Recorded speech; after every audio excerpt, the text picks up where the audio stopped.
Hi AT Dragon, I hope you're doing awesome. Thanks for being here. I'm just setting up a little bit.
Hey Cool, thanks for being here. Hope you're doing good.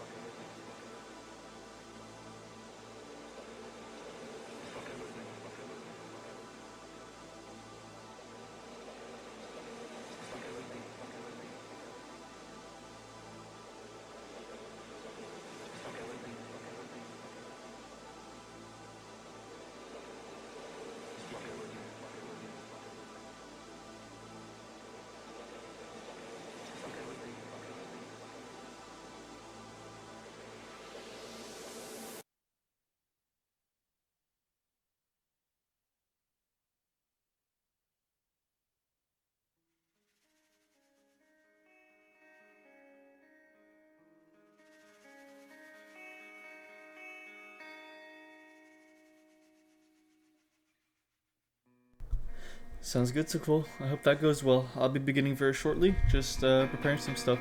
How's my day been? Pretty good, pretty good. Nothing much, just played some games. Yeah, I'm happy to be here. I'll be beginning very shortly with some dailies.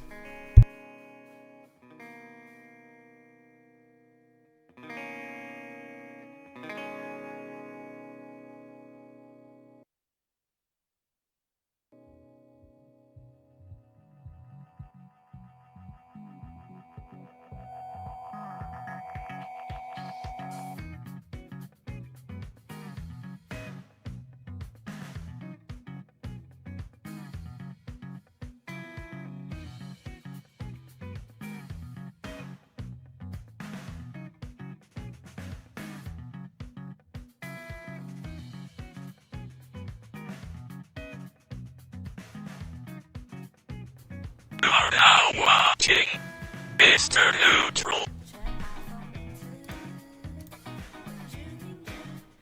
Hello, happy Monday. Hope you guys are all doing good. Today we're new PFP, Twitch channel icon. Yeah, I'm happy that you I'm happy that you like the change. I'm pretty happy with it too. Yeah, I'm just messing around to see what looks good. But yeah, right now we can just get right into doing our dailies, and then from there we can begin Great Ace Attorney. We'll be going for the finale today. I'm really excited about that. But let's do some dailies first. Okay.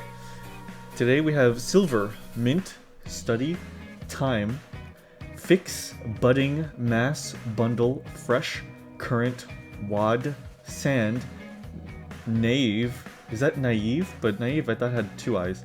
Fortune, length, and new. Okay.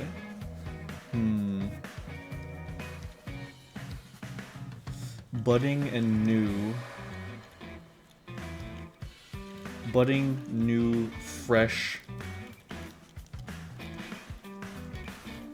Yeah. Budding, new, fresh, and mint. Yeah. That sounds about right. All these things are just things that have just been created. Mint, budding, new, fresh. One away. Oh. Hey, Bao, it's good to see you. How are you doing? Hey, King. I hope you're doing good. It's good to see you both. What's up, guys? How are you guys doing? Thanks for being here. What's up?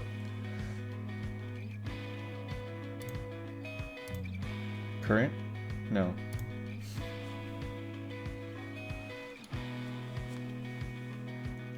Mint, budding, fresh. Current? No. Naive. One away. Okay. So mint, budding, and new. It's mint, budding, and new. Yeah, that's rough. Let's try this again. Mooney, hey Mooney, how are you doing? It's good to have you. Thanks for coming. Starting with some dailies.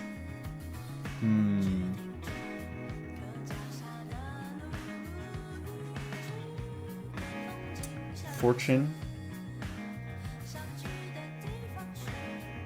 A wad, a bundle.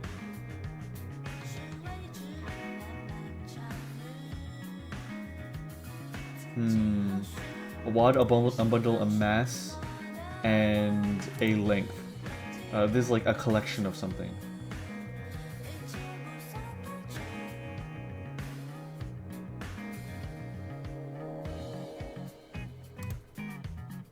Damn it. Yeah, they got me. Oh.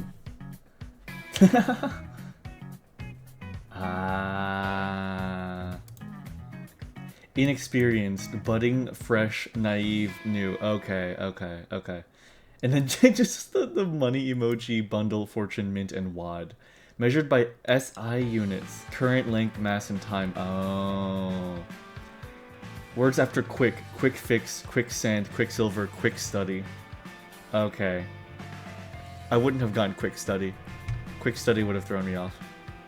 Alright, fair enough. Okay, game deal.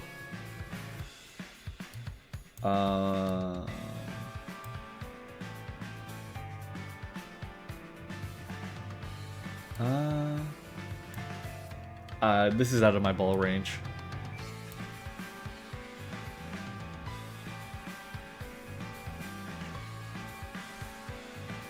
I don't know, Duke Nukem?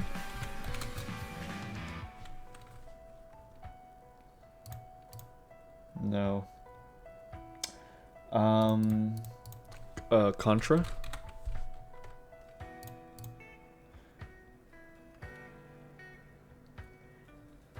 Dig deeper?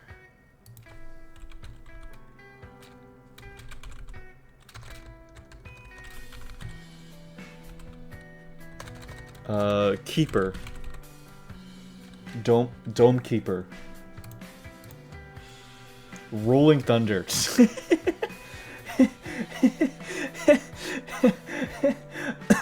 Okay. Fair enough.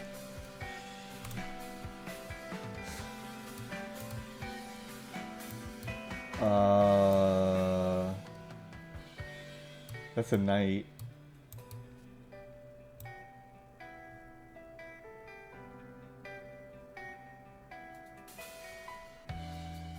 What is this?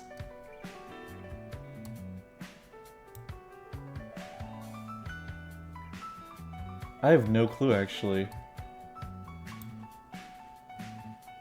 I have no idea what this is.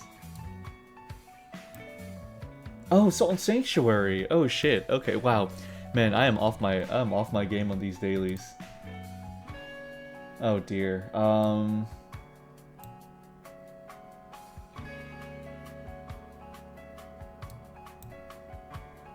This wouldn't be Tally, would it? Tally Zora? No. Oh, this is a Destiny character. I do not care. I don't even want to get it right. Galaxy sequel Outpost Pathfinder. Pathfinder? Like... Divinity? Spaceships, colonization, alien runes, new species. Stellaris? Open world cover system, crew loyalty, biotic powers. No way, this is Mass Effect. Mass Effect, oh. Mass Effect Andromeda. Oh, Jesus. Okay, Armored Core.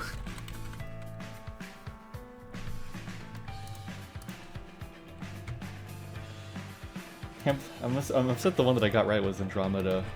Halo Reach. Okay, so it's a PC game. It is not first or third person. Let's try Baldur's Gate, the original.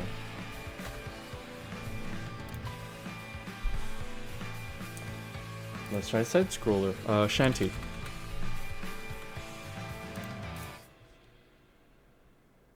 Okay, it is a side view game.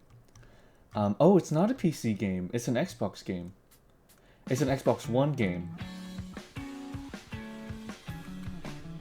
Wait, no, it's not.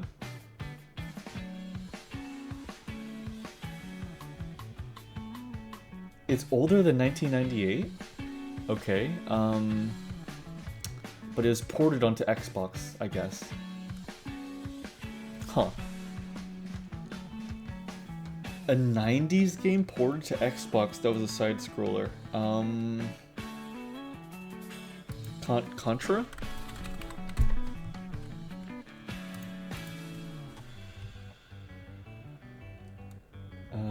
Oh my god.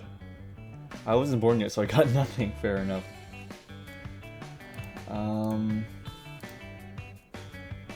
It is an action game. Thank you, website. Thank you. That's great. Castlevania.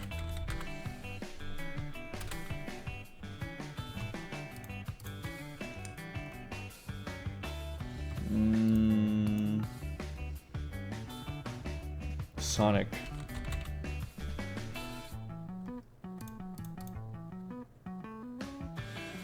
It is Sega. It is Sega or Sonic Team USA. Okay. Okay, it is Sega or Sonic Team.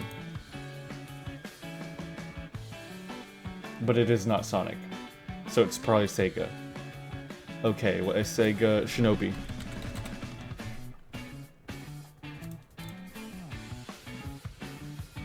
Ooh. Okay. That's pretty good, but okay. I have one more guess. Okay, so what we can... They're so long. Yeah, because it has a lot of consoles. So it is... It's not an arcade game either. It is not a platformer game. Huh. It's not a platformer game.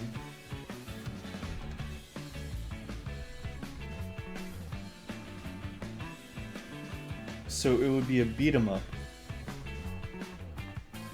Or a fighting game. Streets of Rage? Fatal Fury. Fuck, it was a fighting game. Damn it. Damn. Ah, darn it. I was so close. Oh, man. Oh, man. Ah, darn it. Okay. No, fair enough. Fair enough. Okay, Fatal Fury. Not bad. Not bad at all. Okay. Damn. Alright, guys. Well, enough of that. Let's get right into it. I am excited to continue Ace Attorney. We will, I think, be trying for the finale tonight. So I'm really excited about that. Let's do our best and find the truth. Let me move to the right thing. I wonder what yesterday was. Oh yeah, fair enough. I wonder too. Okay. Game capture, greatest attorney. Okay, perfect. Okay. Alrighty, let's do this. Okay. Alright. Okay, guys. We're right in the thick of it again. Let's continue.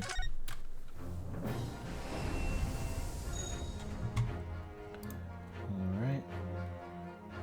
Okay, let's do it.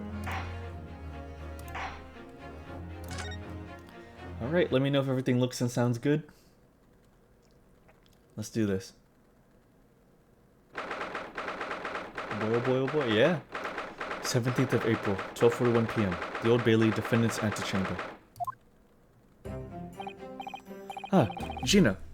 How are you holding up? I'm starting to feel quite warmly towards her frequent cold shoulders now. Guinea! Are you alright? Why aren't you saying anything? What's the point, eh? Why go to all this trouble and fight so hard for the likes of me? What? Well, you saw it. That picture. What picture? Ah, you mean this? The photograph taken by Hurley's red-handed recorder. Okay, sounds good. Heck yeah, I'm glad the video and audio are good. Well, I didn't think you would have captured a scene like this, that's for sure. It's hopeless. Anyone who sees that's going to think I did it, ain't they? Well, I won't pretend it wasn't a bit of a shock when the prosecution first presented it to the court. Surely you've got to have your doubts about me now. You can't still think I'm innocent. Of course I can.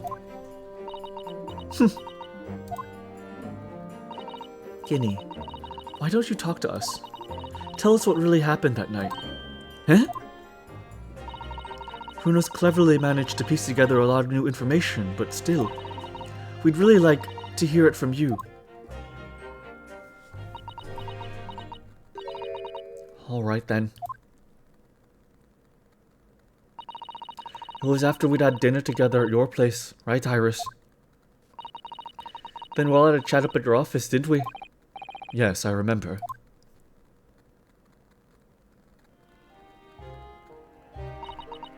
After that, I just couldn't get to sleep. So I slipped out and went down the street to went down the 2-to-1, the Windibank's place. I had to know if Iris' story was there or not. The Hound of the Baskervilles. I don't know what's it about or nothing. But if you ask me, there's something in it that Sholmes don't like. Something what he won't want other people reading. So that's why I lied to Iris about sticking it in the lug with the Windibank for safekeeping. At least, that's what I thought at the time. So you broke into Windibank's. I just had to know if it was there or not. I mean, I had no idea all that was going to kick off, did I? I struck the lock and snuck inside. It was dark as you like in there. So I gave the old oil lamp on the counter a bit of wick. And that's when... What do you think you're doing? Huh? I nearly died, I did. And the next thing I knew...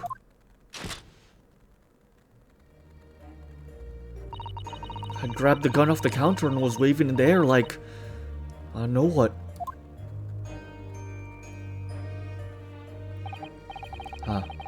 You're the girl who was here this afternoon. I didn't think pickpockets went in for armed robbery.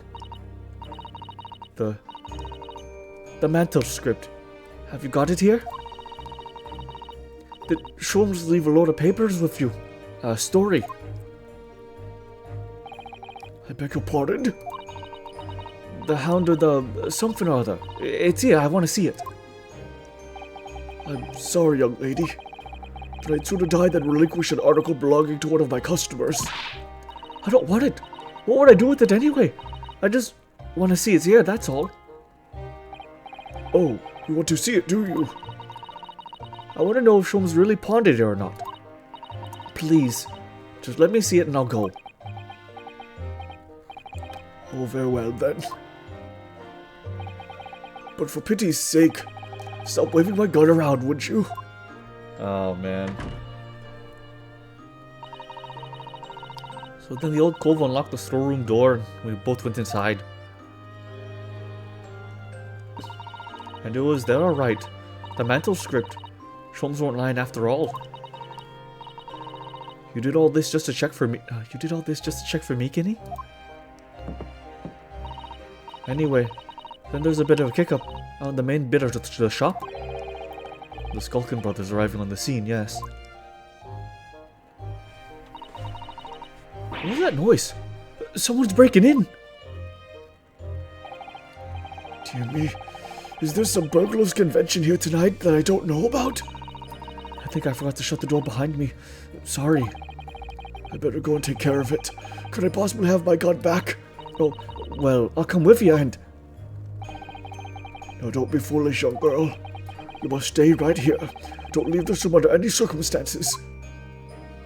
Wow, he's so collected about it. And with that, he took the gun off my hands and walked back out into the shop.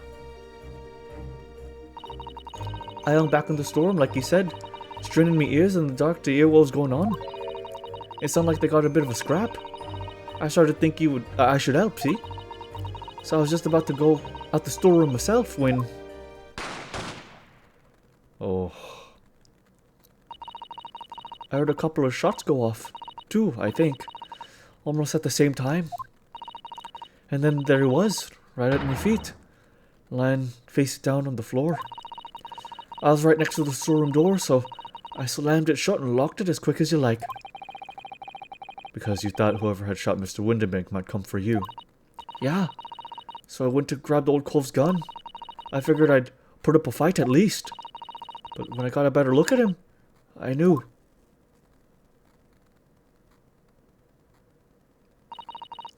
Windenbank was a goner. Wow.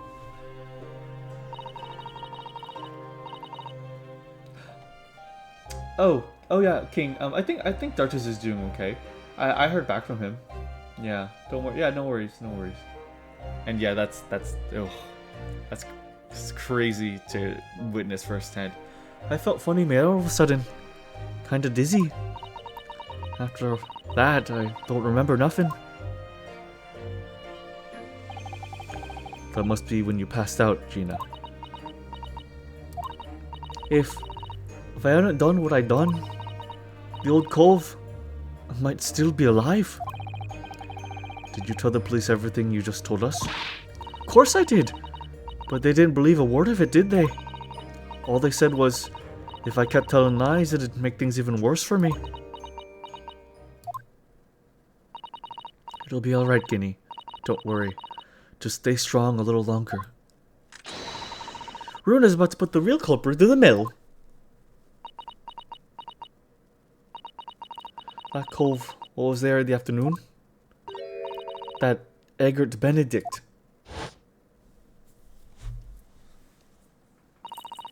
I still remember how he looked at me. Like I was nothing. Oh, he was there that night. We don't know his real name yet, but I'm convinced that he's involved somehow. Anyway, thank you for telling us what happened, Gina. I appreciate your honesty. You what? You can leave it all to Runo's capable hands now, Giddy.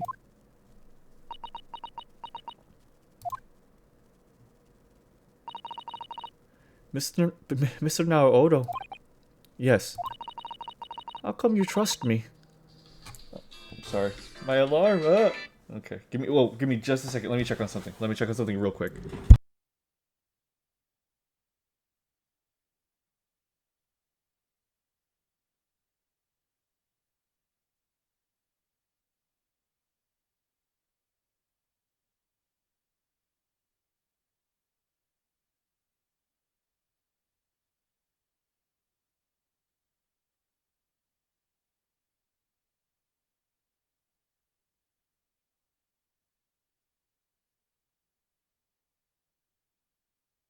Okay, I'm back.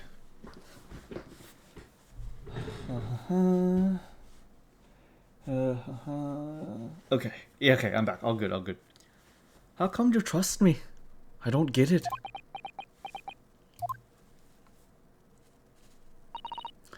I mean, have you forgotten what happened here before? Come on, it was only 2 months ago. Me and McGill did. We told you a whole pack of lies. And you got the bog trotter off of him, even though he was a killer. No, I could never forget that. Oh. I did what I thought was best at the time. But the pain of that error of judgment doesn't get any easier to bear. Still, don't forget that I also made you a promise. I told you that I'd be on your side to the bitter end, no matter what. But what if I'm lying? You could be working to get another killer off the hook, for all you know. I was once in your position, Gina. I was the accused in a trial. You were?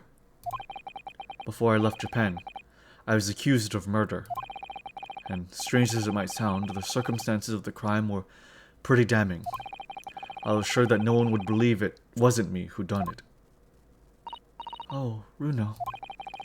But there was one person who stood up for me, who believed in me, and was prepared to defend me. My best friend. Ah, fuck. Damn it.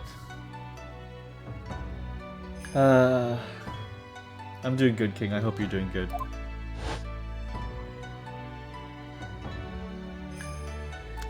Yunosuke, no one believes in you more than I do. Leave this to me. All you need to do is put your faith in me and I'll do the rest. I was so happy. I cried. But even then, somewhere inside me, I couldn't help thinking, surely he doesn't really believe in me. Not completely. But I was wrong. I miss him so much. As soon as my trial began, it was obvious that he had an absolute, unwavering belief in me.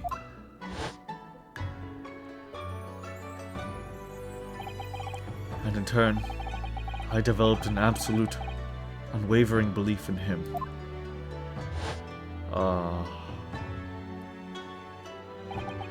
Since then, I came to realize, if you want someone to believe in you, you have to believe in the other person first. What are you saying? I promise you, Gina, that no matter what happens, I'll keep believing in you. So you don't need to worry. I won't let you down.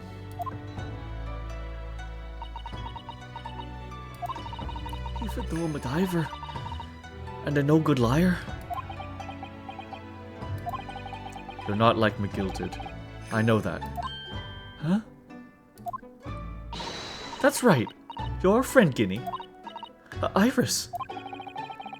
We know you better than you think. And we've come to the conclusion that you're someone we can trust. Yes. That's really all we need to know. Exactly. Hey Minty, how are you doing? What's up? How are you? Thanks for joining in. Mr. Naruodo, I...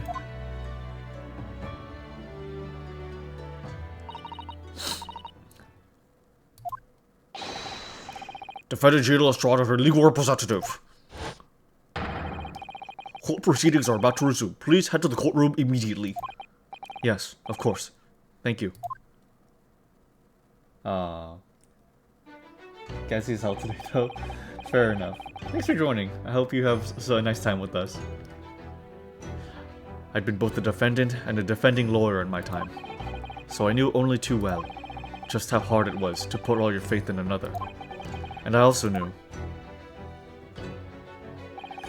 just how hard it was to bear the burden of another putting all their faith in you. Wow. Wow. This is it at last. The final chapter. The final battle. Wish me luck, Susato-san. And I hope you're watching over me too, partner.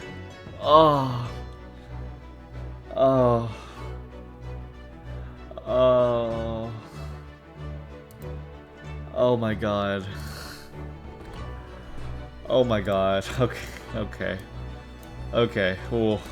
Alright. Okay.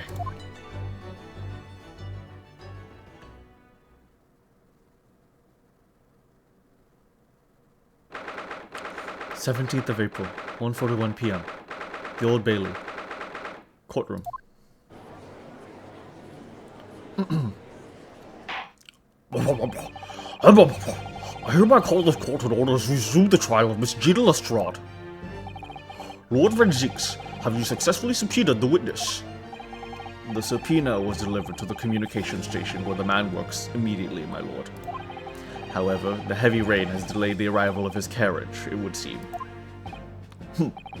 I see. Let us turn our attention to Inspector Grex's process of this case heard by the court this morning. The glaring omission of the third bullet in your report is a serious blunder, Inspector. Yes, I can only apologize, my lord. And although the defense's chemical analysis of the blood in the scene makes for a compelling argument, I cannot permit such untried methods to be used as evidence in my courtroom. It's a big mistake to cross Hurley and me. A very big mistake. I've seen Hurley eat a man alive. My lord. Sherlock Holmes has eaten a man alive.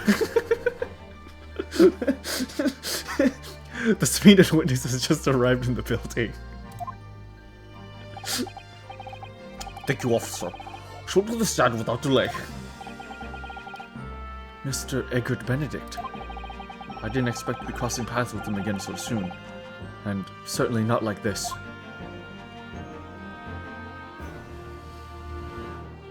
Oh boy.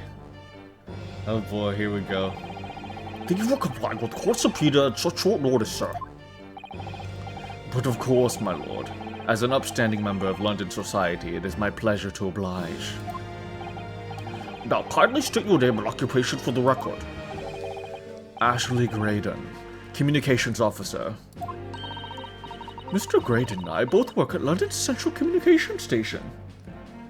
I like the two criminal brothers, they're very funny. I have to admit, they're incredibly funny. Now, perhaps somebody would kindly explain what all this is about. You were apprised of the situation by the court officer on your way here, I presume.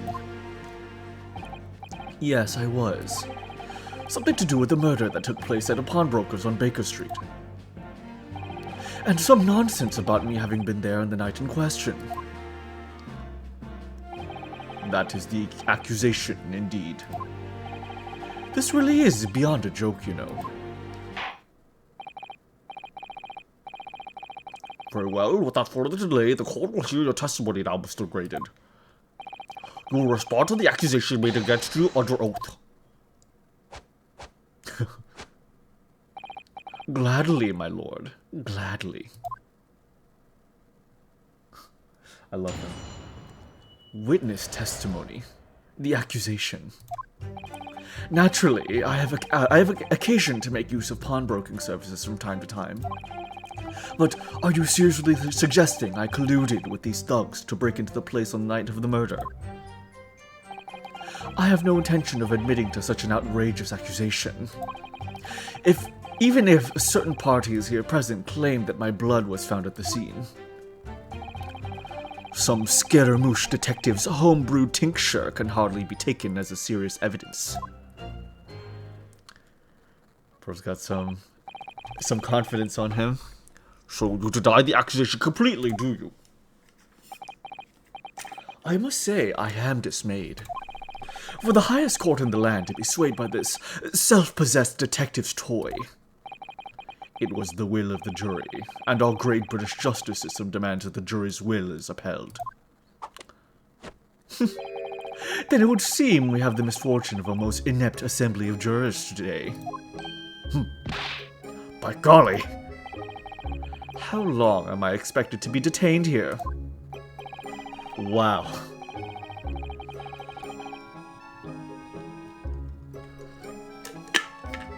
Sorry. These animations are so good. If for the first cross-examination, your involvement in this matter has not been established, you'll be free to leave immediately. Good. Then I shall be away at a time for afternoon tea. Some small consolation at least. Let us not hold up Mr. Grady any longer than necessary, Counsel. Proceed with the cross-examination. So, we meet again, Mr. Eggert Benedict. Or is it Mr. Graydon? My apologies. You are... Ryunosuke Naruhodo, defense lawyer. We have met. If you say so, Ashley Graydon, enchanté. So...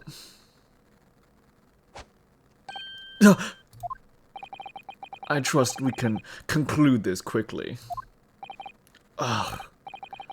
But I'm not holding your flashy hat while we do. What a fucker. I love this guy.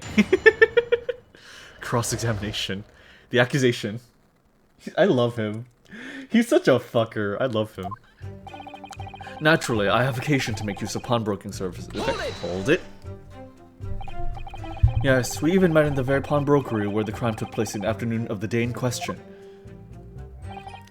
Though, of course, you introduced yourself by a different name at the time. It was Mr. Eggert Benedict, I believe. Tell me, what made you... Objection! The witness is here to testify about events that took place that night. He is under no obligation to answer such unrelated questions. You can't be serious. Thank you, because I certainly do not feel inclined to answer such an inappropriate question. So he's going to be evasive, is he? In an effort not to give anything away. This could be tricky. That's BS. But are you seriously suggesting I colluded with these thugs to break into the place on the night of the murder? Hold it! Hold it? He is very handsome without his hat. He is very handsome without his hat. I agree, Mooney. Does he get to keep the hat if he wins? I want to keep his hat if we win. Van Zeke's spouting more banana bourgeois. Yeah, I feel like my belly's arguing with me. I hope it goes away, Minty. Have you seen these two men before? This pair? No, I don't associate with criminals. Said by a man who introduced himself as Eggert Benedict. I'd like to know who I have to thank for this. Who made this outlandish accusation against me? The young lawyer there in the black. This is a farce. Whose idea was it to permit an outsider to work in a British court anyway? Well, needless to say, I have no intention of admitting such an outrageous accusation. Hold it. I'm trying to stay focused, but can't. I wish you luck. I love how they look away, then he looks there in the eye. He's such a bad liar. They're such horrible liars. Where were you around the time of morning on the night in question, sir? It is past the hour at which I would normally retire. Certainly. I was not in the company of these rapscallions. You're able to prove that? Objection! Objection! Listen carefully, my learned Nipponese friend. For you to appear under a gross misapprehension of this point. What do you mean? The witness maintains he was not at the scene of the crime. He has no obligation to prove his absence. If your accusation is that the witness was present at the scene, the obligation lies with you to prove your assertion. You will fulfill that obligation before putting any more unreasonable question to the witness.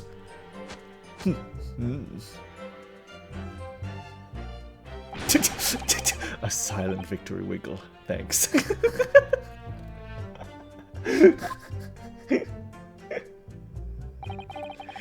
Even if certain parties here present a claim that my blood was found at the scene. Hold it.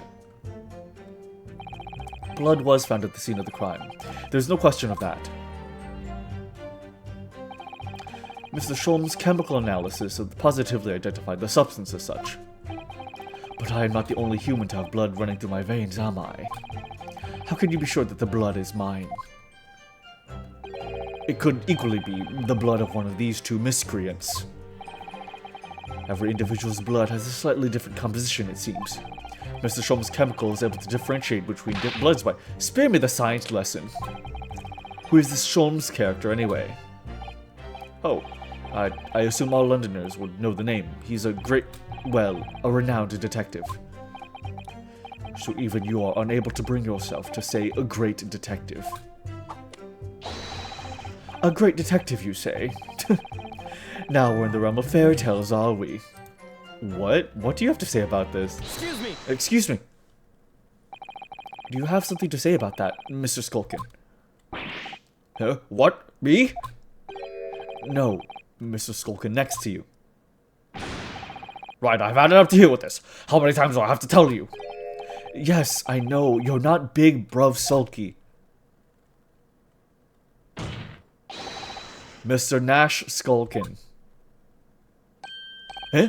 Call bribing, Governor! You what?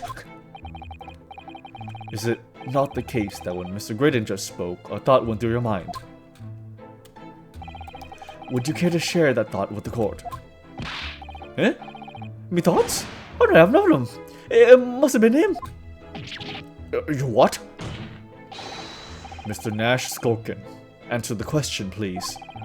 What went through your mind when Mr. Graydon just spoke? Nothing! Honest, Gov, nothing. I was just thinking. If he waves his arm around like that much more, it'll open up the wound again, that's all.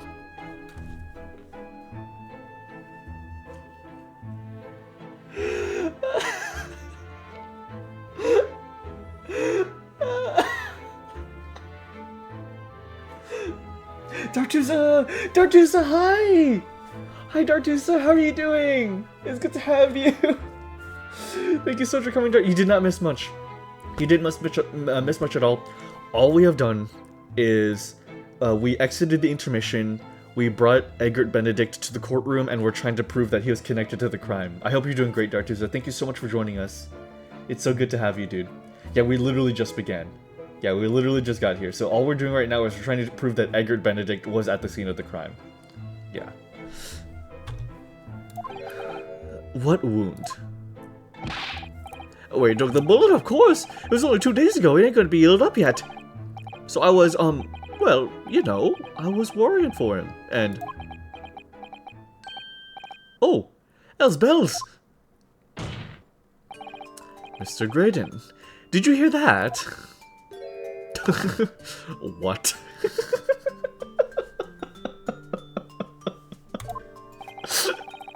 Your comrade is worried about you, it seems. On account of your injured arm. My lord.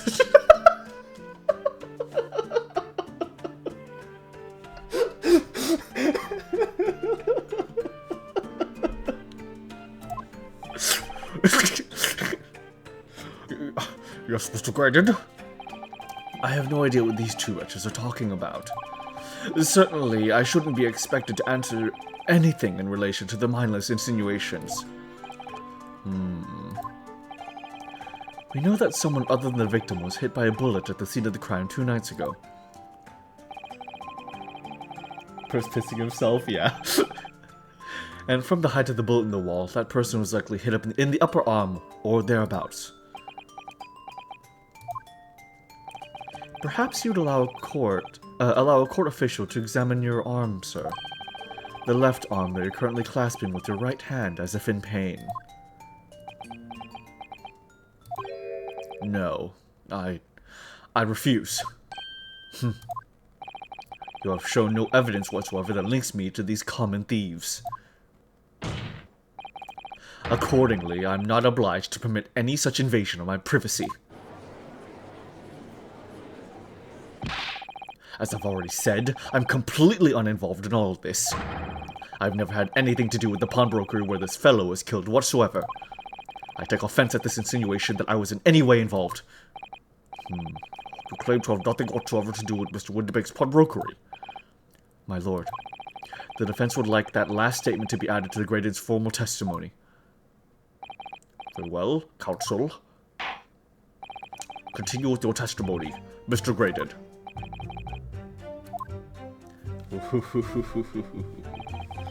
The bottom line is, I've never had anything to do with the pawnbroker establishment where the man was killed. Ah ha ha ha. Ah ha ha ha. I think we may have something.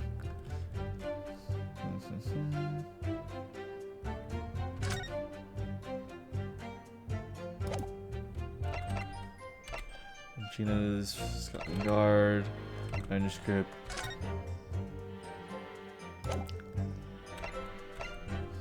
Paper, autopsy report.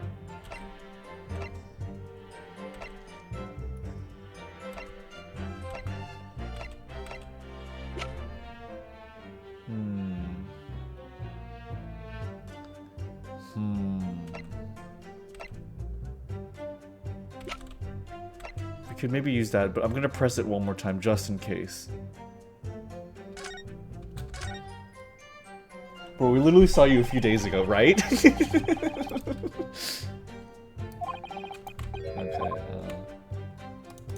Okay, let me press it before I do anything. Hold it! Hold it. Never had anything to do with it. You forget that I was there, Mr. Graydon, on the very afternoon of the incident. Obviously, I'm not a complete stranger to the pawnbrokers. I'm currently on the lookout for an armchair to furnish my study. Objection! Objection! No, you were there to redeem an article. I have no idea what you're talking about. Ah. Yeah. Mr. Grayson remembers. Excuse me! Excuse me. Do you have something to add, Inspector? Gregson, not Grayson, Gregson. Eh? Come again, sunshine? You were there too, in fact, weren't you, Inspector? That afternoon. Well, yes, I do remember meeting yourself with the pawnbrokers that afternoon. You, your young Japanese assistant, and the accused were all present, as I recall. And at that time, this witness, Mr. Graydon, was trying to acquire a particular article. Well now. Why are you trying to hide it, Mr. Gregson? I thought you were good. I thought you were with us, man. I'm afraid I don't remember too clearly. What? Gregson! Gregson! Come on, man. No. Come on, you're good. You're with us, man. Don't do this. Don't do this to us. Come on. What? But you must. I'm not going to lie and pretend I remember something that I don't. What's going on here? Gregson showed us a picture before, didn't he? You know, from the cameras that Hurley installed in Windibanks. Yes, of course. Indeed, and the gentleman pictured bears a striking resemblance to the witness, I must say. Exactly, which proves that Mr. Graydon was in the shop on the afternoon in question. In the pockets and the cahoots, bought off typical, yeah. At no point have I denied that fact. Huh. Yes, you have. I merely entered the shop to peruse the articles on sale and have a word with the broker. Nothing more. Gregson. This makes no sense. I understand why Mr. Graydon might be trying to cover his tracks. But why would Gregson be trying to avoid giving testimony about what happened? Is it because he successfully got away? Would he be, like, penalized for letting Mr. Grayson get away? That's all he's going to say on the matter, is it? What do you think, Renault? I think he has no intention of telling us anything. He's well aware that the less he says, the less chance he has of giving himself away. The complete opposite of Hurley, then. He seems to think that the more he says, the better. Well, at least I managed to prise a little more information from these witnesses' lips. All thanks to the Skulkin brothers. Yes, they were the key to it after all. So he says he had nothing to do with the Windibanks. Well, we know that's not true. Perhaps now would be a good time to have a proper look through the court record. Good idea. You never know, a tiny scrap of information could become a valuable weapon.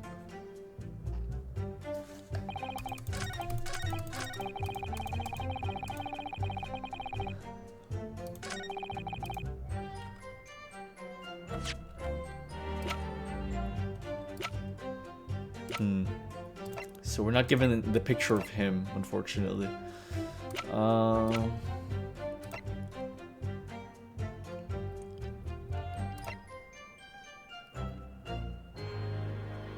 Can we present this?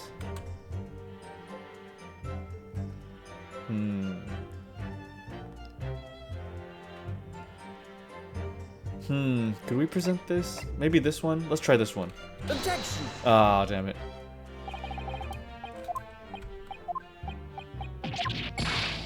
Ow. You better not say it, King.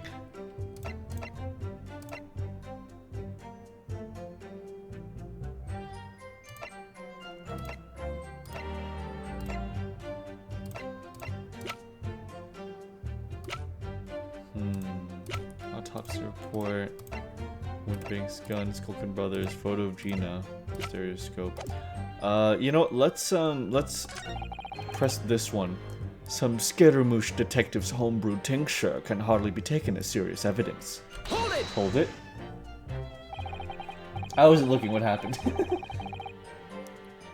Don't forget, sir, that Mr. Herlock Sholmes is the most famous detective in the world. And the most famous detective in the world tells the truth, the whole truth, and nothing but the truth, Oh no, I can't think how to answer that. I once saw the world's most famous swindler thrown into jail. He allegedly told the truth, the whole truth, and nothing but what turned out to be a pack of lies. Quite. Now, as you are no doubt aware, the Central Communication Station is the heart of this country's information network. My work here is of paramount importance, and you have kept me from it for long enough already. Damn.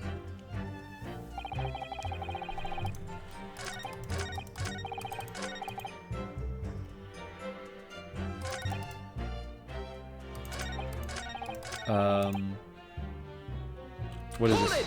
Did we already press this one? Okay. Okay. Objection!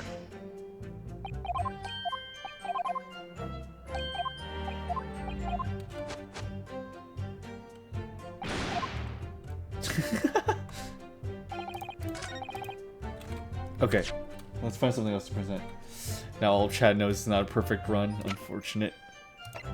What about this one? Objection! Objection! Okay, it was this one. Have you ever seen this disc before, Mr. Graydon? Why? Is it supposed to mean something? This disc was, until the day of his murder, a pawn in Mr. Winterbank's shop. It was redeemed by the defendant, Miss Gina Lestrade, that afternoon. However...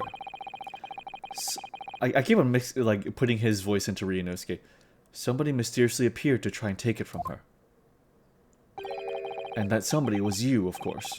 Wasn't it, Mr. Graydon? As I have reiterated numerous times now, you are mistaken. That was not me. I have never seen that disc before in my life. It may have escaped your notice, but there's a small smear of blood on the disc. Oh yes, resulting from an abrasion of the thumb perhaps. That's right. The surface of the disc is covered in hundreds of tiny metal bumps. In the skirmish to acquire the disc, the thumb of the person who tried to take it suffered minor lacerations. So, while the disc bears the remnants of the skirmish in the form of the smear of blood, the thumb of the person in question must bear the remnants also, in the form of a scratch. Good gracious! Indeed it must. Mr. Graydon. You refused to allow a court officer to examine your arm before. Are you now going to refuse to allow us to examine your thumb? Because I have no doubt that it bears a small scratch consistent with the smear of blood on this disc. Well, yeah, because he tried to take it from Gina. Yeah. I did lose a life. Okay. Well, well. It would seem I underestimated you. What? What is the meaning of this? So you admit it now. You admit you have a scratch on your thumb from when you attempted to take the disc from the defendant. Oh, he's hiding his hand too. Order! Order! Well, Mr. Graydon? It would appear there has been something of a misunderstanding here. I did not attempt to take the disc, as you put it.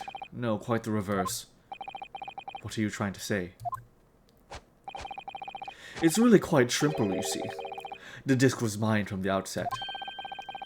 Is there some crime in taking an item that you own out of pawn? What? It would seem, Mr. Graydon, that in this piece of evidence, my learned friend has established a link between yourself and the evidence.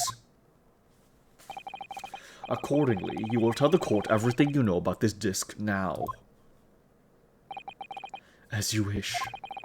Though I'm quite sure it has nothing whatsoever to do whatsoever with the pawnbroker's murder. I don't know what that means, King. Witness testimony. The disc. There's a note on the disc saying, "For McGilded," but the item belongs to me. The redemption ticket was stolen from me by the accused, that filthy gutterling, on the day in question. I proceeded at once to the shop in order to explain my situation and redeem my article. In the end, of course, the disc was taken by the police. In other words, I had absolutely no reason to break into the shop later that same night.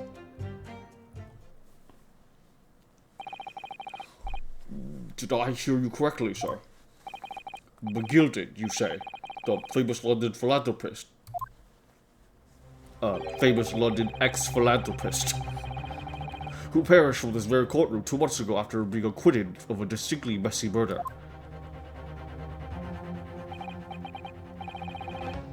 Yes, my lord, the one and the same. Good lord! Mr. Graydon! Are you saying that Mr. McGilded and yourself were acquainted? Yes, that's correct.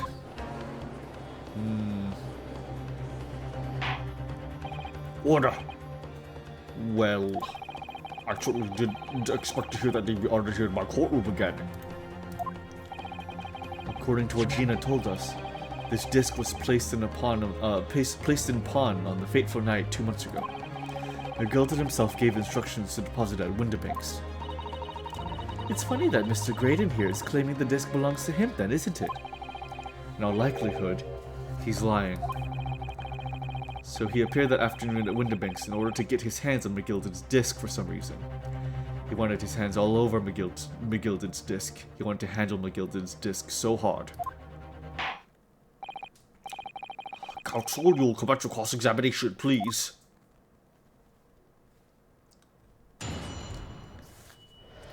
Graydon, you rubbed your hands up and down McGilded's disc. The disc. Oh. Let's see. It means the perfect one is dead. Once a wrong, Big L Newt, believe in you for the next case. To be honest, McGilded would be acquainted with a lot of people. Not surprising. Yeah, it's not surprising at all. It's a pretty good excuse, but we'll tear it down somehow.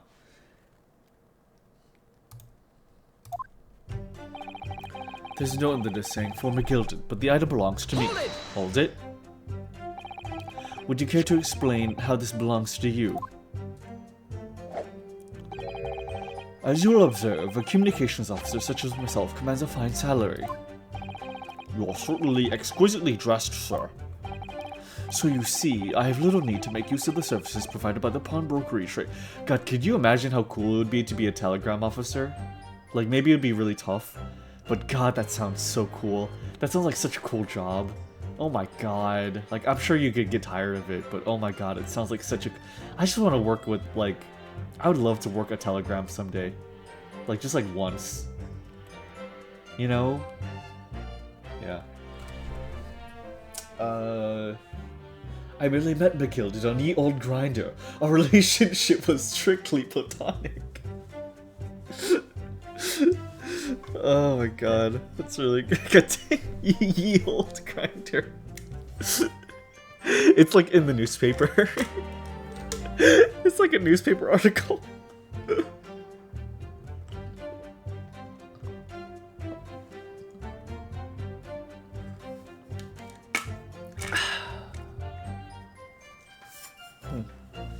Even more ass attorney.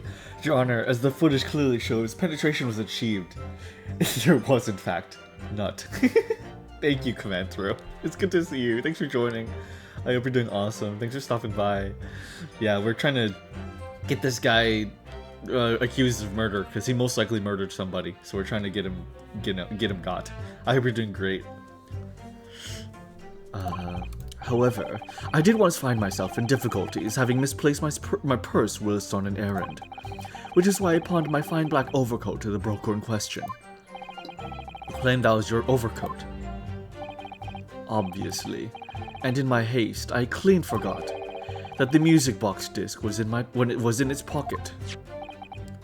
And yet, there is a note on it that reads, "For McGilded." I am a collector of rare and unusual music box music. I first met Mr. McGilded at a gentleman's club in the city, and was interested to discover that he shared my penchant in that area. So, the disc in question? It's a pre-production sample. I promised to let Mr. McGilded hear it. But then you forgot it was in the pocket of the overcoat you were forced to pawn. Yes, exactly. She didn't mention any of that in her testimony 2 months ago, did she? No, because McGilded had threatened her to keep her mouth shut. Which means that if we dig too deeply here, it's going to expose Gina's perjury. Oh dear. This is complicated, isn't it? Let's leave it alone for the time being. Excuse me, I'm sorry. Always ready to talk about the law in these lawless lands, especially when it's about anal. So true, Commander, so true. Hold it. So you're saying that Miss Lestrade lifted the ticket from your pocket or bag? That's right. Despite being mindful of danger when walking in the insalubrious areas her kind frequent. Objection. Miss Lestrade did no such thing. Well, of course you take that stance, but the girl is a regular offender. You came to the pawnbroker that day prepared with all the information you needed to identify the defendant. You were looking for her. That's what brought you to Windibanks. To get your hands on Mr. McGilded's disc. Objection! Objection. My learned friend is a veritable font of nonsense. Nonsense? I could call with the prosecution. What? Counsel, you are afraid from conjecturing in this way. Is that clear? Yes, my lord. Then I will continue with my testimony for what possible use it can be.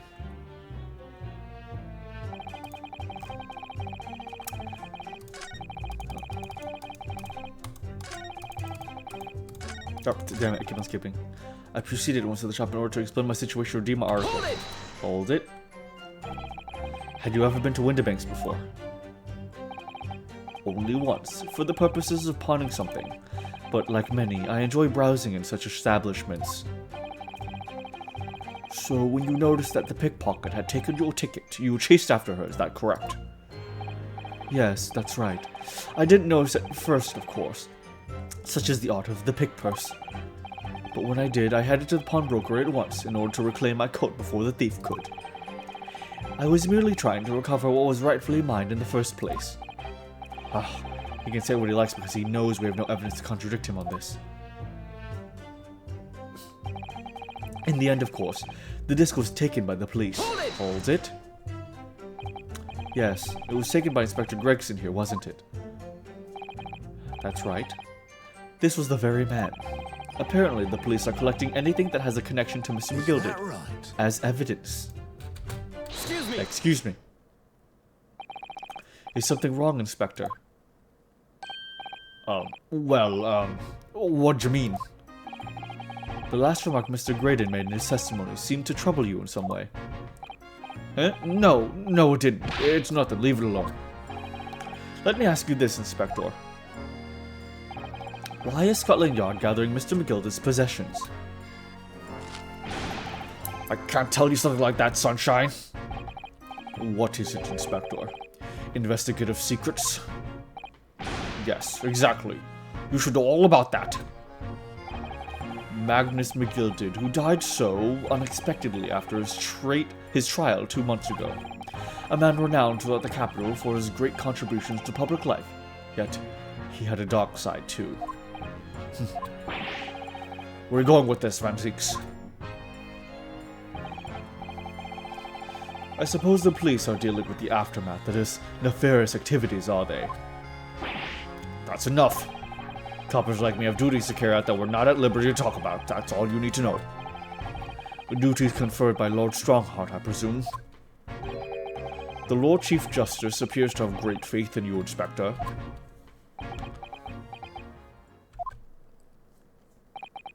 The bottom line is, if you want to get more out of me, you're going to need Lord Strongheart's paw print first.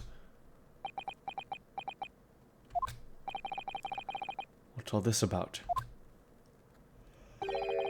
It's like there's something going on between Gregson and Lord Van Zieks here.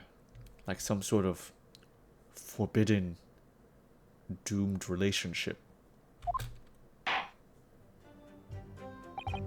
Well, it would appear that the Inspector has revealed all he's at liberty to reveal about his... his forbidden doomed relationship with Mr. Van Zieks. Mr. Graded, let us resume to return to our testimony. Gladly, my lord. In other words, I had absolutely no reason to break into the shop later that same night. Hold it! Hold it? But perhaps you'd seen something of value among the forfeited items. No, not at all. Oh. A valuer was brought in by the police to assess everything in the shop. Without exception, every article on the shelves was common or garden bric-a-brac. In that case, it's clear that you broke into the shop later that day in order to recover Mr. McGilded's disc. Have you not been listening, man? Even if I'd wanted to recover the disc, you may recall that it had been seized by the police that afternoon. It was no more in the shop that night than I. As I keep saying, it simply had no reason to break in. So there's nothing of McGilded's left in the shop that night. Nothing this man might have been after. I wonder if that's really true.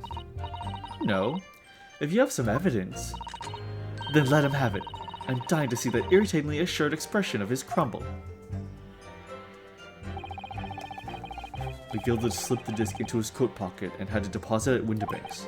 Then, when he realized he was going to be arrested on the suspicion of the omnibus murder, he threatened Gina and forced her to take the redemption ticket. There's no doubt about it. That witness is lying through his pearly white teeth. The police are obviously after anything left behind by McGilded as well. That's why Inspector Gregson ended up taking the disc into custody that day. But Gregson's being very strange about all this. There must be a reason for that, I'm sure. I just don't know what it is. For now, I need to focus on exposing the fact that Mr. Graydon is lying in his testimony.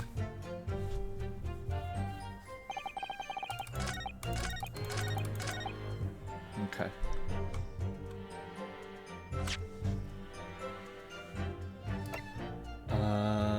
Victim. Mr. Winbank in the firm, handwritten notes on the back of photograph.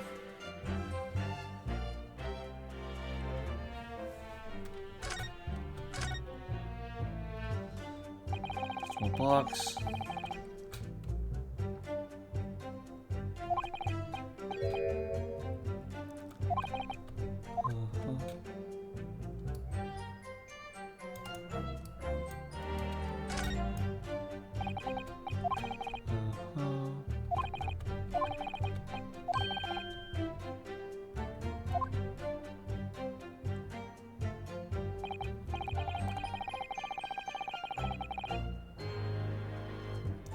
Wait a minute, I just realized. Was this supposed to be a 3DS gimmick? The stereoscopic image thing? Was this a 3DS gimmick? I just realized. Is that what this was? Were they trying to get you to view this with the 3DS? And like, that's so funny. That is so fucking funny. Oh my god, this entire thing has been confusing me. Like, what the heck? What am I supposed to do with this? Am I supposed to cross my... It's supposed to be... It's a 3DS gimmick, that's what it was. Oh my god.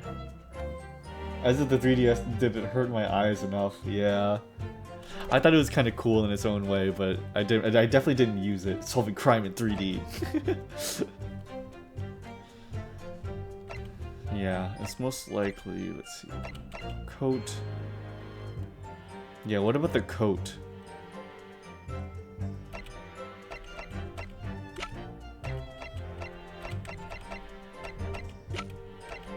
Yeah, you wanted the coat too. Objection! Objection! Damn it. No.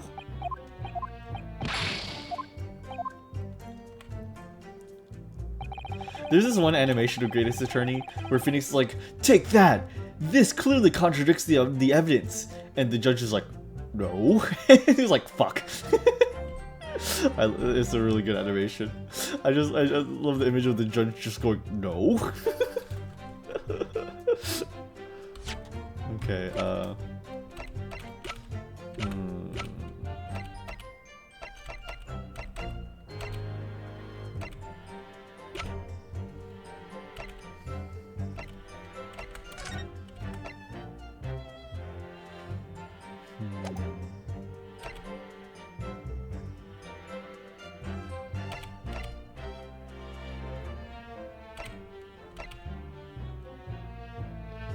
maybe the box. Also, let's save real quick.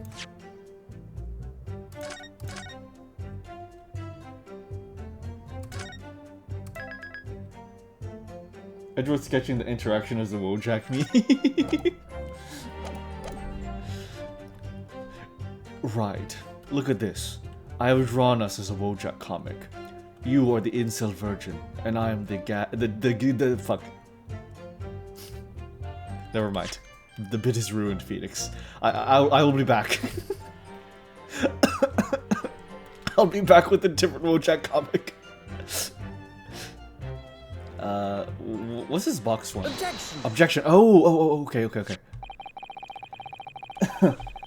Look right. I drew you as the Sojak and the judge as the Chad. See? See?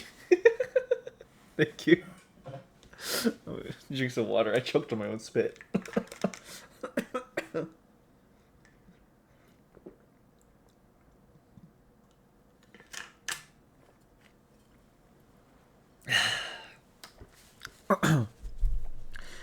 This disc was deposited at Windibanks on Magnus McGilda's instructions. You knew that, and you went there with the intention of obtaining it for yourself. Objection! Objection. Conjecture again. And in any case, the disc was taken into custody by the police that afternoon. The witness had no reason to visit the pawnbroker again that night. Objection! Objection. Sorry, my learned friend. But that's not true. He's using his own lies against him. They should... And just saying Sojak made me kind of nauseous.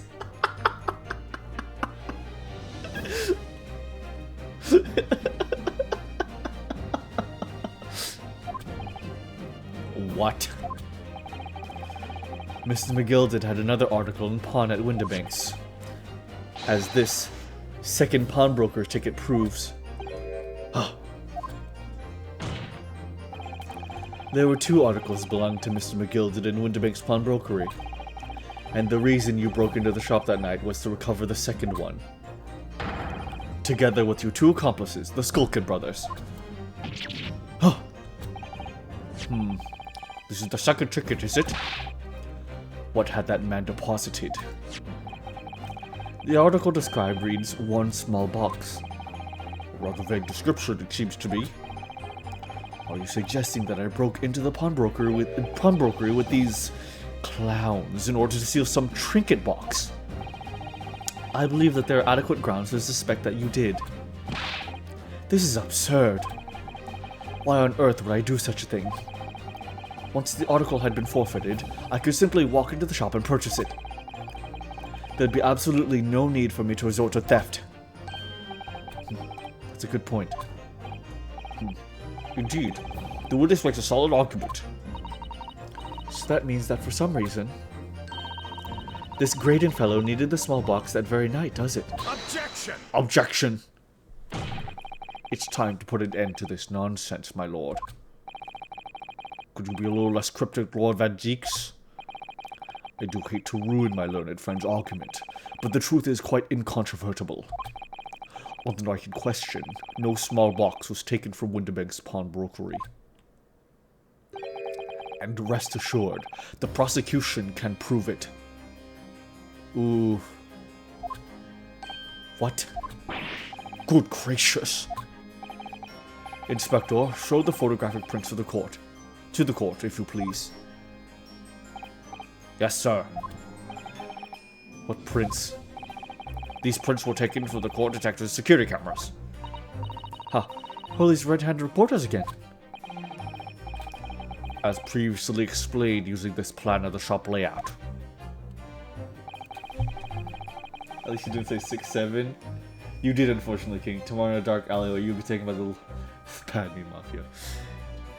The victim's establishment was furnished with the automatic cameras in 2 locations. One was set to capture the counter where Mr. Winterberg received his customers, and the other was set to capture the shelves on which the articles were placed for sale once forfeited. According to the information on this ticket, the gilded small box had been forfeited already, 2 days before the incident, at 9 PM on 13th of April to be precise, which means it would have been on the shelves of the forfeited items in the shop front. Now, what I have here is a print taken by one of the cameras about 2 hours before the incident. That's at 11 PM on the 15th of April.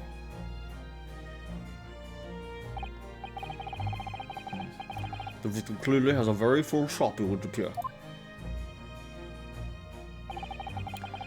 And that here we have another print.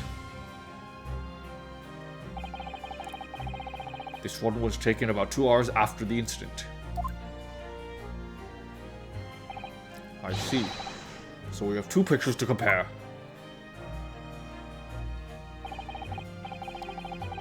Though I must say, by placing them side by side, leaves me cold.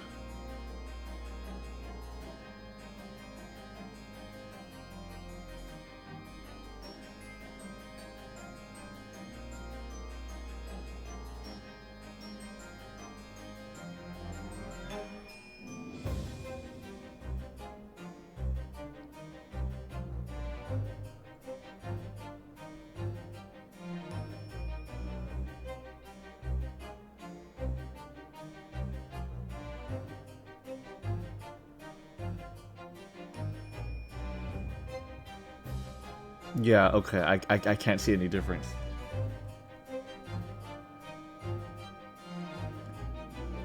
Yeah, with the naked eye, I can't spot any difference between these 2 images.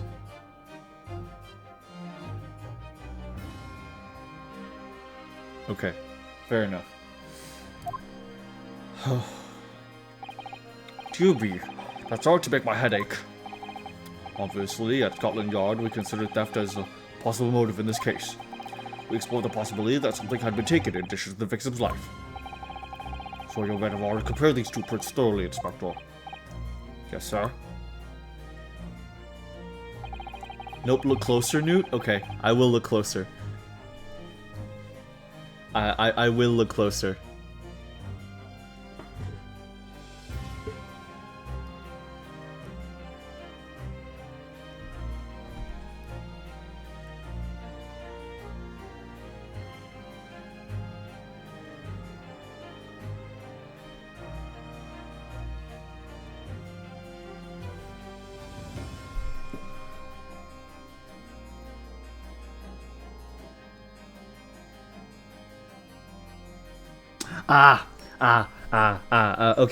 Okay. This box right here, the box on the bottom right in front of the picture frame has been moved to the right. Okay, I see. Yeah, okay. Yeah, okay. How queer, yeah. So, yeah, interesting. The box on the bottom right next to the stereoscope on the shelf, next to that wind-up box, in front of that picture frame, has been moved from the left to the right. At the yard's conclusion is that exactly the same number are present in both. It's not that one was taken, it's that one was moved, Mr. Gregson. In other words, nothing was taken from the pawnbroker in the night in question. And my learned friend's assertions is nothing more than a hopeful fantasy. Gah! I don't believe it.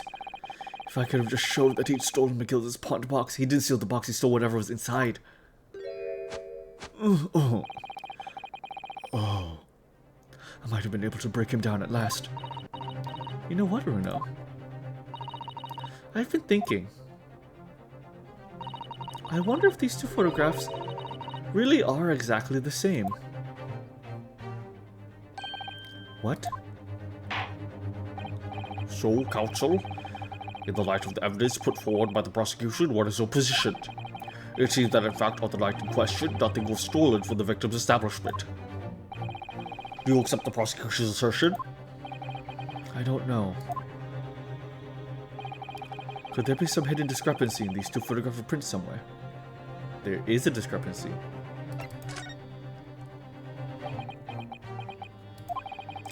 I wasn't sure at first, but there is a clear discrepancy between these two prints. What? You must identify the location in question for the court, counsel. Indicate the precise location of the discrepancy of which you speak. Take that! Take that. Granted, these two prints are almost identical. However, there's one minor discrepancy between them. What?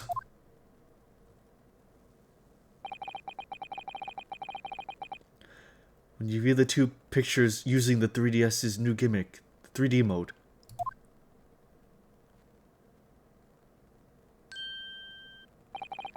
a single area stands out as being different. The location of this small box. Let me wait. Unbelievable. He's actually using it.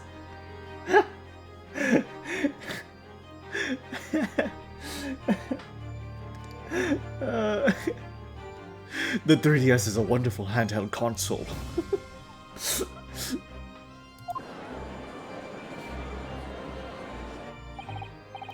By Jove, you're right. How extraordinary.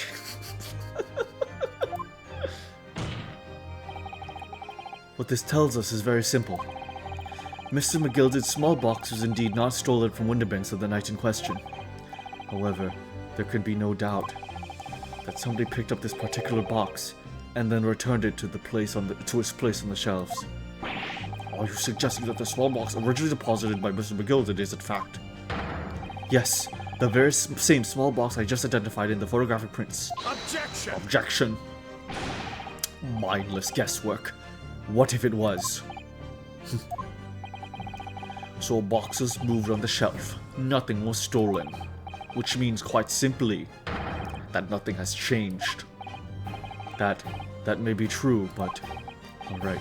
McGilda's box wasn't stolen then. But doesn't that fact it was moved like that change things? It changes everything. Something inside was stolen. I believe this changes everything about the case. How can that possibly be? The crucial point is the fact that what was moved was a small box. In other words, we have to consider what might have been inside that box. What are you suggesting?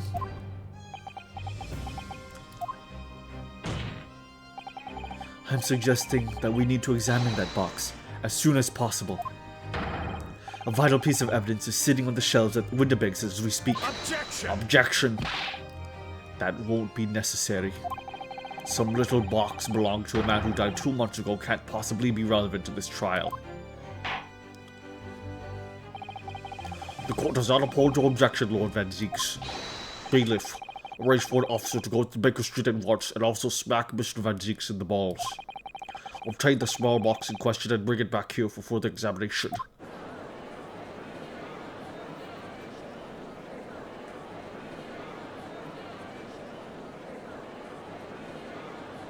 I've got you now, Lord Van Zeeks. I've got you. No, my Nipponese friend. I have them both. I want a threesome. I'm craving a threesome.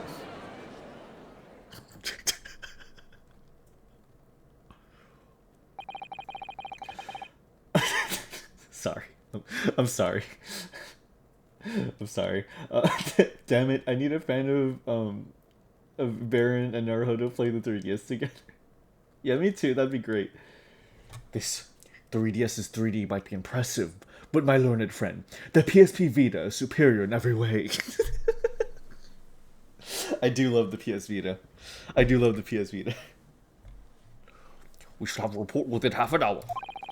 I think perhaps we should recess for a short while until the evidence is brought forth. To be hoodwinked by such a farce. Disappointing. I beg your pardon, Lord Van Zeeks. This is nothing but a smokescreen. A Nipponese specialty, it would seem. What are you trying to say? I'm racist. Oh. My learned friend has persisted with the same line of reasoning from the very beginning.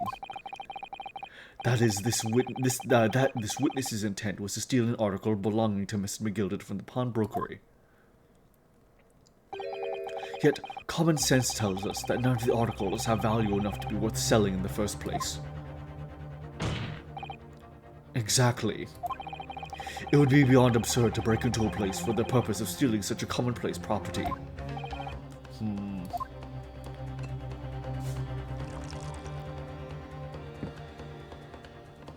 Three-way staring contest in the court.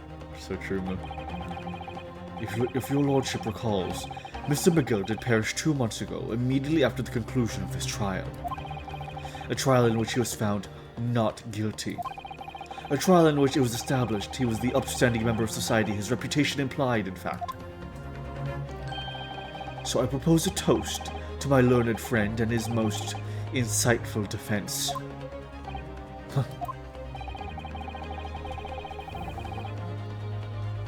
Van will see a very clear and good point to why he's wrong and go, no, you're Japanese. The article this upstanding member of society pawned were entirely ordinary.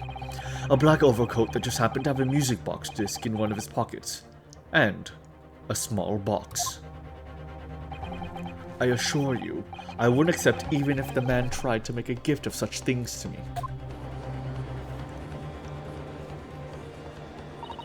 You know, that doesn't make rather a lot of sense. It's not as if it's gold or jewels, is it? Though goodness knows, Mr. McGill is rich now. But you can't deposit cash at a pawnbrokery. I'm not quite sure about that. The prosecutor's argument is undeniably compelling. It is incumbent of the defense now to bolster its arguments. To explain what possible significance these commonplace articles pawned by this fine citizen could have. Well, counsel, is your argument in fact demonstrable? Are you able to show proof that the disc or the box are in any tangible way related to this case? Well, what's the matter, Runa? We know that they're related, don't we? They're both vital pieces of evidence. Yes, of course.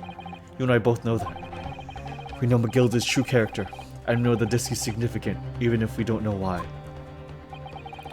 But if we explain all that to the court at this point, we'll have to acknowledge that McGilded's acquittal 2 months ago was a mistake. That the defense's argument was flawed, based on false information. Oh no!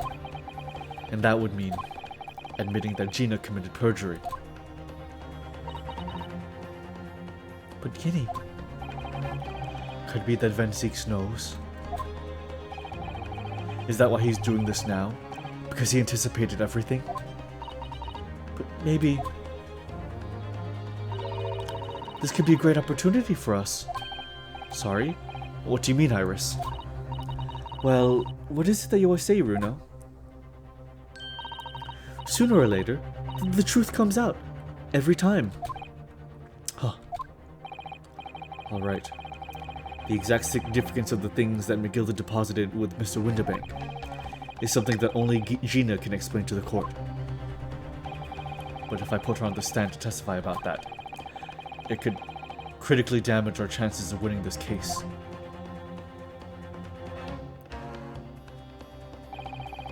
the right thing to do here. Have Gina testify.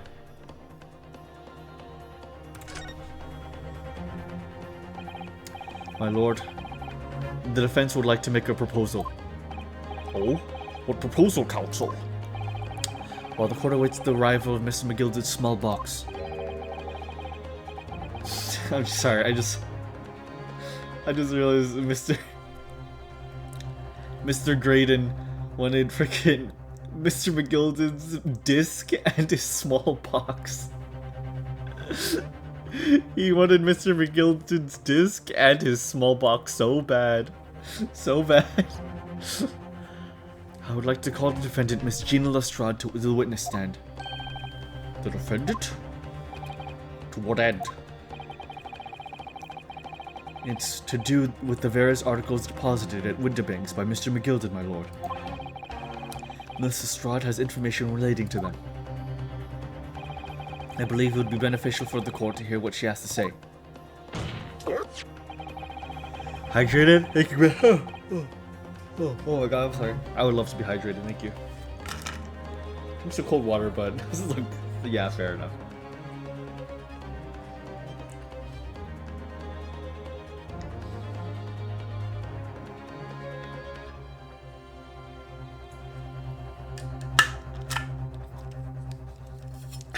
Okay, I'm all good now.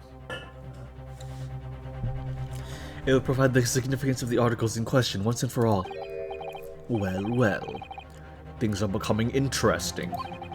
I presume you've considered the implications of the testimony you're proposing. In particular, the impact it will have on the accused's standing, and indeed your own.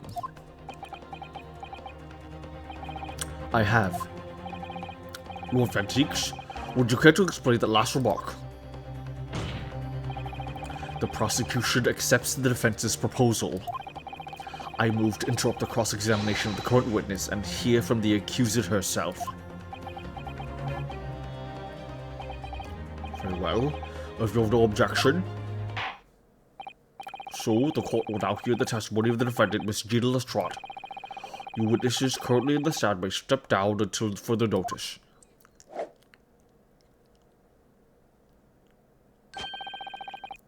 Then I shall bid you good day. Wait. You, sir, shall remain in the stand while Miss Lestrade testifies. As you wish. Alright then, Gina. It's time. I know this will be hard, but please, put your faith in me here. Good luck, Bruno. Oh boy.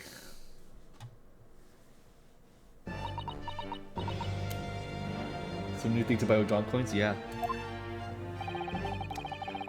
The articles that Mr. McGilded had deposited in Windibank's pawnbrokery are intimately related with the omnibus case, the trial of which was heard in this courtroom 2 months ago. Yes.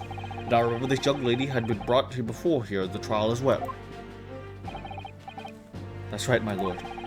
Her testimony helped establish the innocence of the defendant, Mr. McGilded.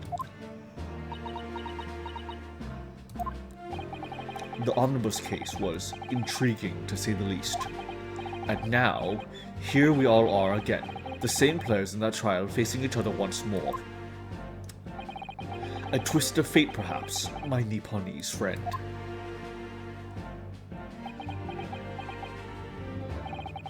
Allow me to recap the events of 2 months ago. An old brickmaker was stabbed to death in an omnibus running along London's winter streets. Apart from the victim, there was only one other person in the carriage, Mr. McGilded. Naturally, he was the prime suspect for the murder. But as the trial progressed, another possibility emerged, that the murder in fact took place above the defendant's head on the roof deck, with the body being dropped through the skylight into the carriage below.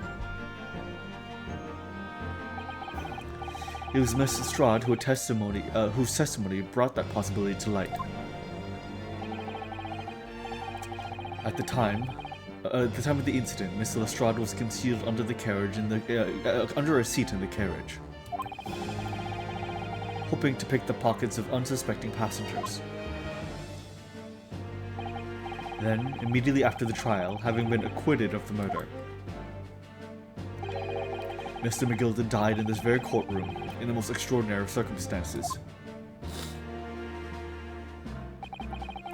A mystery that remains unsolved even now, 2 months on, as indeed does the omnibus murder itself.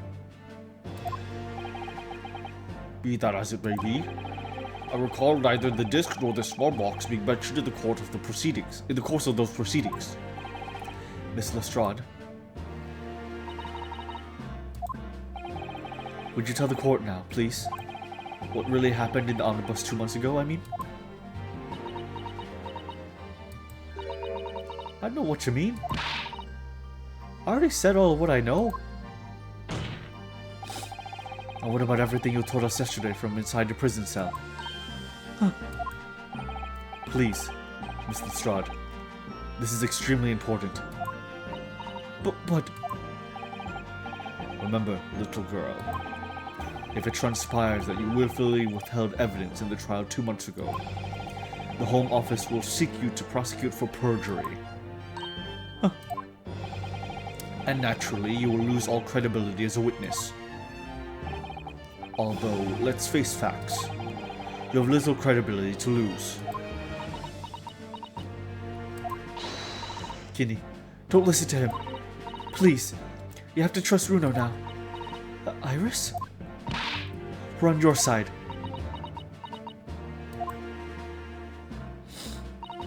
Alright then. I'll talk. That's the right choice, Gina. Well, it would seem that my learned friend is hellbent on bringing the entire courtroom down about his ears. So be it.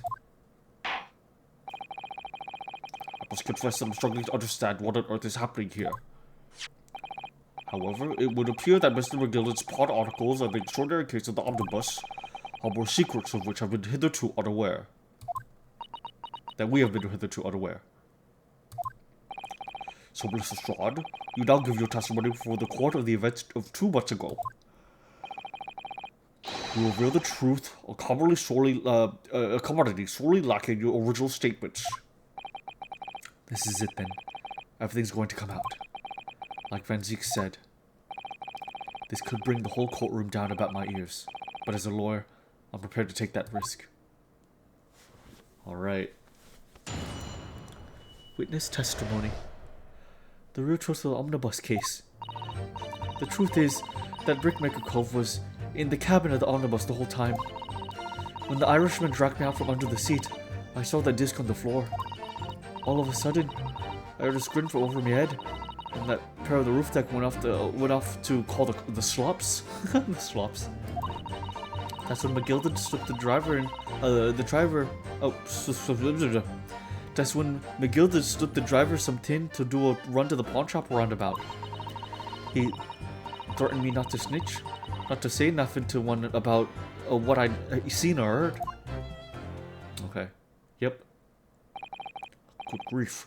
This is outrageous. What you told the court bears almost no resemblance to a testimony 2 months ago. As you say, my lord.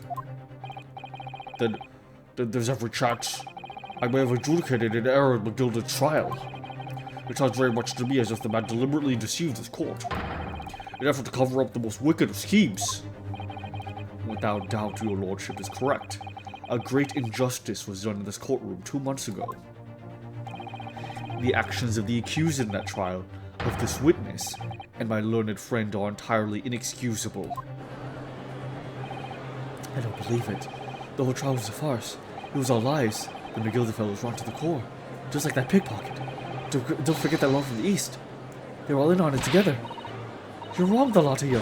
Mr. Naruto, the lawyer there, he didn't know nothing about it. Humbug. I don't think so. Are we really expected to believe that? He really stitched up up, didn't he? What an operation to get the man off scot-free. Shut up. Unforgivable. Stop. The lies have to stop. Stop. Yes, the defense made a terrible error of judgment. I intend to take full responsibility and suffer whatever consequences are deemed appropriate. However, it's imperative that the court allows the witness to elaborate on her testimony. Because the true significance of McGilded's pond articles must be brought to light.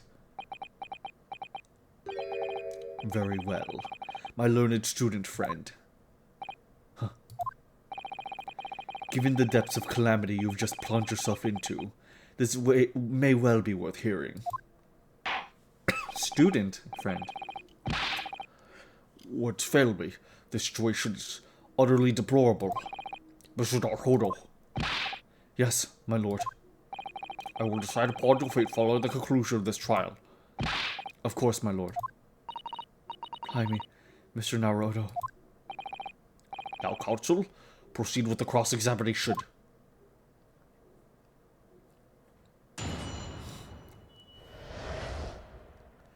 The real truth of the omnibus case. God, this is oof.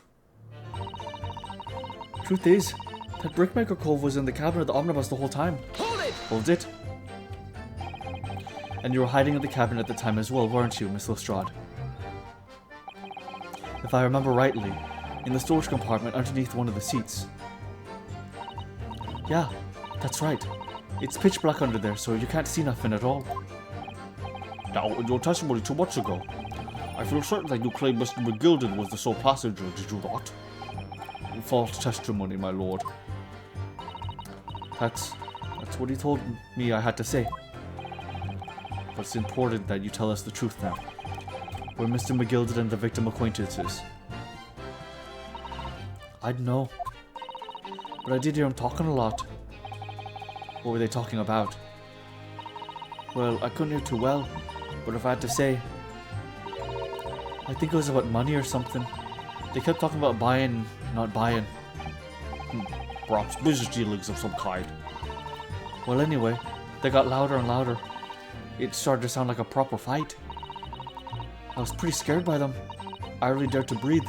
And then all of a sudden, I heard a noise like someone keeling over on the floor. It was blooming loud and all. I believe you let out an involuntary scream. Yeah, that's what gave me away. When the Irishman dragged me out from under the seat, I saw the disc on the floor. Hold it! Hold it? Was this you saw, this disc? Yeah, I reckon it probably was. It was right next to the cove lying on the floor. Could this disc have belonged to the victim, perhaps? I don't know, but McGilded picked it up pretty smartish. And then he sat in the cove with a knife in his belly up on the seat. What did he say to you at that time? He told me not to say a word about what I'd seen or heard to no one. And disc and all. I was dead scared. But the way he was looking at me, I thought, if I didn't go along with it, I'd get stuck with that knife too. And he started asking me a load of questions. Like, what my name was and where I lived and that. He asked me about being a diver too. But after a while, what happened in the carriage was noticed.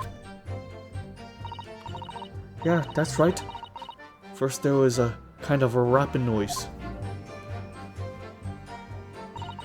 All of a sudden, I heard a scream from over my head, and the pair on the roof deck went off to call the slops. Hold it! Hold it. There were 2 gentlemen occupying the seats on the roof deck, I believe. Excuse me, that's right. They must have looked down through the skylight and noticed the cove with a knife in his guts. Then when they screamed, the driver pulled up the horses and McGilded got me out of sight. Out of sight? Where? Back under the seat where I started off. Once the carriage came to an halt, the 2 coves from the roof ran off to fetch the slops. If they immediately left to fetch the police, it would appear they were entirely unrelated to the incident. So that left McGilded, the driver I knew, still at the scene. Yeah, only the driver didn't know I was there because I was under the seat. I heard the cabin door open and a voice from outside. The driver, yes.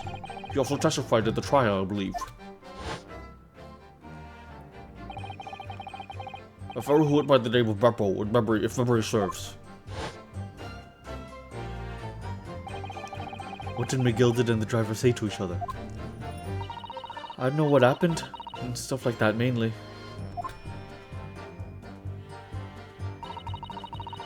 That's when McGilda slipped the driver some tin to do a run to the pawn shop roundabout. Hold it. The pawn shop obviously being Windibanks on Baker Street. Just a moment, Counsel. Do you mean to tell me the driver gave false testimony in the trial as well? Perhaps the excursion to the pawnbrokery has slipped his mind when he was in the stand. Indeed, Lord Van Zieks. McGilda took off his coat and gave it to the driver. He folded up, all careful like, before handing it over. When I saw him do that, I remember thinking, that coat, what's in it has to be worth a few bob.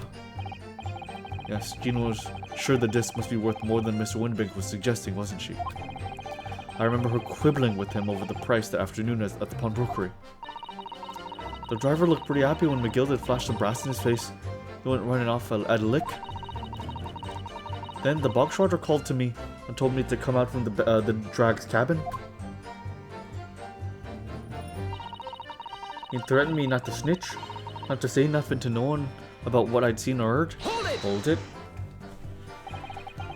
I threatened you how exactly? Told me I'd only be able to scarp her if I did exactly what he said. Which included giving false testimony in court 2 months ago. Yeah, that's it. And there was one other thing he said. Which was... He told me I'd have to hang on to the ticket at the pawn shop and make sure not to lose it. The ticket? Well, I never. Said that if he didn't show up to get the ticket off me before 2 months passed, I had to go to the pawn shop and pay the money to keep it in lug, to stop it being forfeited. He even left me with some brass to pay for it. But really, why on earth would Mr. McGilden have done such a thing? Depositing his overcoat with the pawnbroker before the arrival of the police? It makes no sense at all. There would seem to be only one logical explanation, my lord. What McGilden had in the driver deposit at Windibanks was something he didn't want the police to see. Something very important that he needed to hide at all costs. Anyway, after that, he let me go. So I legged it before the copper showed up. Well done, Sheena. It can't have been easy to tell the truth like that. Kenny's really put her faith in you, Bruno. Yes, and to thank her, she'll have to face a charge of perjury once this trial's over. So we need to use the time we have now to get as much information out of her as possible. It's time to really go for it. Press her on every statement. I suppose I should. Oh, and another thing. What's that? Oh. Take a look at those two. Isn't it strange that they've been whispering to each other the entire time? Oh. Yes, that is strange. It looks like they're having a secret discussion about something. I'm not sure I'm completely comfortable with that. I wonder if there's anything I could do about it. Oh.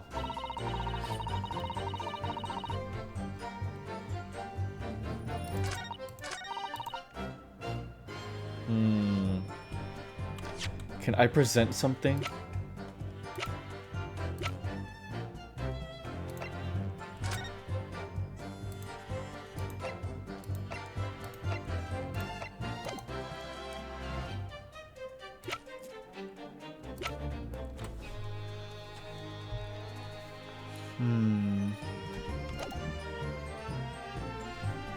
Oh yeah. Misato left us with this. No, Susato, I mean.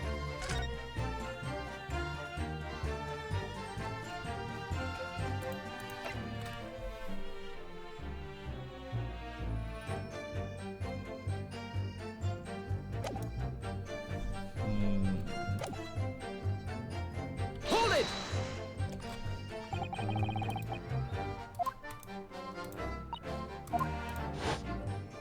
Oh. Screened. Let me get it out of sight. Okay.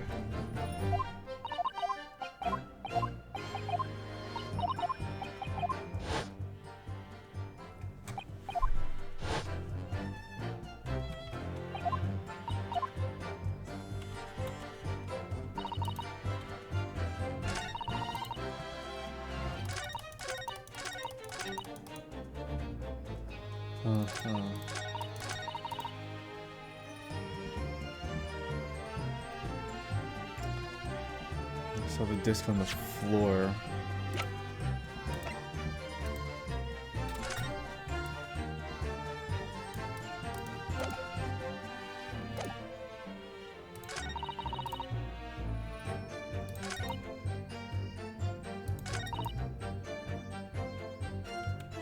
Hold it!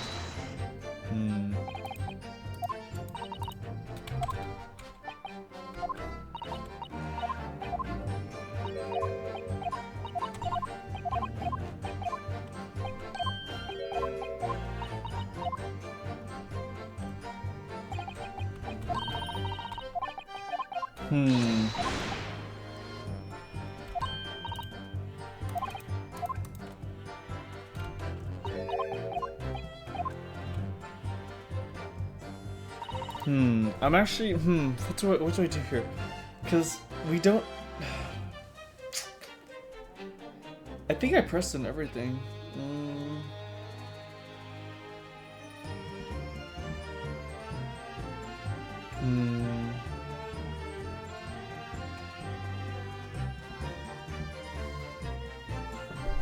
Hold it!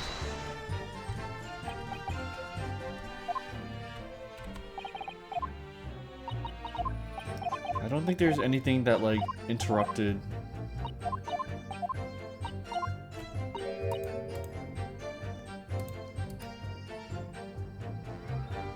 Oh wait, can I just pursue them?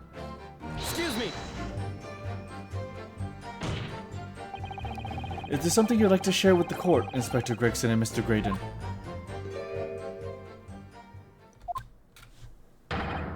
Inspector, Mr. Graydon. Blimey, you're trying to give me a heart attack. You've been whispering to each other for quite some time now. Tell us, what is the discussion about? Discussion with this fella? Pull the other one, sunshine. If you have snacks, share with the class. Oh, hey, Chips. You think I need to talk about the shitty jet like this? And I have nothing to say with this uncouth detective after he deprived me of that disc that was rightfully mine. But they've clearly been talking the entire time I've been cross-examining Gina. It's as if they've been negotiating.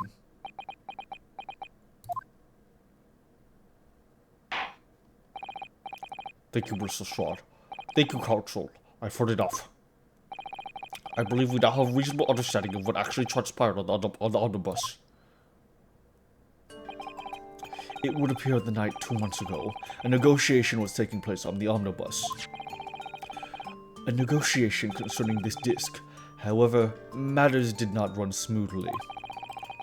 When the parties involved began to quarrel over a price, McGild took what he wanted by force, at the expense of the other man's life. Which proves my point. The disc is clearly extremely valuable in some way, although I don't understand why as yet. And 2 days ago, precisely 2 months after the omnibus incident, McGilded's coat and its contents were due to be forfeited. I didn't know what I should do with the ticket. I mean, the coat died right after his trial. I knew that. So you decided you would try to claim the article as your own. Well, why not, eh? They were only going to be forfeited. That's why I should have. Why shouldn't I have got them? Anyway, you can't blame me for thinking about it. Thinking ain't no crime. Mr. Strahd, it would appear Mr. McGilded was prepared to kill in order to take possession of the disc. Do you know why that would be? Huh? I ain't got a clue. But I reckon it must be worth a fair bit of brass. It was probably gonna sell it. And you can't blame me for thinking that. Thinking ain't no crime. My lord. The evidence your lordship requested has been located and is ready for the court's inspection, sir. Oh boy.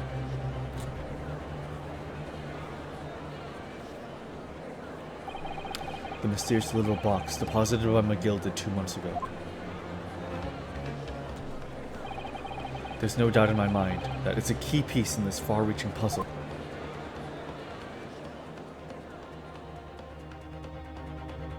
Alright. Alright. Oh boy.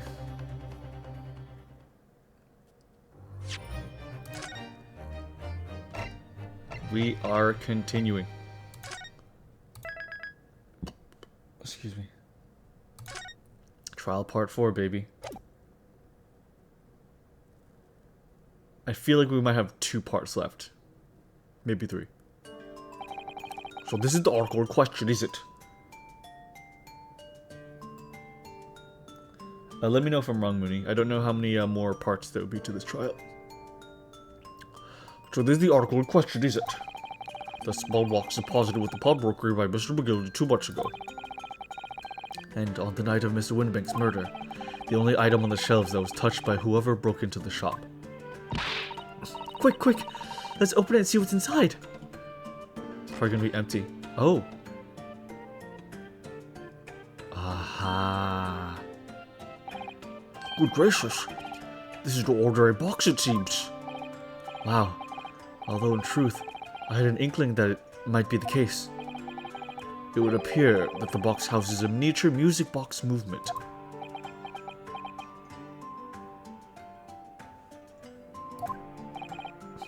Then, is it too much to inspect? I think it would be reasonable to assume that it is a device for the playback of this disc, my lord.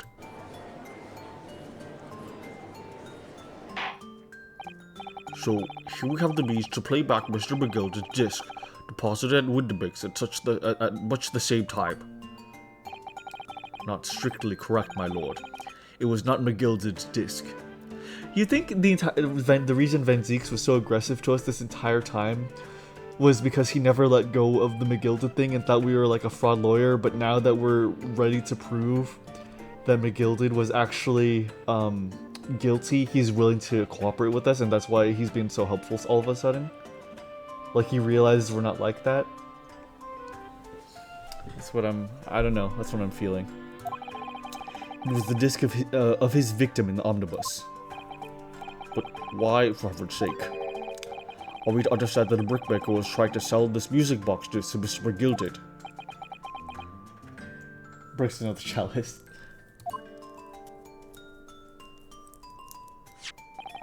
I believe the answer will become clear if we listen to the music on the disc, my lord.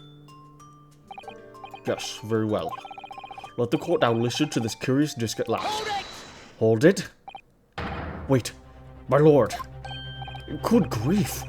What is the meaning of this, Inspector?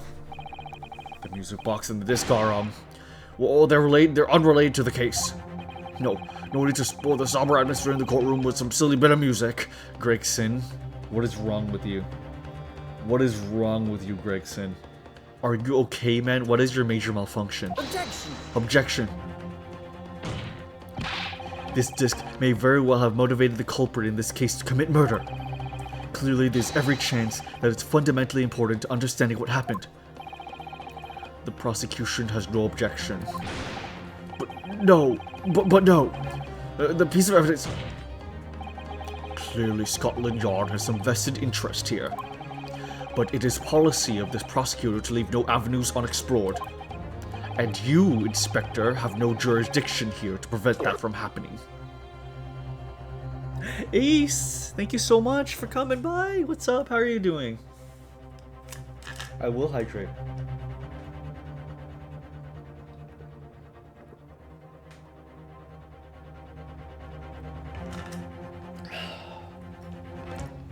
I'm maintaining. I appreciate it. Thank you for maintaining. Thank you for coming around. We are trying to find the truth. How you? I'm also maintaining. Thank you so much, Ace. I appreciate having you around. It's good to see you. We're trying to find the truth of this murder. No further delays. Please, play the disc. Oh, I'm so excited. Oh, I've been so eager to figure this out. Okay.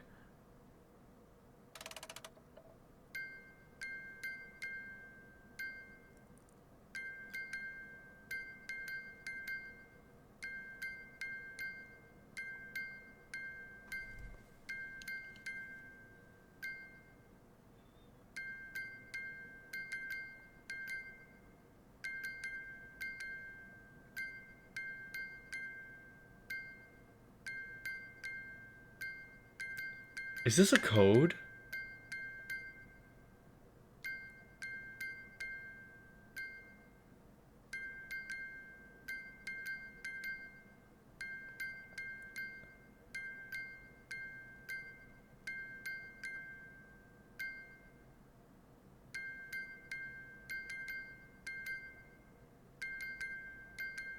Is it Morse code? Morse code. Yeah, it could be Morse code because Morse code was created with the telegraph, and we have the telegraph here. Yeah, early 1800s. So yeah, this could be Morse code, but I don't know what would dictate dots and dashes here.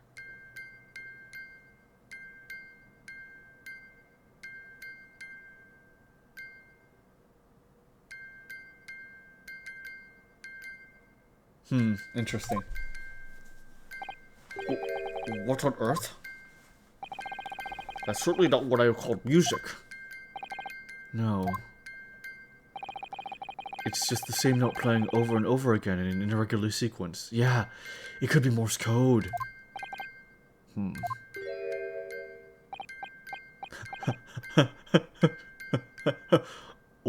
What? Mr. Graded? This really is priceless. After all that, the music box is broken. Broken? It can't be, can it? Well, obviously. In fact, it wouldn't be surprised. I wouldn't be surprised. If the officer sent to fetch it, if the officer sent to fetch it didn't drop it on the way back to the courtroom. No, it's not that easy. Well, with much regret, I feel the court must accept that this music box offers little in the way of clues. Are you ready to move on, counsel? Come on. Yes. Alright, it does sound as though it's completely broken, but is it? Could this music emanating from the music box possibly be a new clue? Yeah, it's a code. It's a code. It's Morse code, maybe. I believe that it could be relevant, my lord. Good lord, but how could it be? It's an abomination, counsel. Mere noise. I fail to see. Oh, and dude, that's why we have juror number 5. She works in Morse code. She could understand it. She could understand it if we give it to her. And that's, oh my god. Yeah, and Graydon does too. Graydon understands what it is. Oh my god. It does sound strange, I agree. But there's one thing bothering me. While Graydon stands there chortling victoriously, because he understands it. He hears the message. The inspector beside him has a rather telling expression in his face. It's as if Gregson recognizes the sound, as if he's familiar with it somehow. And that's making him appear extremely on edge. If that's the sense of defense, my Nipponese friend, answer me this. Oh.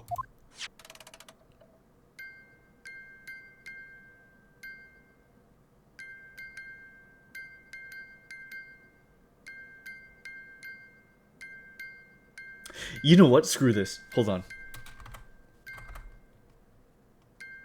I'm gonna see if I can decode it before they give us the option to. Hold on.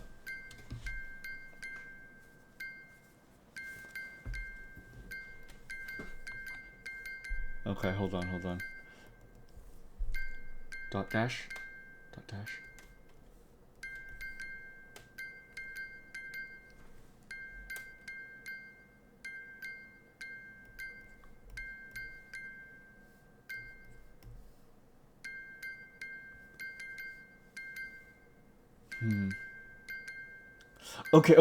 I hear the pauses. So, dung ding. Okay, so I think dung, like the low. I think the low one's a dot. The high pitched one is a dash, and then the pauses are the spaces.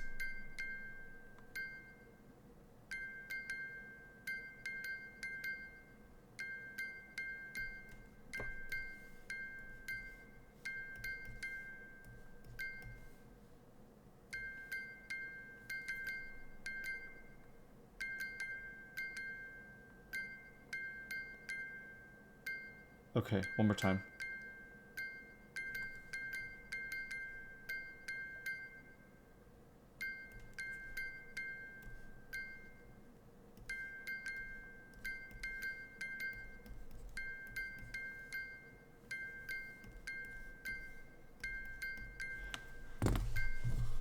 Okay, I have some gibberish, but let me see if I can put this through something.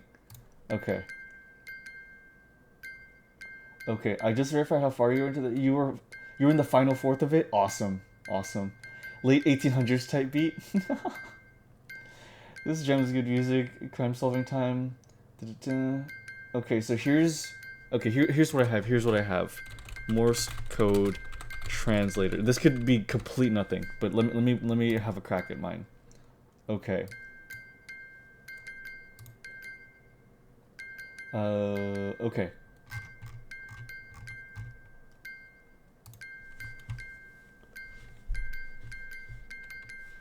So dots and dash. Okay.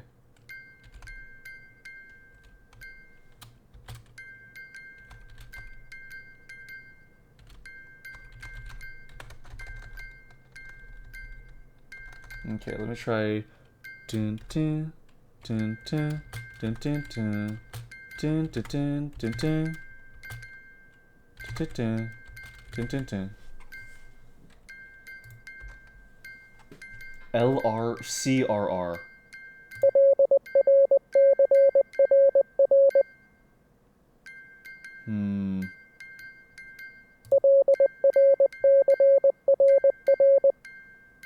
Interesting. Okay. For now, we just have dashes, but we are getting some letters from it. There's like I think I can hear the L, but let's go from there. Let's go from there. Okay. Okay. At least we made the attempt. We made the attempt. Okay. Meet in hotel. Bring contraceptives. Even though they're both guys. Donk knows the truth. That's what I got. Just what relevance do you propose this woeful chiming has on this case? It's the defense's belief that the sound emanating from this music box is not supposed to be music. Just because this is a music box, it doesn't necessarily mean that the sounds we are hearing are music. Look at that. The smile vanished from Graydon's lips as soon as I said it. I'm on the right lines here. Or rather, the right dots and dashes. I must be. Making deductions based on how people react to what you say. You're acting just like Hurley, Runo. Oh, yeah, okay, fair enough, Dark Tuesday. The music box ending with Naruhodo's Death Slam is a hell of a beat drop. It is such a beat drop. With like a mic drop. You're acting just like... Oh. The sounds we're hearing aren't necessarily music. Well, now that you've told us what they are not. I'm sure the court would like to hear what they are. Do enlighten us, my Nipponese friend. Well, surely you have an idea in mind, because if not, it will be the death of your ill-formed argument. Exactly. The music box is clearly broken. Refusing to accept that accept that fact is pure foolishness. They've got me. I don't know what the answer is yet. Bruno, I've just examined the music box very thoroughly. And I'm fairly certain that it's not broken at all. Really? Really? The way it's been made, it can only produce a single note anyway. Thank you, Iris.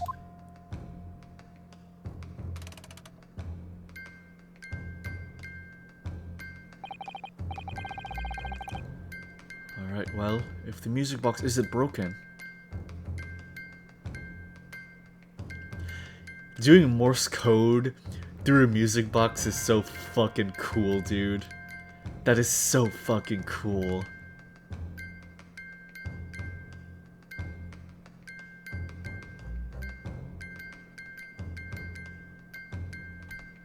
Hold on. I want to try one more time. So the low is dot and the high pitched is dash.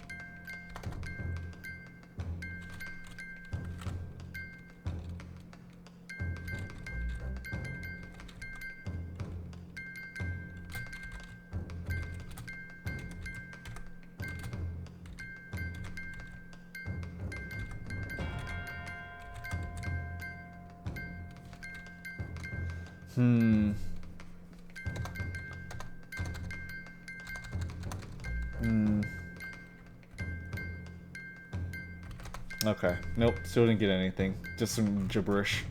Okay. Let's get back at it. It must mean that the sounds it's producing have some significance that isn't musical.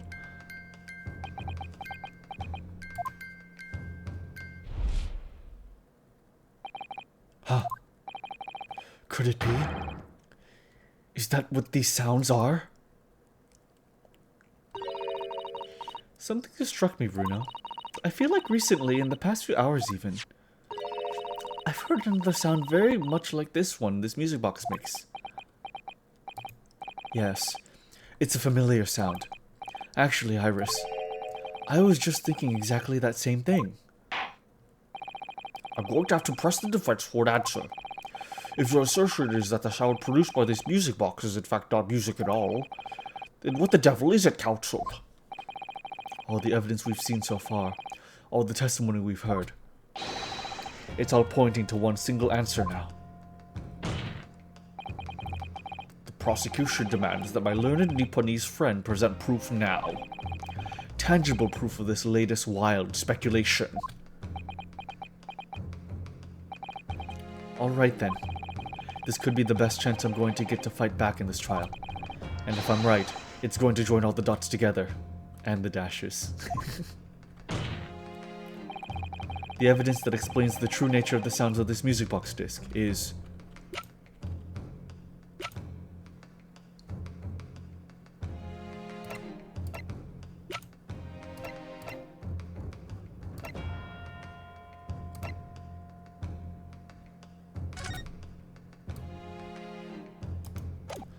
what do we have that points to Morse code?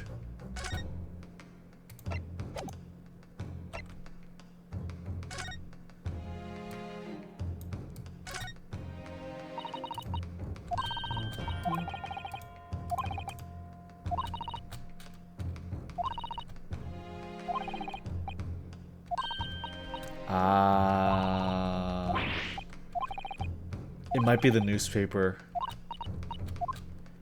The newspaper is our one connection to Morse code, because that's how we receive the news.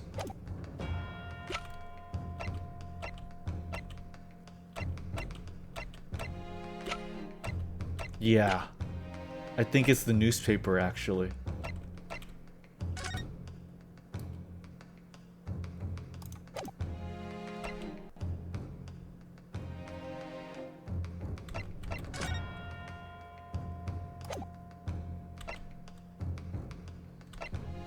Alright.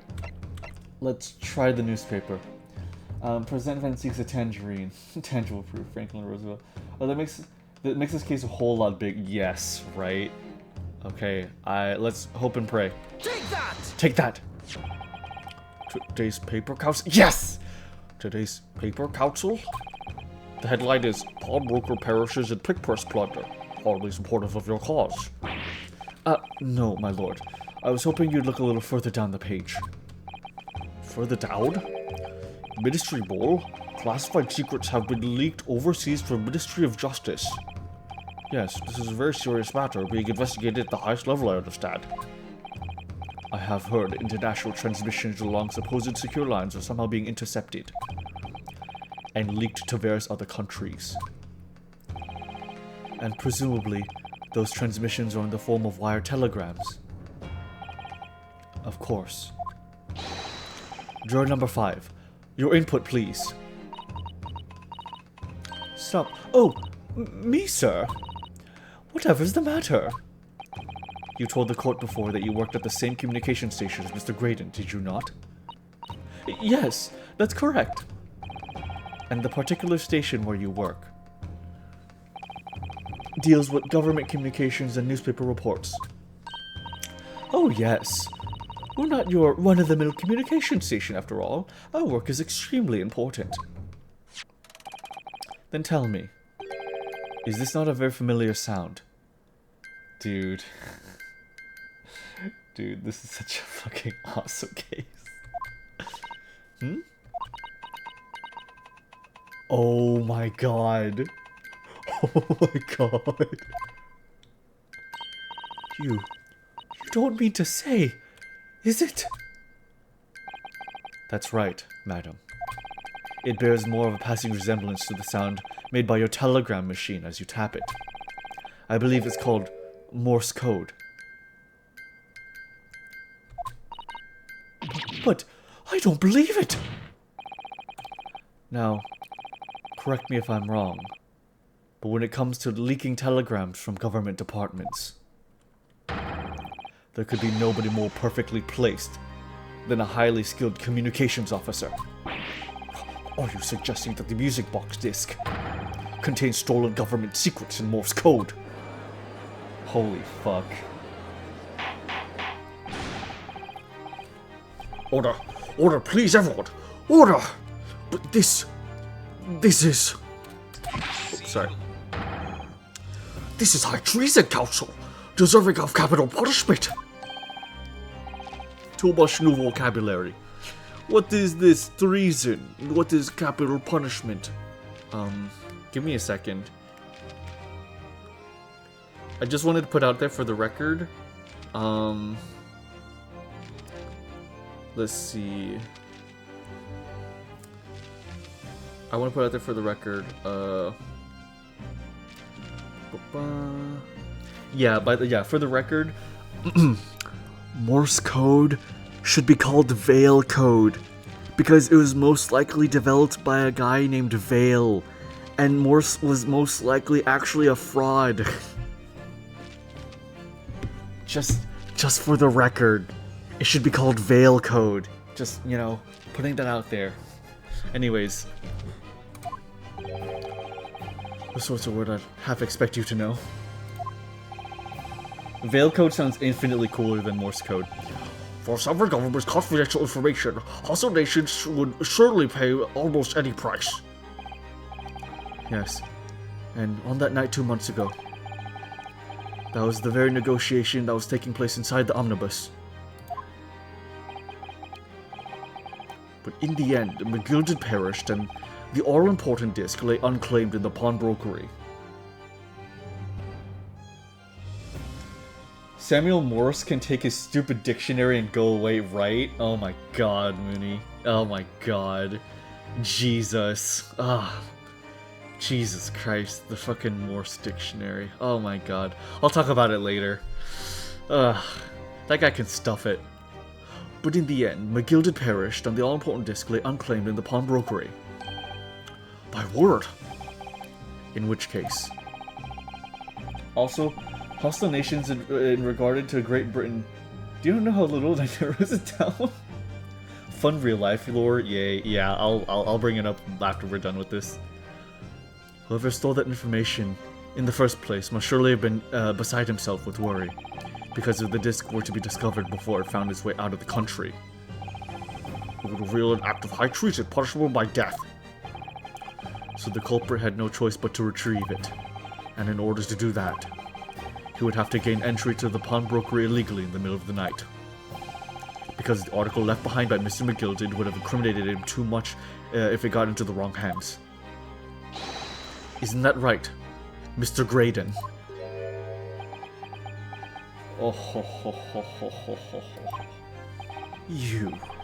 You think I've been stealing government secrets? Preposterous. Absolutely preposterous. So, in response to the defense's accusations, you claim complete innocence, do you? Well, of course I do. I've had to stand here in silence while the pretentious foreign lawyer has been prattling away. Objection! Objection! Then by all means, counter the charges, sir. The prosecution demands the witness testifies in response to the accusations brought by the defense.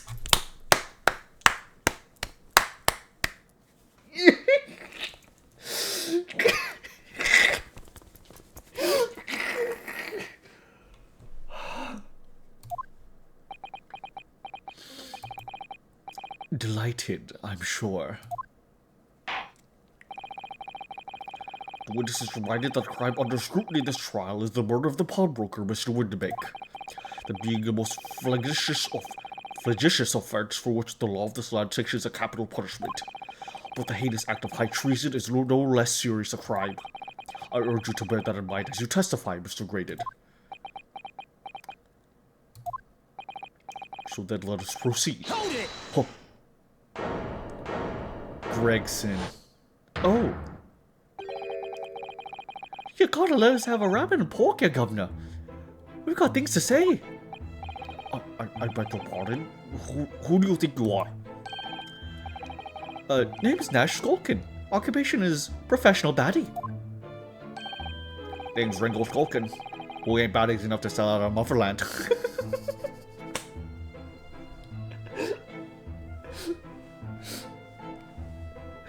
Venzeeks hates the Japanese because he's a hot-blooded Brit. He would never stand for treason. Extremely true. Extremely true. That's right. We're what they call the three Skulkin brothers.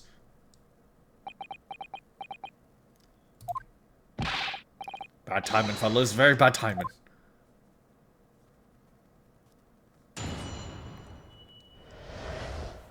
Graydon's counter. A mere communications officer couldn't possibly steal confidential government information.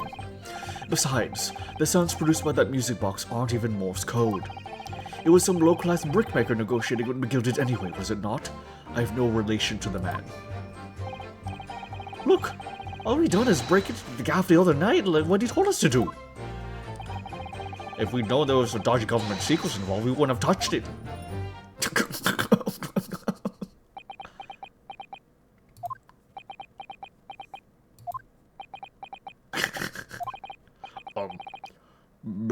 Mr. Skulkin? Well, Mr. Dual Governor, what's up? I do taking you down a bit to the crime. Of the night in question, you did indeed gain entry to the premises illegally.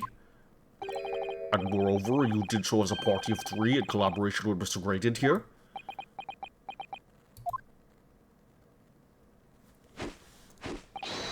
We did, Gov, we did!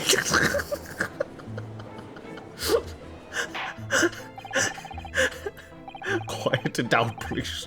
What say you to that, Mr. Graydon? We may be criminals, but we're British criminals.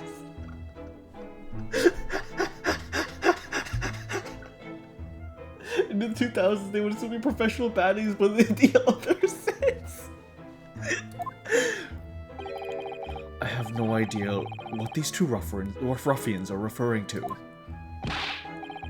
You little rotter, getting us mixed up with all this monkey business. You never said nothing about no government secrets. It was supposed to be a straight up job. Oh, what about the geezer whose shop it was, huh? Poor bloke didn't have to die, did he? Oh. Nice to know who your friends are. Whatever these men say, I deny the accusations. Indeed. Well, I certainly wasn't expecting this new music box to become so significant in the proceedings. However, as it has, I will admit it into the court record as evidence. Alright. Cross-examination. Let's do this. Before that.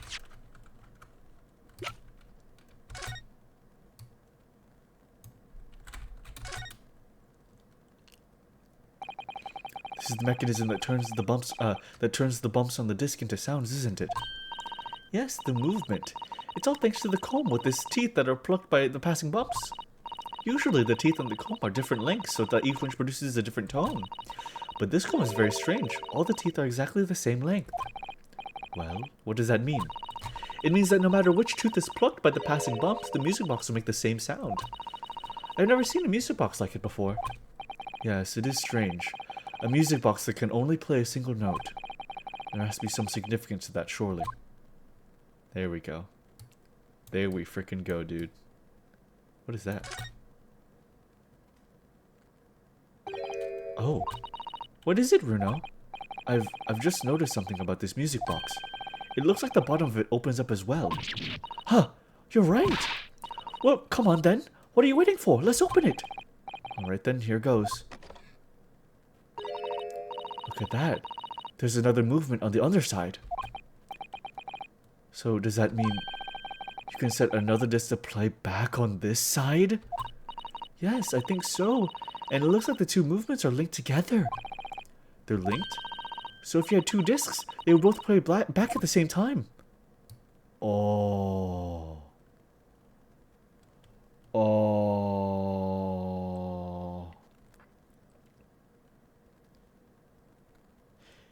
These might be the dashes. These might be the dashes. Bray Guy, hi, it's so good to see you. Greatest Eternity's going awesome. This case is so cool. Just getting absolutely crazy, Bray Guy. They're bringing Morse code into play. And I recently watched a documentary about Morse code. So, you know, it's kind of... it's really, like, making me tingle. It's so awesome. Who'd have thought these... there would be a second movement on the underside of the box. And this movement is like the other one. The comb's teeth are all the same length. So this movement also produces only a single tone, like the other one. Yes, it must do. Except that the length of the teeth on the two combs isn't the same. So this is going to be the dashes. So the single tone produced by this movement will be different to the single tone we've already heard. What?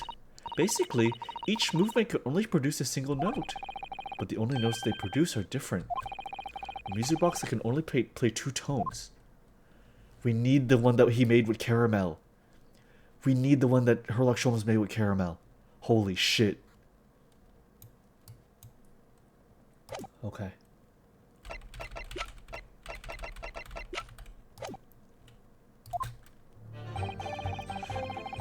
A mere communications officer couldn't possibly steal confidential government information. Hold it! Hold it. So is this newspaper headline accurate? The government communications are being intercepted. How could I possibly know? What do you mean by that? Any important government communications are handled by high-level officers, by specialists. General members of the staff in the station where I work would never be entrusted with sensitive information. Oh no! Stop. Must say something. Stop. Let me guess. Juror number 5. We regular communication station officers aren't as lowly as you're being led to believe. A team of us are responsible for setting up and testing the telegrams used by the ministry. And Mr. Graydon is the team leader. That's fascinating. Graydon is a highly skilled operator. Stop. Currently in presence of idol. Stop. Showed access to the code used for these confidential communications, Mr. Graydon. Well, what of it? The transmissions are always made behind closed doors as they can't be heard. And in any case, all messages are sent enciphered. Normal employees couldn't possibly understand them. Oh no! Stop. Let's say something. Stop. Mr. Graydon regularly attends meetings with ministry technicians and the ministry communications team. He assists them in ensuring that there are no errors in important international communications. And he's received the top prize in the cipher cracking convention 5 years in a row now. That's fascinating. I love juror number 5. I love her so much.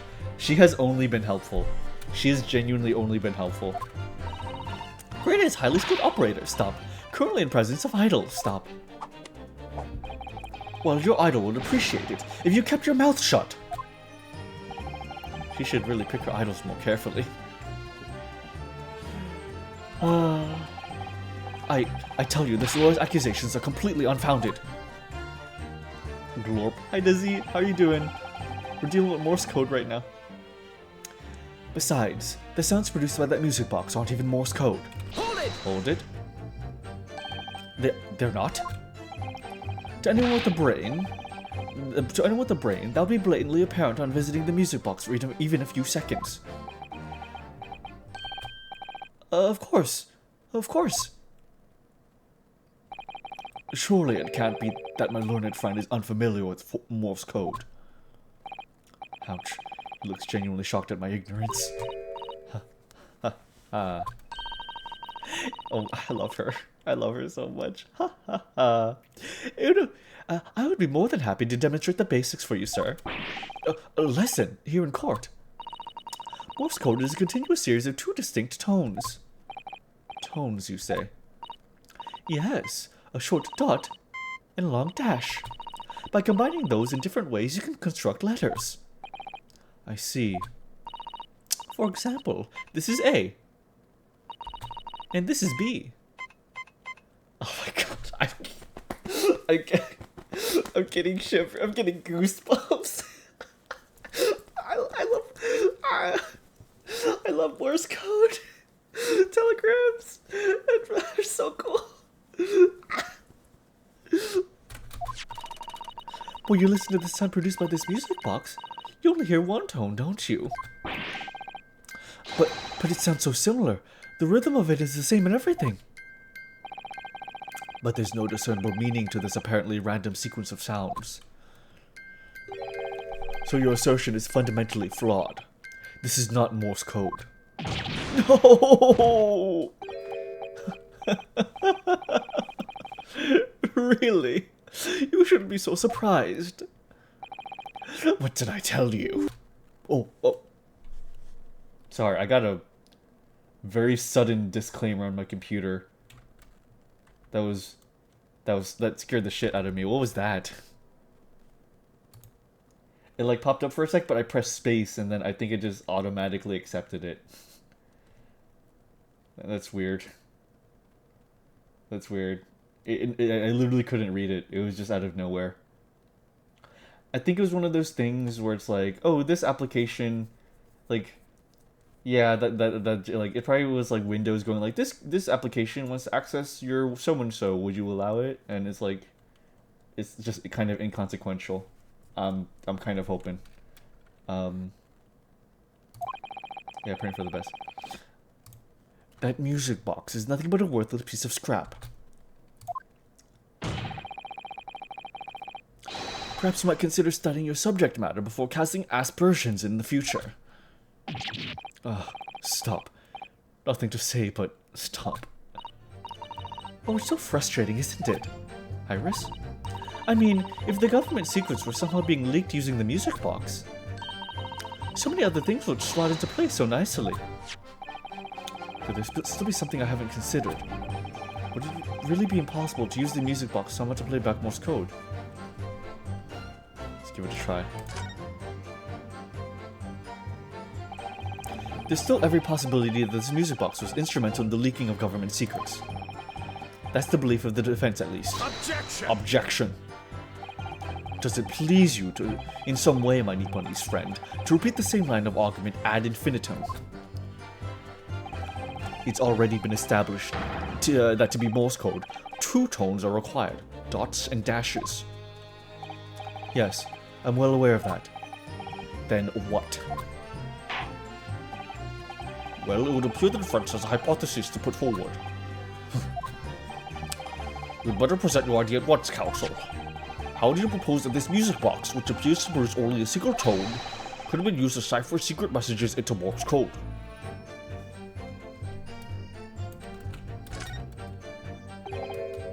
Oh, I already read this.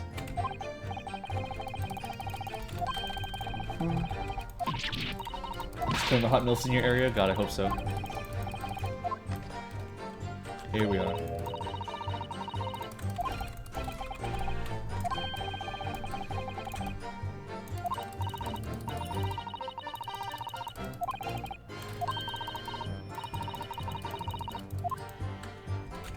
Got it! Got it. Good gracious!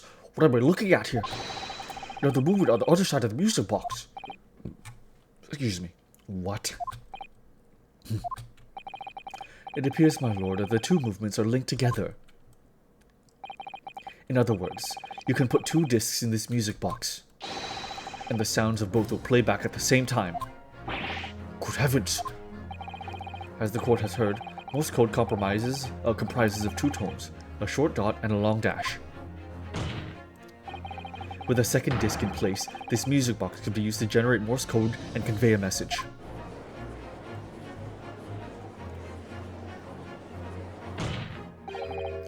This is beyond a joke.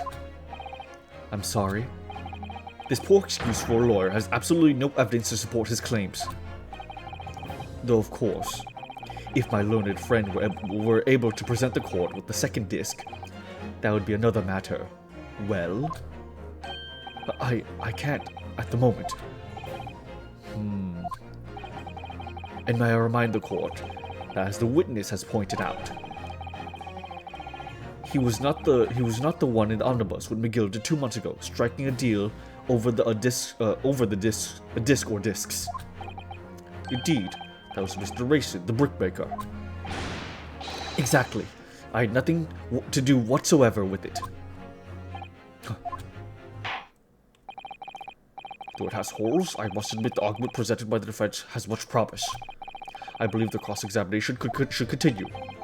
The link between Graydon and the victim of the omnibus case must be there somewhere, but I haven't found it yet. Oh dear. It looks like you need to give your argument more strength, Bruno. You will reiterate your testimony if you please, Mr. Graydon. If I must, though I maintain exactly what I did at the start of this pointless cross-examination. Oh.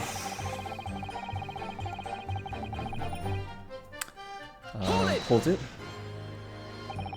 So 2 months ago in the omnibus, McGill killed the brickmaker and stole the disc. Mr. Mason was a single man with almost nothing to his name. It seems he lived in an artisan quarter some years ago, but people there remember little about him. It doesn't make much sense though, does it? How could a humble brickmaker come to acquire secret government information?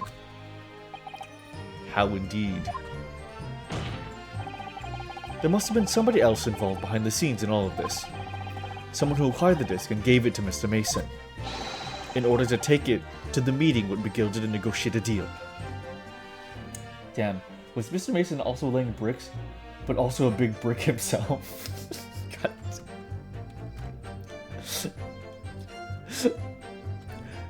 Little did we all know, Mr. Mason was not only a bricklayer, but also a pipe layer. Dear me.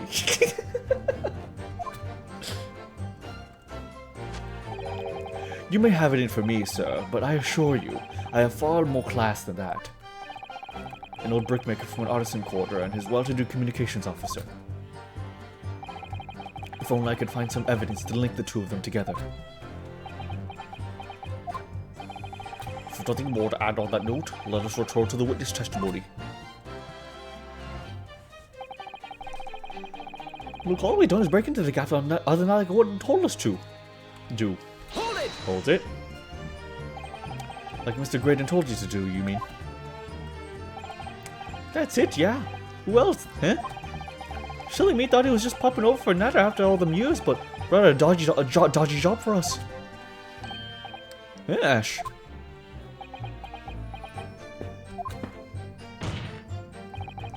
Let me stop you there, Mr. Skulkin. After all them years, you say?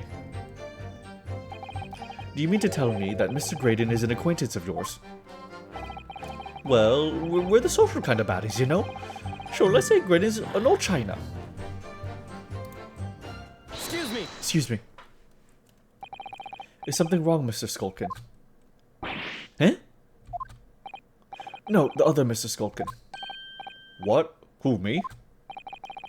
When your brother was testifying just now, he said something that seemed to cause you to react. Oh, I was just remembering the old days, that's all.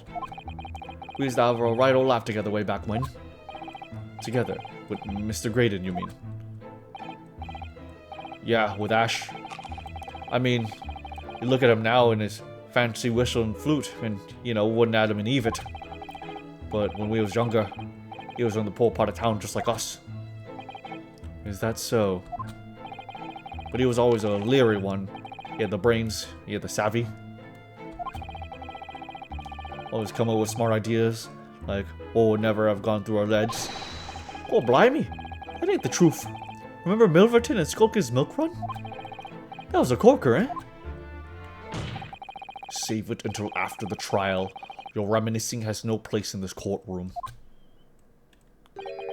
And neither does your fruit. Hoy, Geezer asked us a question, didn't he? He was answering. Yeah, we ain't done nothing wrong.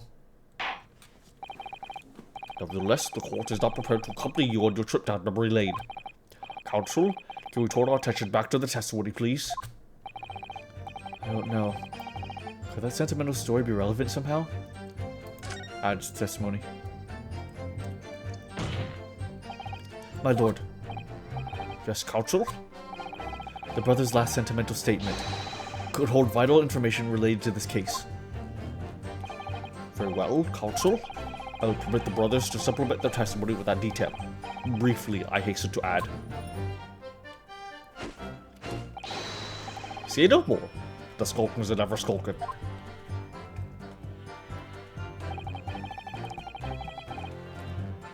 Milverton and Skulka's Milk Run. Or, them were the good old days.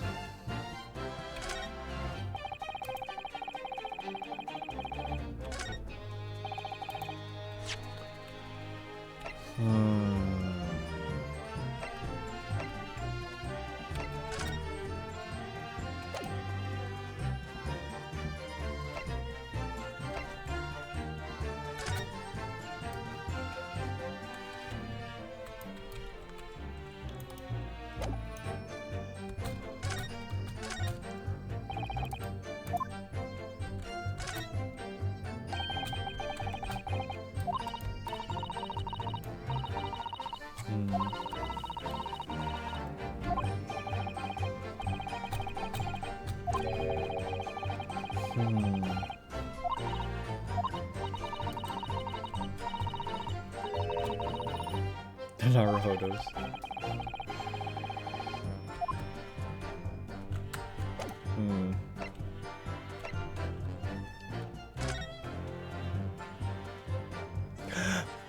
Mason Milverton. Mason Milverton. Objection! Objection! God damn it. Mason Milverton. Milverton and Skulkin's Milk Run. Gore. Them were the days. Hold it.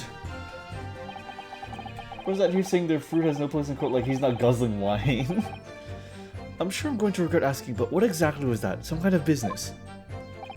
There's a little scheme we had going on back when we was youngsters. A bit of fun, really. Delivering fresh milk to the locals. That's what it was all about. That sounds alarmingly legitimate. There must be a catch. I suppose since we're here, I should ask them to elaborate. But on what? The name. So this business was just a bit of fun, you say? And it was just yourselves and Mr. Graydon involved? Yeah, that's it. Milverton and Skulkin's Milk Run, was it? Yep, that's it. Was he brothers? And where did the Milverton part come in? Oh, alright. I thought a clever clog like you would... Hold it. Enough of this. How much longer are we expected to listen to this drivel? I don't... Objection! Let me guess. You don't accept anything these two witnesses are saying. Tell me, why is it that it was only the mention of the name Milverton that you decided to interject? Because well... It weren't that happy as the times that one came from. Yeah, his old man was struggling for money so much, his wife walked out on him. She should have named Graydon then, see? Oh... But that should always be Milverton to us. Milverton. So that used to be your surname, did it? Of course not. This is all bunkum. I've been a Grayson since I was a Graydon since I was born. Do you really think you can rely on the testimony of these two thieves, You're a communications officer attached to the civil service. As such, your personal details will have been thoroughly checked at the time of your appointment. It could be a very simple matter, indeed, to subpoena those records, Mr. Graydon. Well, it would appear that Mr. Skulker's testimony has been reliable. For what? Your board Ashley Milverton, then? Is that correct?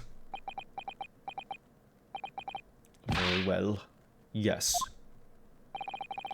So Ashley Graydon was once Ashley Milverton. That information could change things and could turn out to be extremely important. Ashley Graydon's personal profile has been updated. Ooh, baby. Ooh, baby. Ooh, baby. Ooh, baby. Ooh, baby. Oh, baby. Ooh, baby. All of a sudden, we seem to be up on our necks in a serious matter of national security. Although all this talk about interception of secret government messages is still just conjecture at this stage. It would explain a number of things, though, wouldn't it? The negotiation Guinea overheard in the omnibus 2 months ago, and the break-in at Winterbanks. But the trouble is, it wasn't Mr. Graydon in the omnibus or Mr. McGill did. No, that was Mr. Mason, the brickmaker, who was so horribly murdered. If only there was some link between the two men somehow. I know, but Mr. Graydon's testimony seems to be as watertight as ever. I wonder if the key to us making the headway with the cross-examination here could be those two brothers. There we are.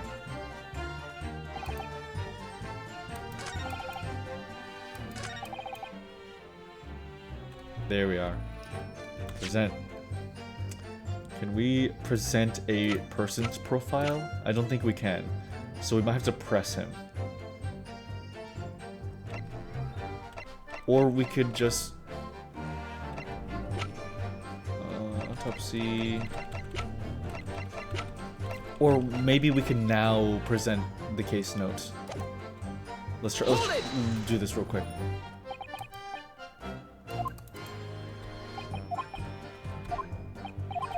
A brickmaker, how indeed. Mr. Mason, paid meeting guild is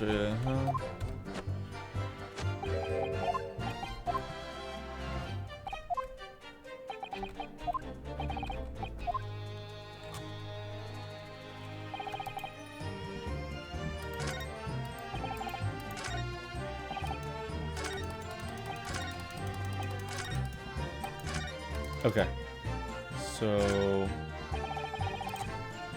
let's try pressing him with this one more time. Let me save.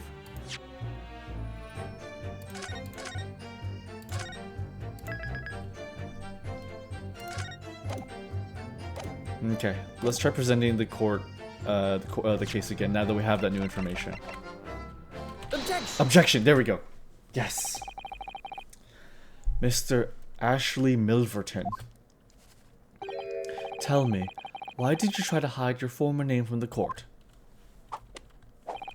Because I haven't gone by that name for years. It means nothing to me. No, I don't think that's the real explanation at all. The truth is, you had a reason to hide that name. Explain yourself, please, counsel. I have here the notes from the omnibus case, my lord. And as we all know, the victim, the man who we now understand to have been negotiating with McGilded. Yes, Mr. Mason, the brickmaker. That's right. Only Mason wasn't his surname at all. It was his given name. His full name was Mason Milverton. Milverton? Do you mean to say it's alive? Mr. Ashley Milverton. Is it not the case that the brickmaker, Mr. Mason Milverton, was your father? Gah, I don't... As I believe I mentioned earlier, your family history will have been thoroughly checked when you joined the civil service, and it really would take no time at all for the court to subpoena those records. Gah.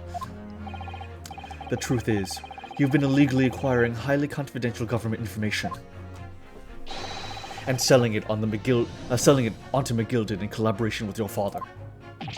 Gah! There we are. The new facts and evidence unveiled by the cross-examination of this witness all come together to reveal the truth.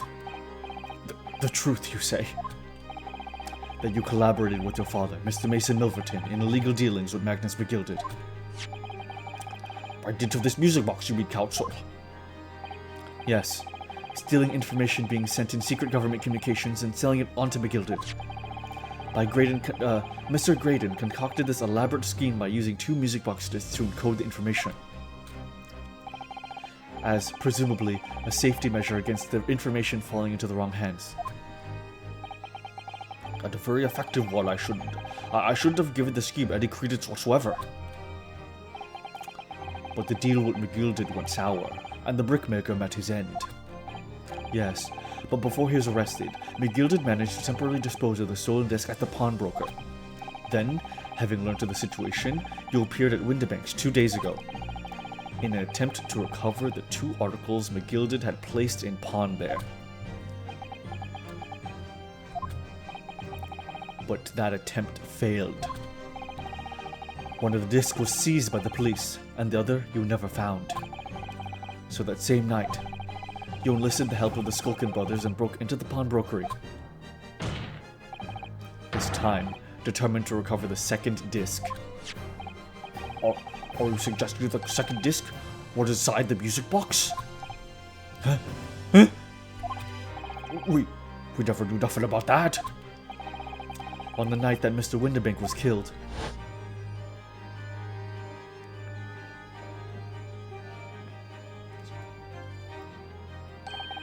the intruder to the pawnbrokery touched one item, and one item alone, the music box.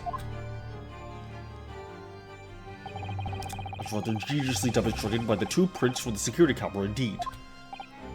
So, the question that naturally begs answering is this: why was only that one article disturbed?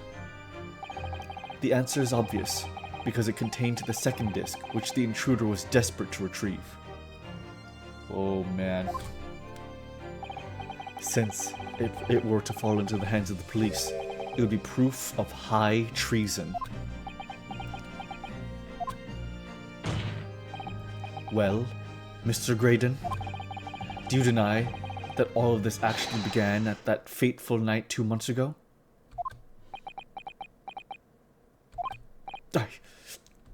I refuse to accept any of this nonsense.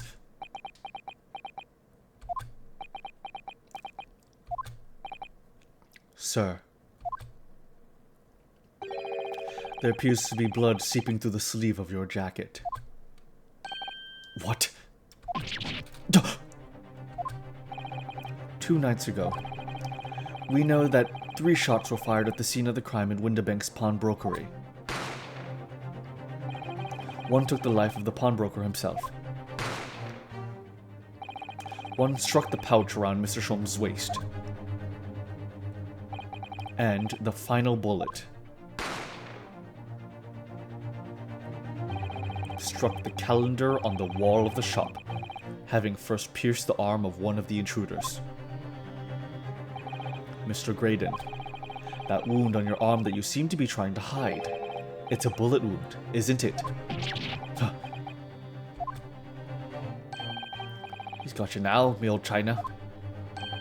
Time to call it quits and croak, I reckon.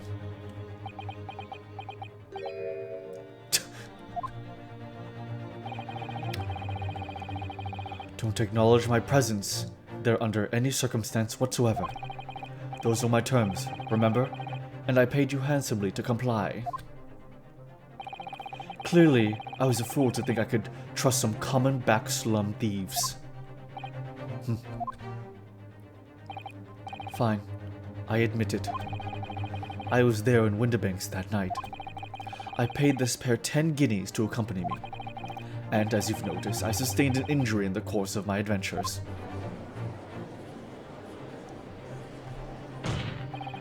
But that is all. I admit to nothing more. Stealing government secrets, negotiating with Mr. McGilded. As God is my witness, I'm sure I recall nothing of the sort. He's not going to go down without a fight. Not until I can show hard evidence, I suppose. Nevertheless, the defense has now established a crucial fact. Which is...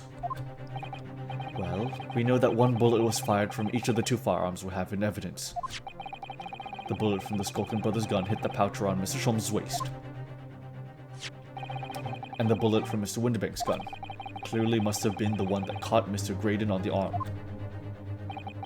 Indeed it must. We could rule out the possibility that the man shot himself. And that leads us to only one conclusion. Mr. Winterbank was shot by a 3rd gun, which can only have been fired by the 3rd intruder.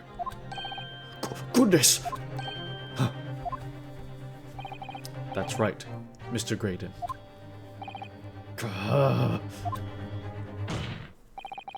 The only person who could possibly have shot Mr. Winterbank that night is you! Hold it! Hold it.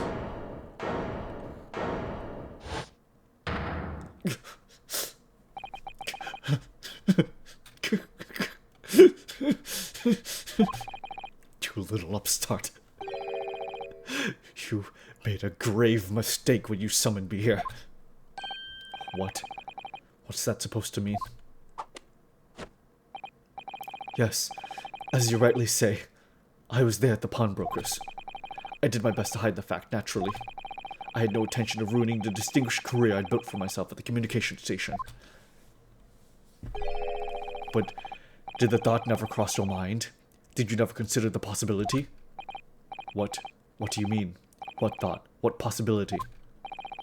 The possibility that if I was there at the scene, I might have witnessed the crucial moment. You see, this makes me a key witness in this case, and I have my hands firmly around the neck of your client. What? Are you suggesting? I saw it all. I saw the very moment that pickpocket girl pointed the gun at the poor, defenseless pawnbroker and shot him. Wow. You... What? Fucker. If I'm lying, may a truck strike me down and live. Order. Order! Well, it would seem we're finally entering the last act of this theatrical trial. Mr. Graydon. Yes. I trust you are fully aware of the implications here. If it is shown that your claim is false, you will have incriminated yourself as the killer. Oh, I understand fully. Then I must ask you to give your formal testimony once more. You will explain to the court precisely what you saw at the moment the defendant allegedly shot the victim. Nothing would give me greater pleasure.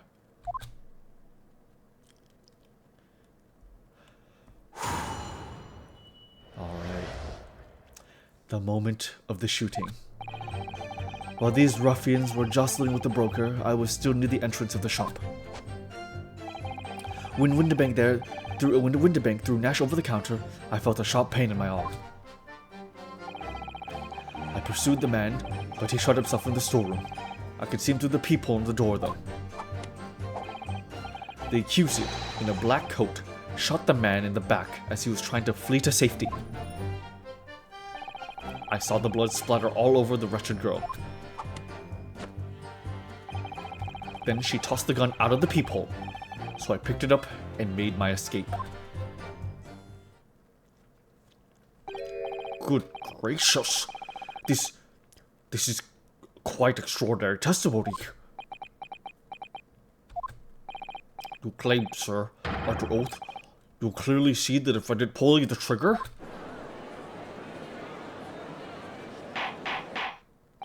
Order! Order! Order! It wasn't my intention to testify this way.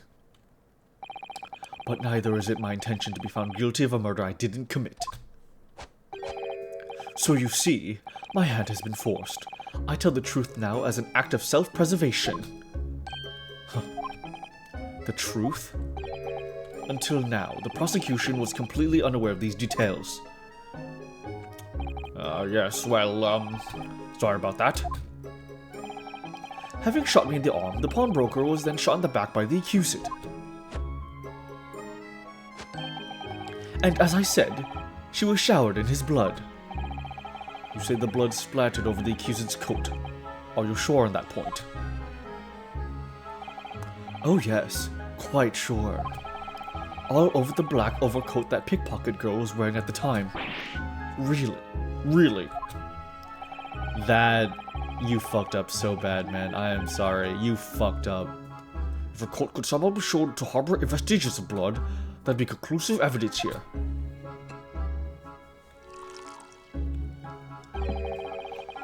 Such an investigation is entirely possible, my lord. What? Only very recently, a German scientist has developed a technique to identify human blood. So here's the true science, not some amateurish detective's dubious foray into the world of chemistry. There's nothing dubious about Hurley's work. His ideas are all sound. Ideas are no use to us here. In science, as in law, theories must be proven before they stand. In Germany, the technique has already been employed in the courtroom as the basis of investigation. Scotland Yard has a small quantity of the chemical reagent used. With your lordship's permission, we could shatter all vestiges of doubt within minutes. This doesn't look good, Runo. No, this is very good, Iris. This is very good.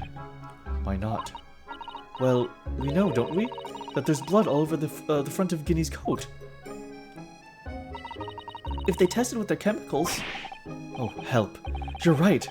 I was forgetting what happened yesterday.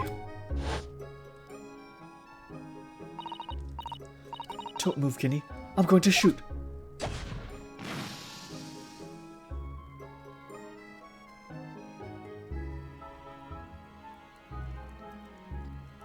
That's not Mr. Windibank's blood.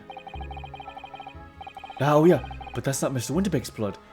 That stain is from 2 months ago. That's Mr. Mason's blood, when he was stabbed by Mr. McGilded, who was wearing the coat at the time. My lord, the defense objects to this test proposed by the prosecution. Overruled. Lord Van Zieks, make it so at once. Oh no. Oh no. Okay, so they pointed it out, so okay.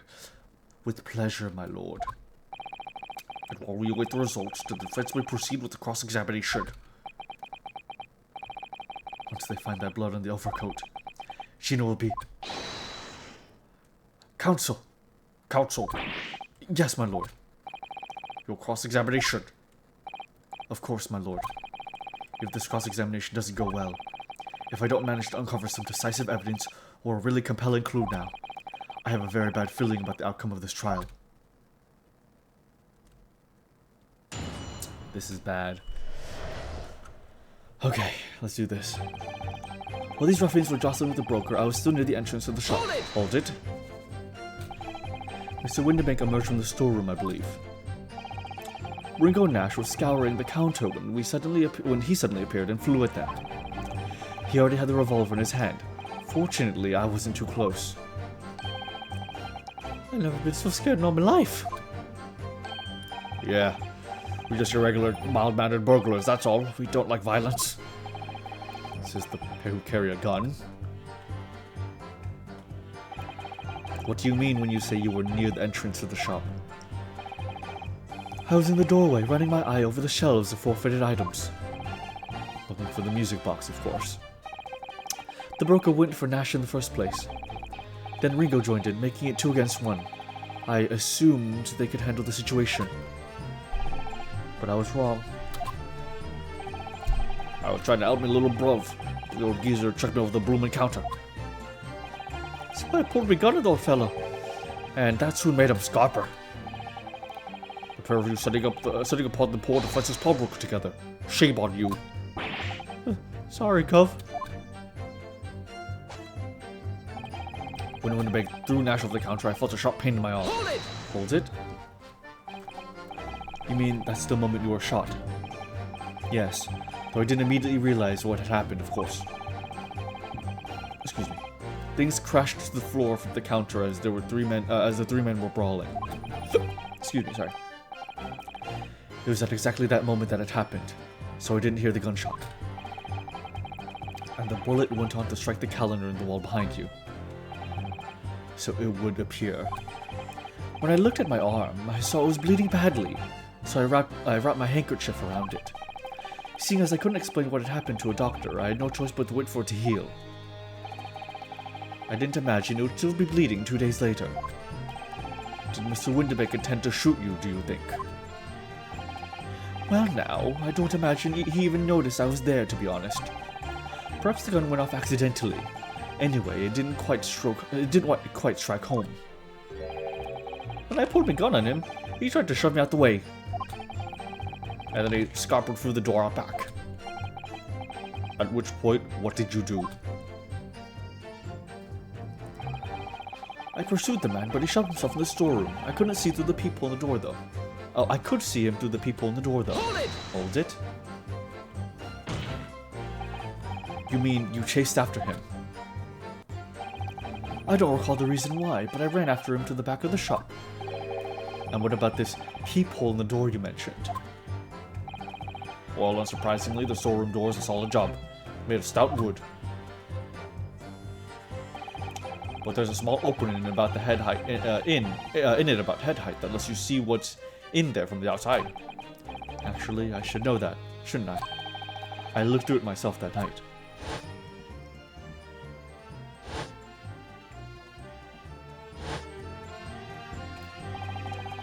And what about your burgling brothers? Did you see what went on through the peephole as well? Are you burgling brothers? Not likely, Gov. Didn't see nothing of the sort, Gov. I doubt these two buffoons were even aware of the people's existence. So the Skulkin brothers were there, but they didn't see the killing of Mr. Windibank take place. Inside the storeroom, I could see the broker and that young girl standing there. The defendant? Yes, though neither of them noticed that I was looking. The girl raised her gun and pointed it straight at the man. And then, what did you see next? The accused in a black overcoat shot the man in the back as he was trying to flee to safety. Hold it? Yes, when the crime was discovered, the defendant was found with the gun in her hand. But that was Mr. Windibank's gun, from which only a single bullet had been fired. And as we've already established, Mr. Graydon, that bullet was fired at you.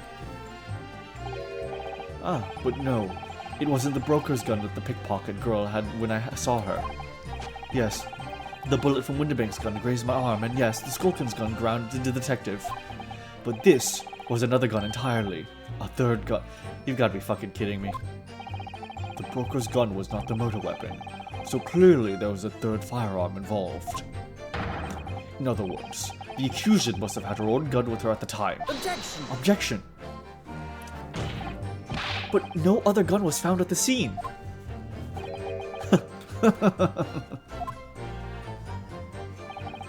Calm yourself, counsel. Sorry? You must consider the events in order.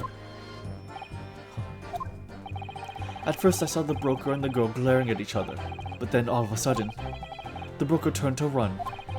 And it was at that moment, the little gutter rat shot him in the back. A chilling image, I must say. You've got to be kidding me. I saw the blood splatter all over the wretched girl. Hold it! Hold it? All over her?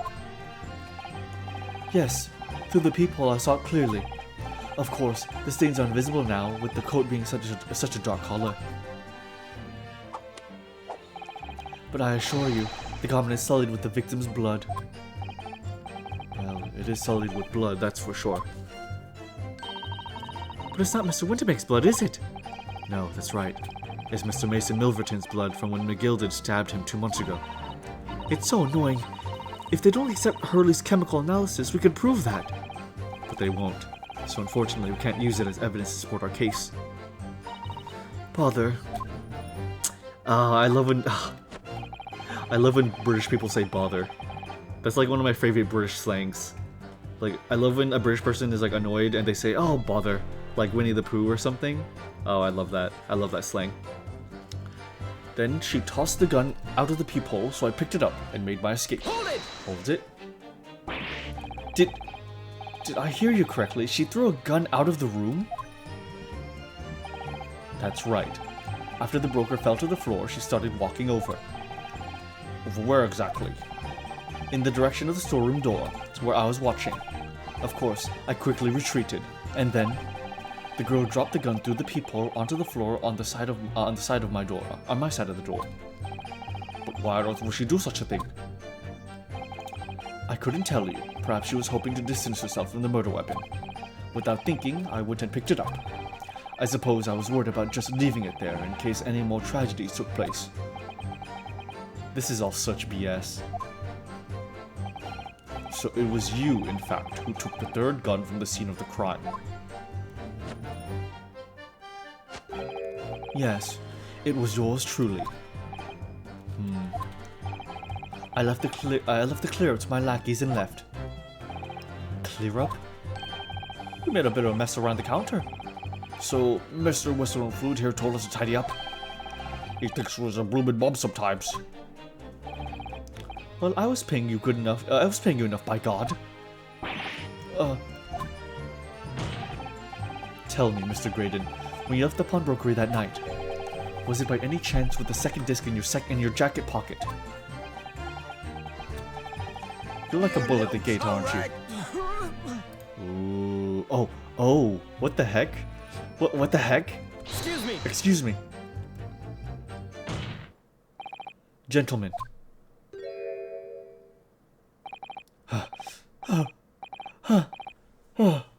What the heck, Gregson?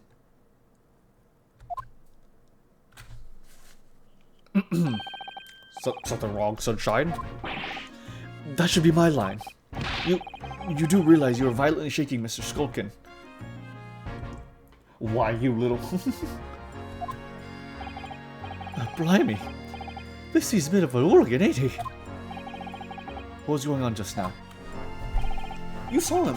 He grabbed me whistle. Why the blazes, he said, didn't you mention the third gun we got you to the station? And why didn't you? 'Cause we didn't know nothing about it. With the flaming people on the door.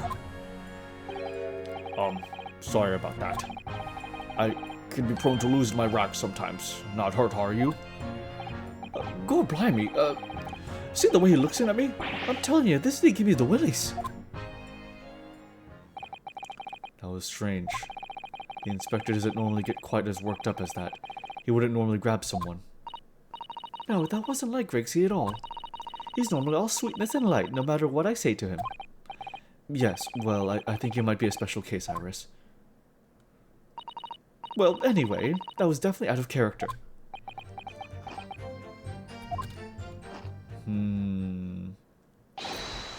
My lord. Requesting your lordship's permission to interrupt the cross-examination. Explain yourself, officer.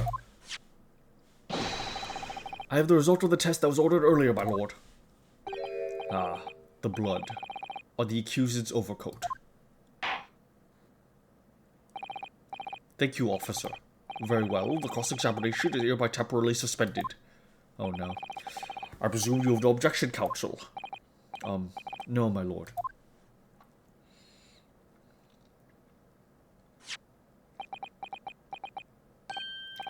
Well, there you have it.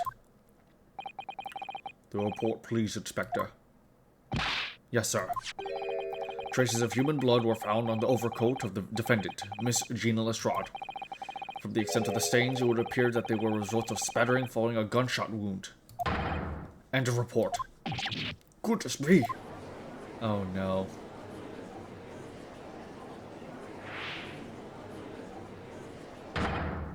See? What did I tell you? Objection! Objection! No, the blood in that coat is not Mr. Winterbank's. What on earth makes you say that, counsel? The coat originally belonged to Magnus McGilded. Just before his coat was deposited at Winterbank's, McGilded had fatally stabbed Mr. Mason Milverton. So the blood in that overcoat is the blood of the brickmaker from the omnibus case. Objection! Objection. Well, the dead cannot speak. Isn't that right, my Nipponese friend? Sorry?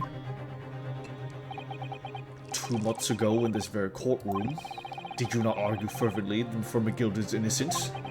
And yet, now that the man is dead, you bragged him as a murderer. Your conduct shatters my shred of respect you may have earned from yourself in this country. But that was... I call it ballet disgrace.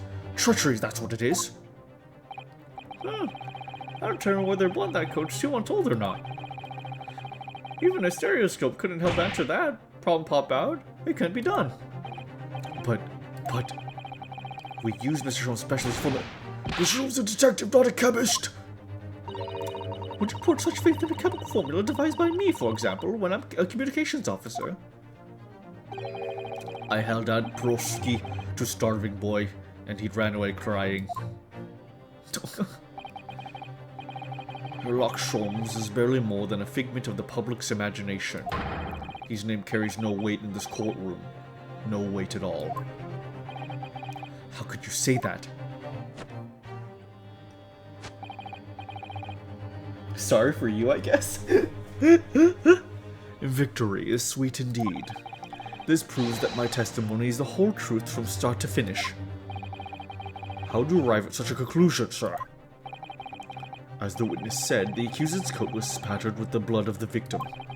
The only way Mr. Graydon could possibly have known that fact is if he saw it happen. In other words, his testimony is solid and the conclusion is singular. It was the accused who shot the victim in this case.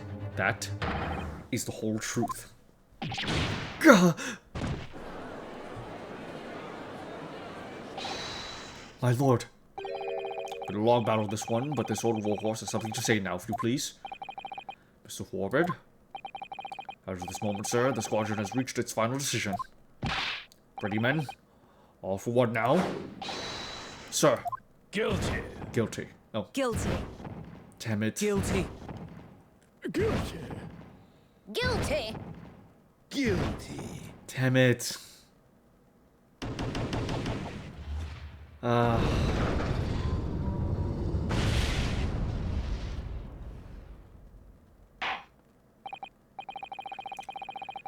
Well, it would appear the ladies and gentlemen of the jury have reached a unanimous verdict.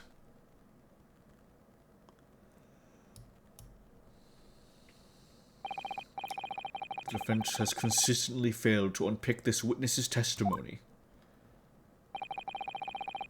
Here's to any attempt you make at unpicking the jury's decisions being equally successful. God! I don't believe it. After I've come so far, how is it all unraveling on me so fast?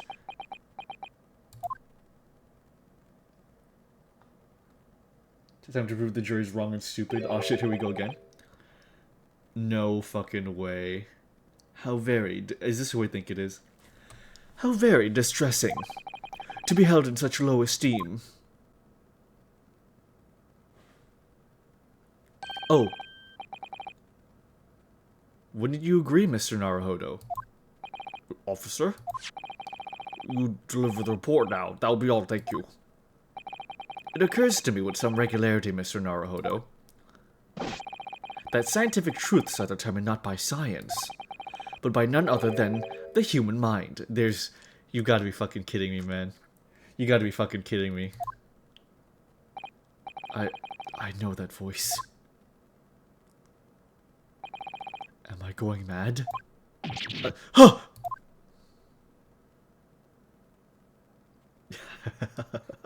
Yes. Mr. Sholmes! Yes. Fuck yes. What is the meaning of this? Order! Order! Order!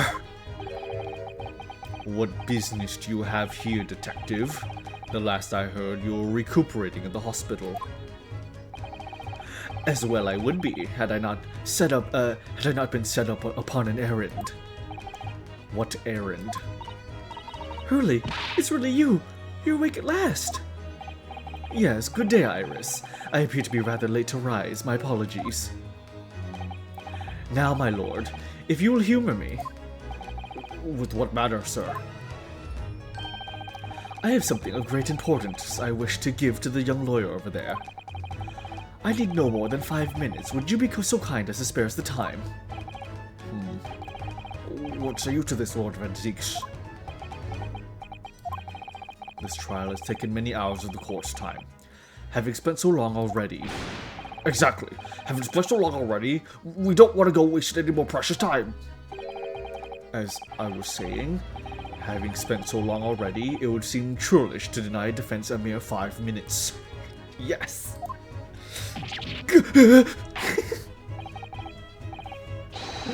Yes, he's back to the boy.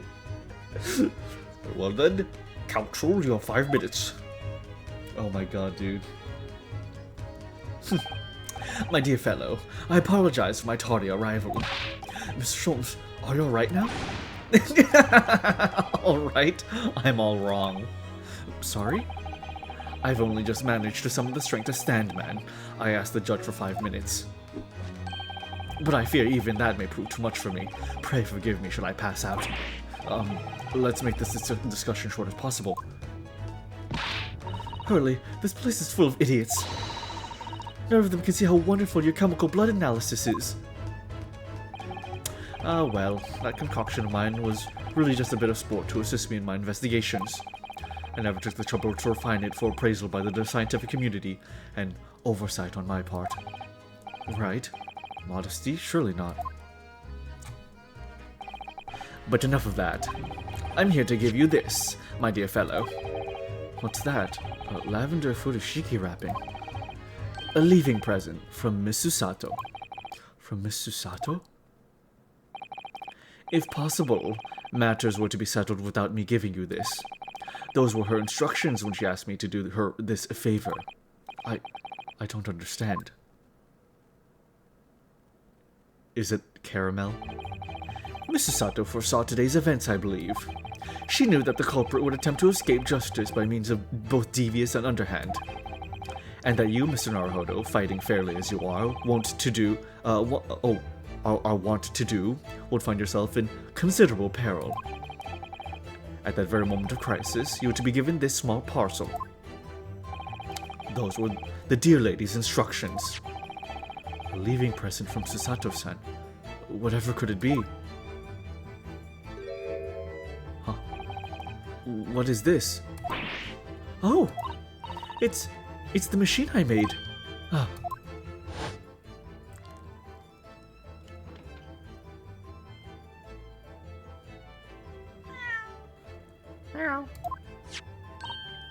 Look, I use this. It's my latest invention. What is that? I call it the cat flap-o-mat. It can make a cat flap for a little furry friend like Waggy for in seconds. Wait a minute. What's Susie up to? Mrs. Sato muttered the following words before she left. I'm a failure. I don't deserve to be a judicial assistant. What? Didn't she say something like that? You really are the best judicial assistant in the world. Well, that's extremely flattering. But I'm sorry to say that I've been a complete failure.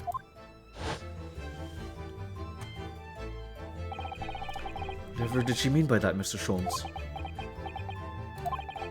That night, when you left Windibanks in pursuit of the thieves, Mrs. Sato made us this contraption for made use of this contraption for a certain purpose. Wait a minute. Fraser! Fraser, hi, how are you doing, Fraser? What's up, dude? How are you? Forgot my resub? No way, thank you. I really appreciate that. Thank you so much. I really appreciate that. Thank you. It's good to have you, Fraser. Wait a minute. Okay. The cat flappinator. Did the door not originally have that peephole? Did Susato make the peephole so that we could peer into the room and never tell anybody? That would make Graydon's entire testimony fall apart, because he didn't see anything if that was the case. If Susato had used the gun herself, then that would mean that he could not have seen into the room. I'm getting into bed while reading 3D printer stuff. How's the Great Detective going? It's going fantastic, dude. You wouldn't believe this timing. This entire case has to do with Morse code, man. After we watched a full time, this entire case has to do with freaking Morse code. It's incredible. It's so good. It's fantastic. I hope the 3D printing reading is going awesome. Let's continue. That is your answer, dear fellow. Not at all cryptic then. Susato-san used this cat flap-o-mat that night. But what? Yeah! She made the flap in the door! She made the flap in the door! So that means that the flap wasn't there originally! A compact machine for rapid creation of small flaps in larger doors to allow cats to come and go freely.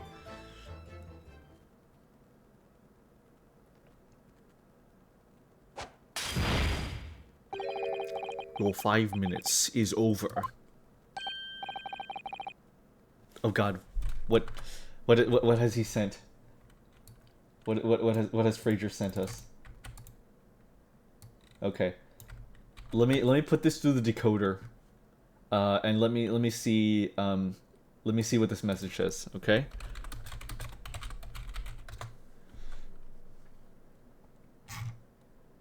All right, let me see. What is Fraser trying to tell us?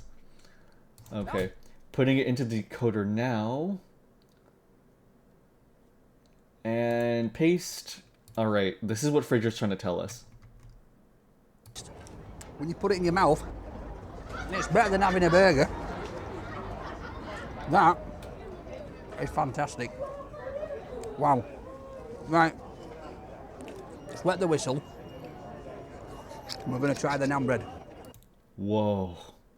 Holy shit, Fraser. Alright. Do the pictures of the cameras have anything showing the door? Nice kebab.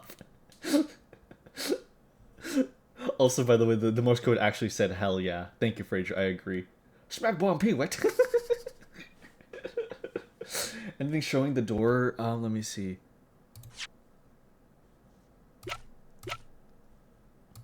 From it wasn't. Oh, it was there. It was there. It wasn't there. There's no peephole. Susato made it. It's there now. It's there now. Oh my God. Oh my God. Oh my God. Oh my God. Oh shit.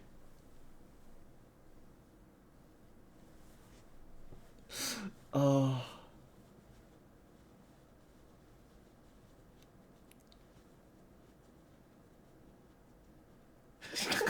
The revelation killed my internet.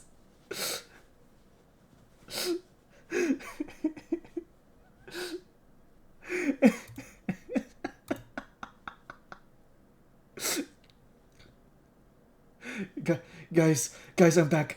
I'm so sorry. I got so excited. I plugged all the wires out of my router. And the thing connected to my wall. Oh my God, dude. I'm back. I plugged everything back in.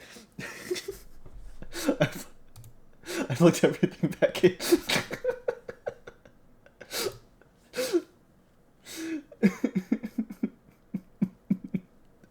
Dude. I have a weird association with the Rate My Takeaway Boys guy now. I'll legit start to crave fish and chips when I hear his voice. His videos do make me hungry. But guys, there's no flap here at 1 a.m. in the morning. No flap.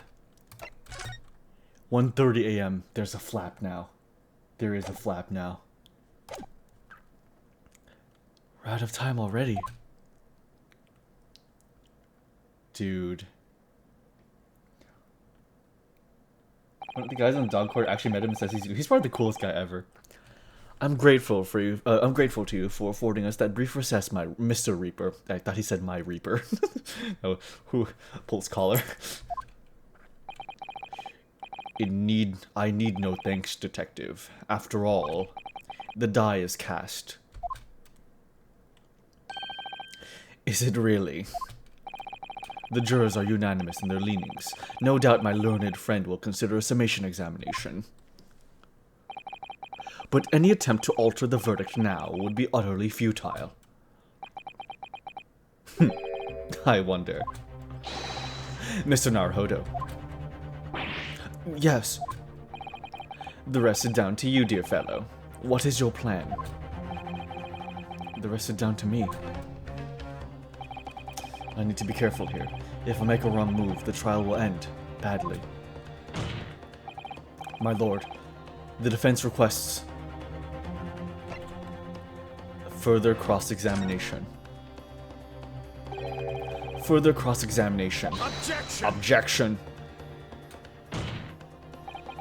The jurors have spoken. Protocol dictates that you may not cross-examine a new witness now. Objection! Objection. The defense is not asking for the cross-examination of a new witness. Rather, to continue with one of the existing witnesses. What? Oh. It would appear that a rather important detail has escaped your attention, Mr. Reaper. My lord, requesting your lordship's permission to interrupt the cross-examination. Yeah. Thank you, officer. Very well, the cross-examination is hereby temporarily suspended. I presume you have no objection, counsel. No, my lord. So nobody can say anything then. If Bruno asks to resume his cross-examination of Mr. Graydon, the court is obliged to allow it. This is absurd. Dude. I would remind those present that this is my courtroom. I concur that the defense is entirely within its rights to request the continuation of the cross-examination. However, I will not permit an unremitting protraction of these proceedings. Therefore, I have decided to afford the defense one final opportunity in concluding the cross-examination. Counsel, you must choose but one statement from the witness's testimony, and but one piece of evidence to present in support of your argument against it. I mean, I know what it is, but just in case.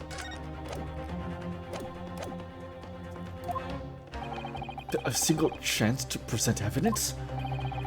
If, following that, the situation remains unchanged, I shall move to adjudication.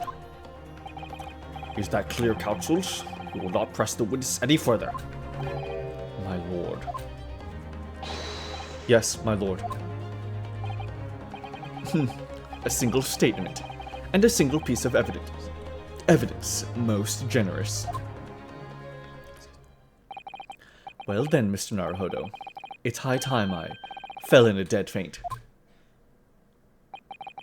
I leave this in your capable hands.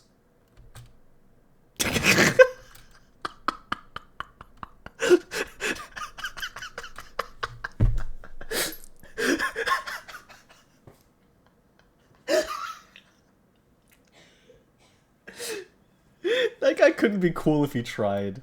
Oh my god. Mr. Sholmes!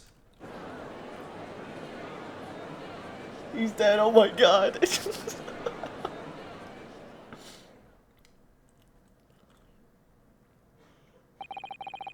You just know he fell into the Family Guy death pose. He definitely did. To sound so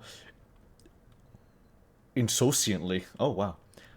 That's a word I've not seen before. to stand so insouciantly before the court in a state of such high fever, either the man was extraordinary strength of mind or extraordinary lack of feeling. I imagine he's feeling very little now. The detective is sleeping soundly in one of the antechambers. Strike a man when he's down, why don't you? Well then, counsel, are you fully prepared? Yes. One statement. One piece of evidence. One sip.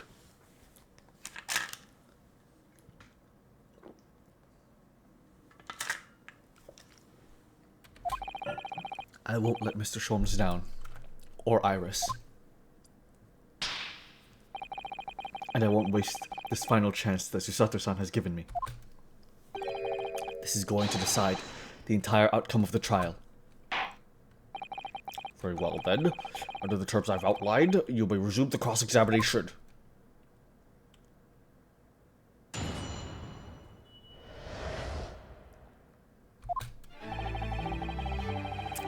Alright.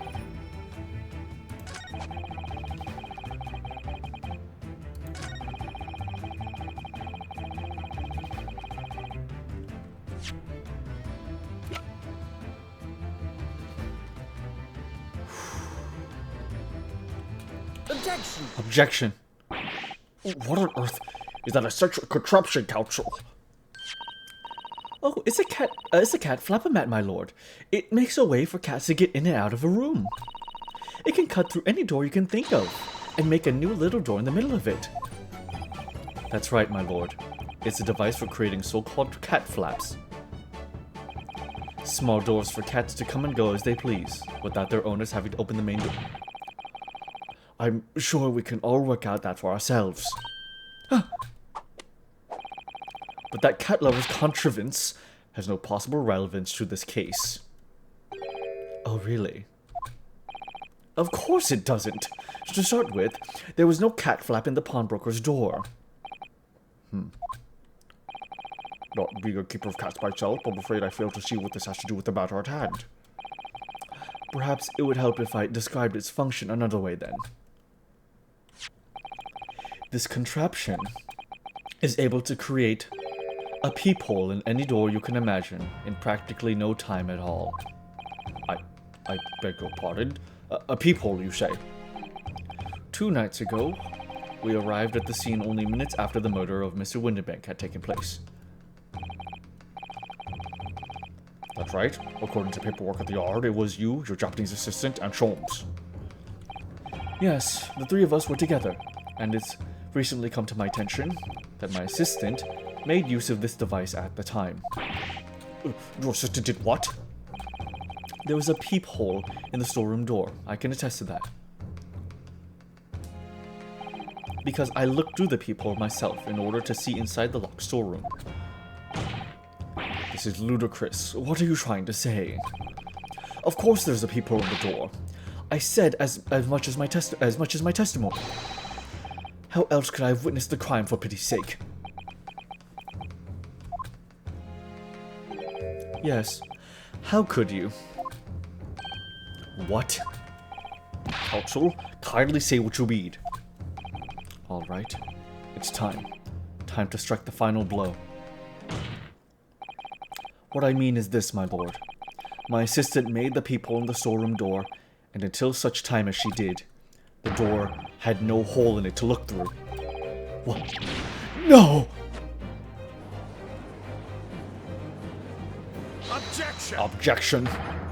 This is a farce. Are you really suggesting that the peephole in the door was...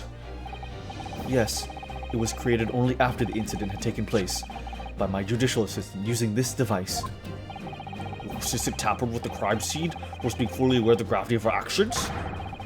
That is a most serious act of vandalism. For which I humbly apologize, my lord. It was in the few minutes that I left the scene in order to pursue the Skulkin brothers and alert the police. Nevertheless, in the light of this new information, it becomes apparent that Mr. Graydon's testimony is riddled with holes. Riddled with... Explain yourself, counsel. The majority of Mr. Graydon's testimony that appears to incriminate the defendant is based upon what he witnessed through the peephole in the storeroom door.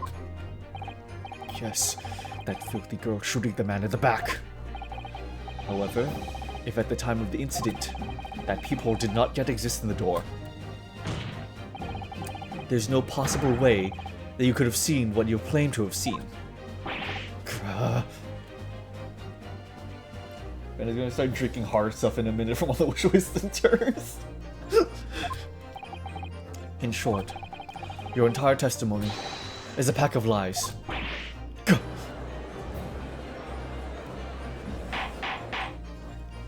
Order! Order! Is there any credence to this revelation? Objection! Objection. None whatsoever, as my learned friend must surely realize. Exactly. This is just some cheap trick designed to discredit me. I'm afraid not, sir. Of course it is. Do you seriously expect people to believe that plaything can cut through a solid wooden door? Oh yes, I designed it to be very powerful. It can cut through even the toughest of doors. That's absurd. I don't believe it for a second. I had a feeling you'd say that. What? Waggy, cooey, time for dinner. Oh my god, she cut a door through the fucking antechamber door. Meow. Well, she cut a door into the antechamber. Jar number 6, you must have vodka on your person. Hand it over. Duh. Young lady, this is the Old Bailey. What does not make cat flaps in the old padlock at the Old Bailey?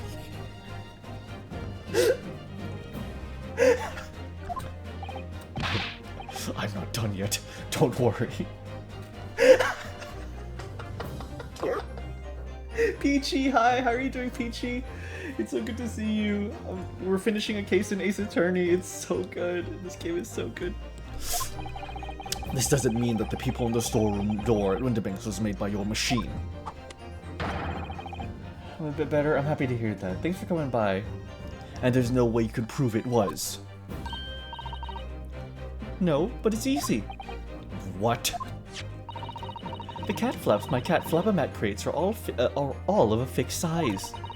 And the dimensions of the people at Winterbanks are an exact match.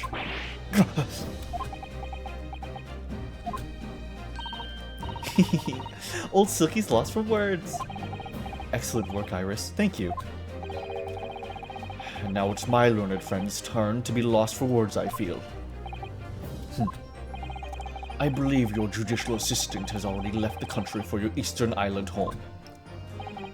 Well, yes, that is true. Then you may have some difficulty in establishing all of the facts. For the sake of argument, let us assume the peephole has dimensions that are perfect fit for this contraption. In that case, when was the peephole cut? The prosecution demands proof of your answer. Duh. What is the purpose of your line of inquiry, Lord Van Zieks? It's very simple, my lord. The defense argues that the peephole was created after the incident using this device. But now that the perpetrator has returned to her native land, she cannot testify to the fact. There is no proof. Ugh. And for as long as the defense remains unable to prove when the peephole was made, my learned friend's claim amounts to nothing more than a baseless accusation. What? Indeed, that is so, Lord Van Zieks. Well, counsel? Don't give up now, Bruno. This is the time to create your own opening and force your way through.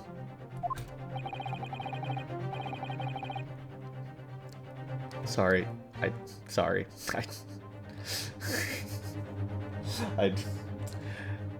wish you phrased that differently. I don't know if I can do this, but I do know one thing. Susato-san is the greatest judicial assistant in the world. Oh, she's so sweet. Very well. The counsel for the defense will present evidence to support the claim made. Proof that the people at the door with the big storeroom was created after the event and not before. Here we fucking go. Take that! What are you? Stay hydrated? Oh yeah, you know what? I think I'm gonna drink up in preparation for how much I'm gonna be spitting.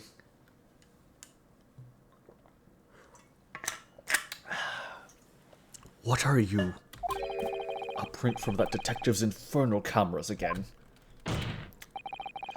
My judicial assistant, Miss Susato Mikotoba. is an extremely intelligent and capable woman, which is why I never had any cause of doubt that she would have considered this scenario and made sure I had the necessary proof. And the necessary proof is its photographic print, counsel? This print shows a scene in the shop moments after the defendant entered the premises. Agreed. And it also shows the accuser mercilessly wielding a gun in the direction of the defenseless broker. But more to the point, it pictures the storeroom door in the background. Let me see that print again. I don't believe it. This really is quite remarkable. The door of the storeroom is completely devoid of a peephole of any description. So you spit, huh? No, I never said that. I never said that. That's not what I meant. Mr. Graydon. You couldn't possibly have witnessed the crime as you claim to have done, because at the time it happened, there was no peephole in the door. In other words, your testimony is a catalog of lies.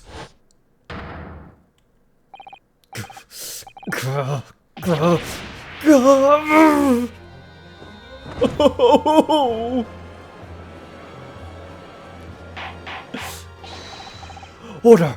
Order! Order! I am satisfied with the defense's substantiated its claim beyond all reasonable doubt. This witness' testimony was entirely fallacious.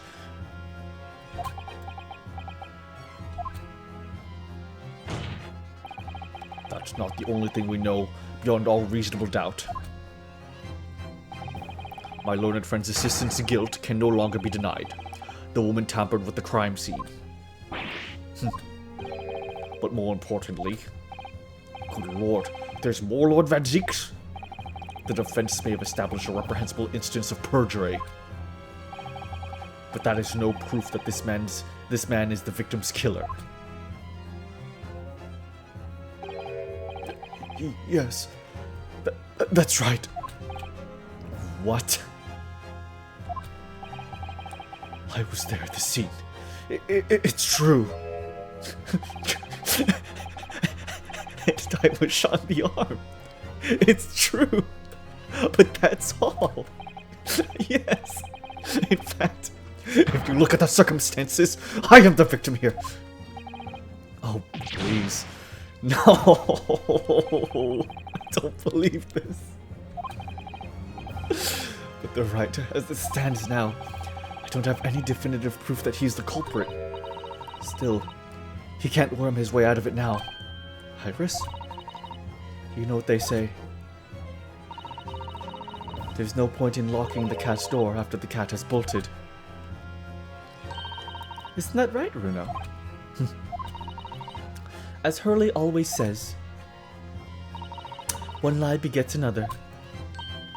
No, wait, that might have been a line I wrote for him in one of my stories. Well, no matter who said it first, you're right. Mr. Graydon, not only did you give false testimony to the court, but the lies you told make no sense. Make no sense?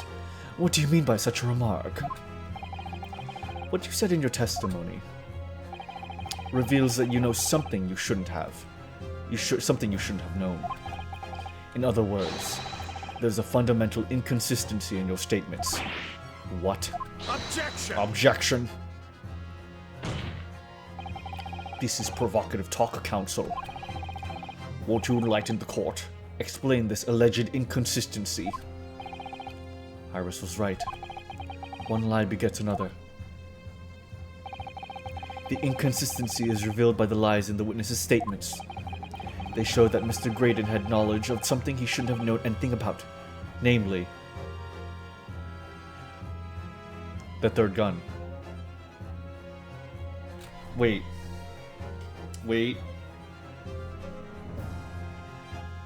Well, it could have been the peephole.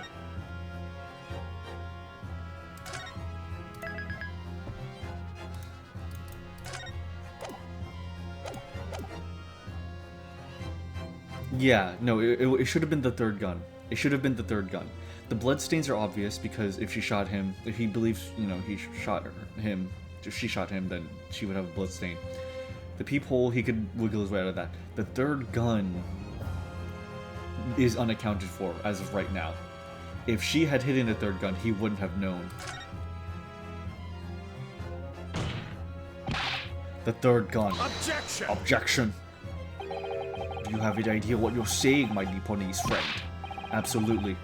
I've been studying English hard since I was a child. You fail to catch my meaning. The witness has admitted to removing the gun in question from the scene himself.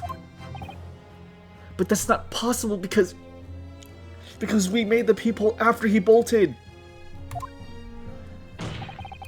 Precisely who else but this man could have known of a third gun's existence? That's BS. That's bullshit. Keep at it, Runo. Chin up. That is bullshit. He couldn't see him getting shot in the back, maybe. It's probably that then.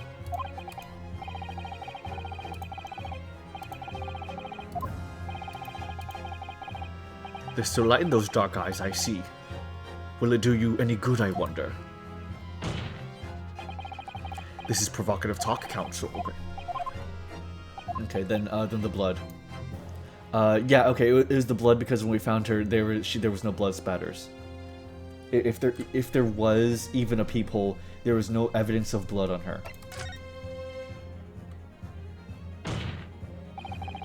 The bloodstains that were present on Miss Lestrade's coat.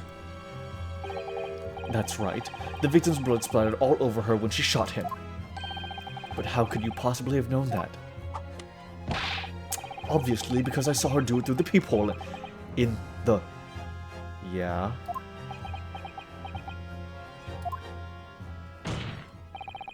The point is not that you lied in your testimony, Mr. Graydon. It's the nature of the lie you concocted that is so revealing. Right, because she had no bloodstains on her, right? You'll not make any sense. Do we have an image of that? Okay, we don't, but we know it. Then let me ask you a simple question. How is it, Mr. Graydon, that you knew of the existence of the peephole in the storeroom door? What? Well, obviously, I... Duh! Has the cat got your tongue, witness?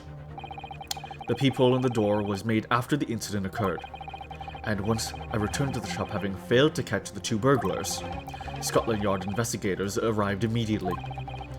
Since that time, the police had been at Windibanks constantly, carrying out the investigation. Isn't that right, Inspector Gregson? Oh, well, yes, of course.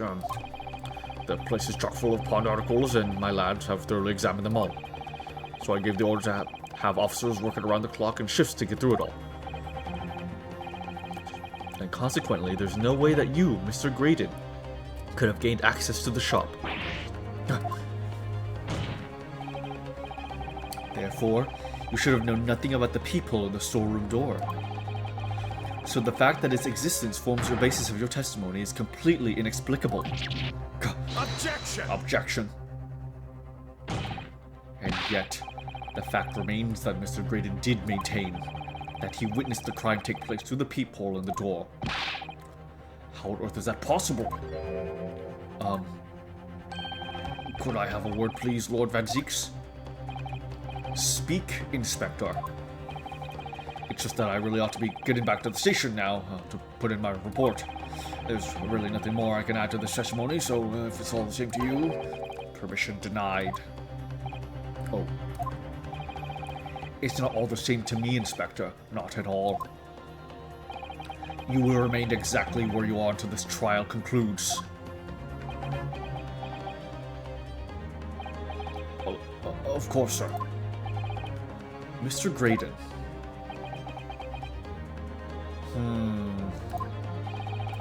You shouldn't have known about the existence of that peephole. Which can only mean that you must have been informed about it by somebody else. Gregson. Objection! Objection. Stop there, my learned friend. You realize, I trust, that the words you just uttered have extremely serious implications. Yes, but the defense believes that the details about the case that Mr. Graydon claims to have seen must have been revealed to him by a certain person before his testimony. And in fact, considering a particular clue we have, there's really only one person that could be.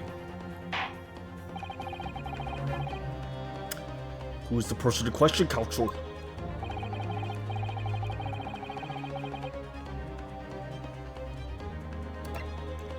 Gregson. Gregson, I fucking trusted you, man. I really, really trusted you, you son of a bitch. Take that! Take that. The truth is, it can only have been you, Inspector Gregson. Me? Objection! Objection. You had better have some proof to substantiate such a rash claim, my learned friend. Consider the fact that we have only been aware of Mr. Ashley Graydon's identity for the last few hours. We learnt of it only during the course of the trial today. Indeed, preparations for this testimony were made great urgency during our hour-long recess, while the police executed the subpoena and brought the man here from the communication station. Are the fish and chips cop really a lies and crime cop? And until that time, Mr. Graydon would have had no idea, no inkling, that he would suddenly be required to appear in court. Are you suggesting that until such a time as he was summoned? Yes, my lord. Until then, it's reasonable as to assume he knew nothing of the peephole.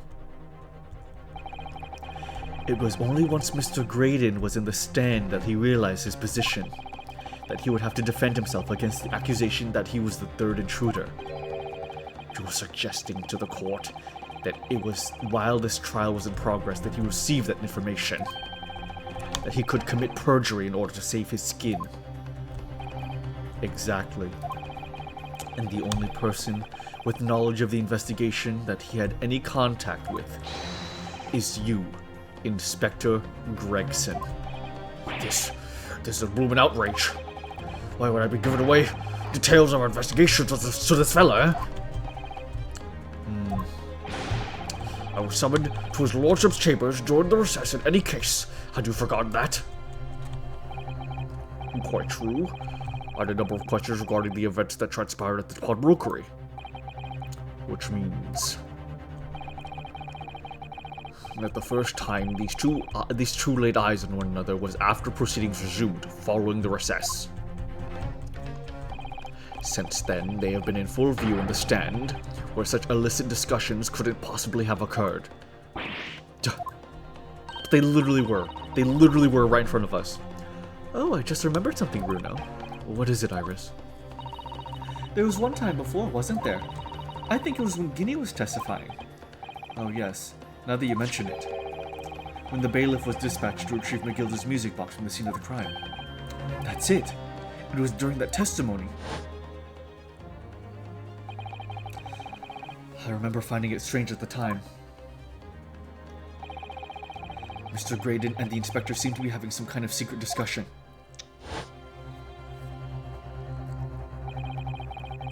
It would have been possible for you to give Mr. Graydon the information he needed then. You toe rack! You're making all this up! I'm a respectable Scotland Yard inspector, for crying out loud! Why would I do something like that? Why would I be giving away confidential details to the likes of this bloke? Admittedly, you wouldn't have had any reason to do something like that for no gain. But perhaps it was part of a deal of some kind. Then it starts to make more sense. What deal, Counsel? I wonder if perhaps, in exchange for details about the people at the crime scene, Mr. Graydon agreed to give a certain something to the inspector.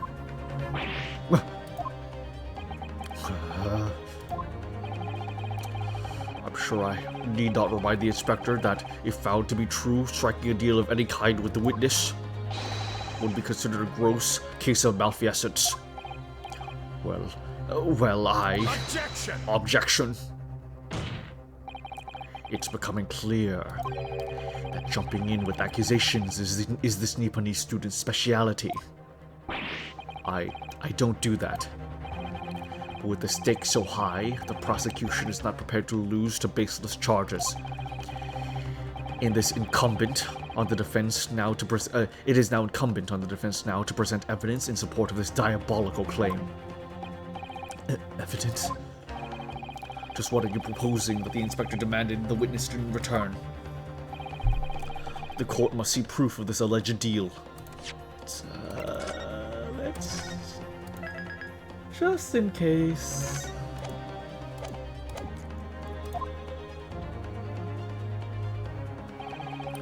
If Inspector Gregson really did strike a deal with Mr. Graydon, and logically, there's only one thing he could have asked for.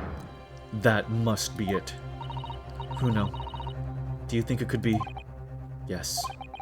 It's the missing link that would join all the dots together in this puzzle. I must press you for your answer now, counsel. What evidence explains the nature of the alleged deal which Inspector Gregson made with the witness? Okay, I'm very sure I know what it is, but I'm just going to read through these just in case. Just in case.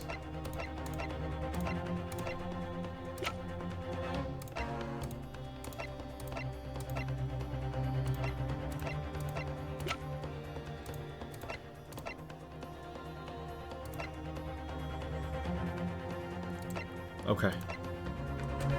Please. Take that! Take that! Inspector Gregson. Besides this murder, is it not true that you've been working on another very important case? What? What are you getting at now, Sunshine? Is it possible that this other top secret case is what's alluded to in this newspaper article here? The classified secrets being leaked overseas from the Ministry of Justice. How the bleeded Nora could you? We discovered during the course of this trial the music box deposited at Windibanks by Magnus McGilded, a special music box designed to play 2 discs at once. It would seem very likely now that encoded on the pair of discs that were in McGilded's possession are the leaked classified secrets.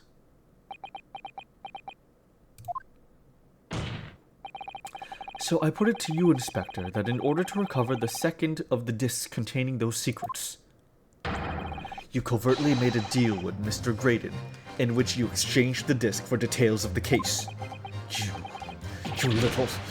Gah! Order!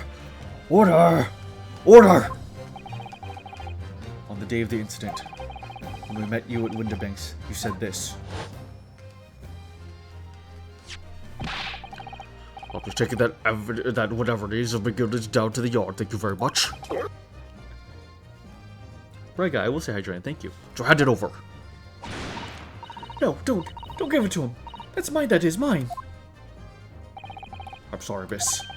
But anything belonging to McGilded has to be taken as evidence now. Okay, gonna take a sip.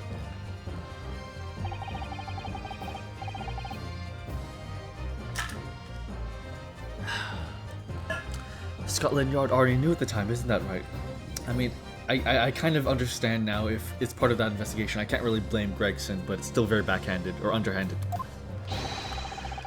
That Magnus McGilded was involved in the stealing of government secrets. My orders were, recover the medium used to convey the secrets leaked from the ministry, and do it on the QT, strictly hush-hush. And that explains why, when I presented this disc as evidence in the court, you objected so heavily, I presume. Because you knew that it contained highly confidential information. Blimey, not likely. I mean, I wasn't that sure of it myself. I realized there was a possibility, that's all. Inspector, surely you're not saying that in order to acquire the second of these music box discs, you did indeed reveal confidential details of the crime scene to the witness, to aid and abet this man in giving false testimony? There's no other way that Mr. Graydon could have known the existence of the peephole. It's the only explanation. A deal was struck between these 2 men. No, girl! Wow. Wow. Objection! Objection. If, and I stress if, this sobering assertion turns out to be founded in truth, it would mean that the second disc is, as we speak, here in this very courtroom. Wait, what? In this room? How could you possibly make a claim like that? Because Inspector Gregson is a Scotland Yard detective. What? What's that supposed to mean, eh? As a seasoned policeman, the inspector will have approached this alleged deal with caution. Certainly he would not have accepted a gentleman's agreement in this matter. No, he would have had to have insisted on having the article agreed upon in the palm of his hand. Good gracious, did you mean to say Inspector Gregson already has the item in question in his possession? He has the second disc actually on his person? Yes! Yes. The defense demands that the inspector is searched at once. Definitely. They could have only struck a deal with each other when Guinea was testifying before. And Gregsy hasn't moved from the witness stand since. My lord, please, order an examination of his personal effects immediately. Well, Inspector?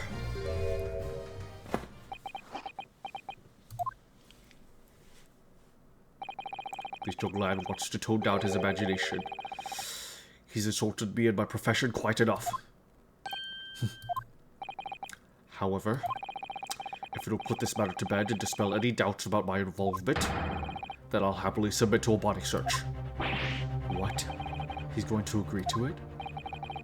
I presume you're aware of the precipice on which you now teeter, my learned student friend. You've made a most serious allegation against Scotland Yard here.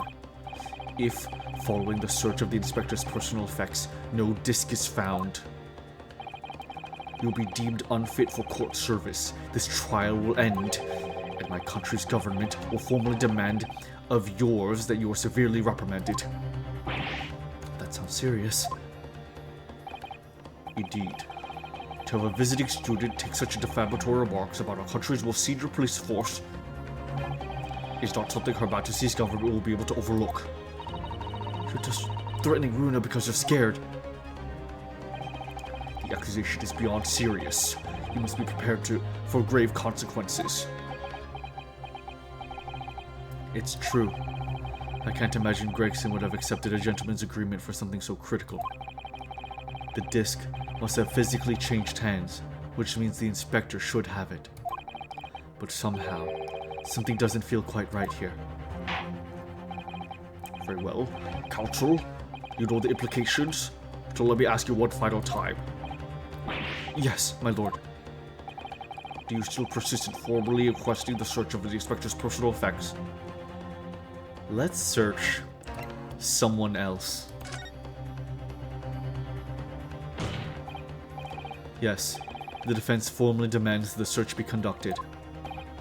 Well, don't say you weren't warned, but your typical Nipponi stubbornness may well land you in hot water this time.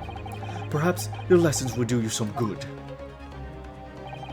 Fair enough. I've got nothing to hide. Very well then. Bailiff, conduct a search on the inspector's personal... Objection. The defense demands a search, but not of Inspector Gregson.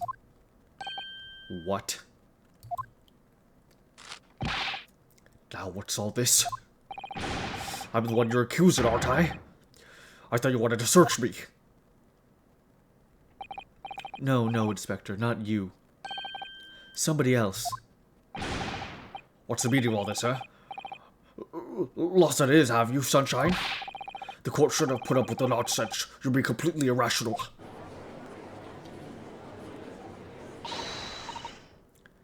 No, Dartuza. You know what I'm thinking? You know what I'm thinking? We don't need the real one. We can settle for a fabrication. A fabrication made of caramel. Be quiet, all of you.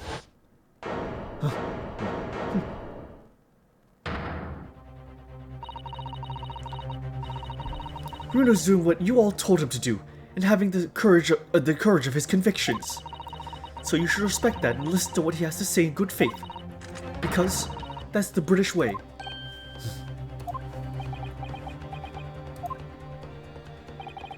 Well said, young lady. Indeed, this court is in awe of the defense counsel's conviction and eagerly awaits his next words. I do love Iris. You what? Now don't be hasty, my lord. If I'm not mistaken about the things I've seen in court today, I'm fairly sure that I know who has the disc at the moment. There's only one person it can be. Cultural? Well, whom do you request this search? You request this search now.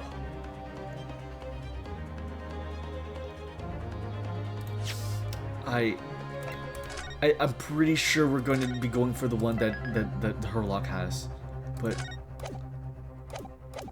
maybe I'm overlooking something. I'm kind of scared. But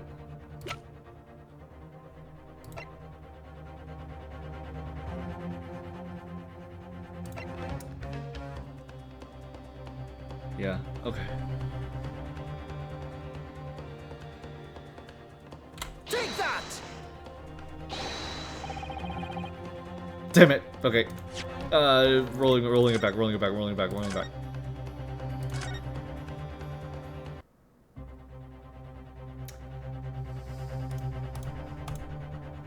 Copy the first, the bloodied one? Yes, he did. Yeah. Okay. Yeah, he did. Okay. Then it would probably... Wouldn't it be Ashley that has it? Let me see.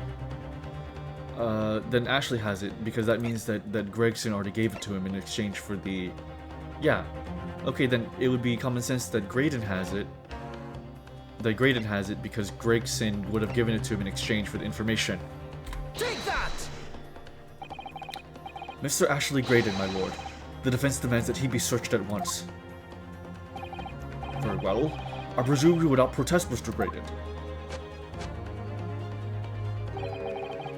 Au contraire. Herlock is definitely still on the floor. And so a brief body search was carried out by the court bailiff. A few short minutes later, it was revealed that Mr. Graydon had nothing unusual on his person at all.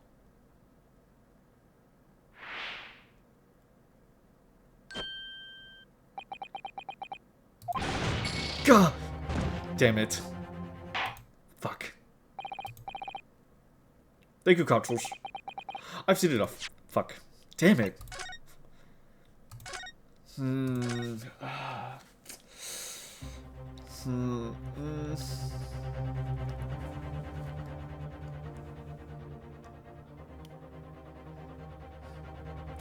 Could Gregson have no way, right? There's no way she could have slipped it to Wilson so that she has it, and she like is not aware that she has it. Or maybe Lestrade has it. Oh fuck! You're right. When he was strangling the, you're right. Fuck!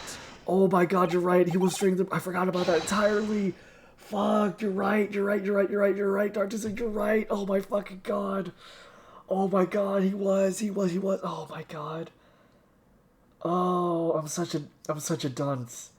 Oh, I'm such a dunce. Oh, I was overthinking. Oh, man. Thank you. Okay. My lord. Mr. Nash Skulkin. Well, I never. Eh? Blimey. Me? Him?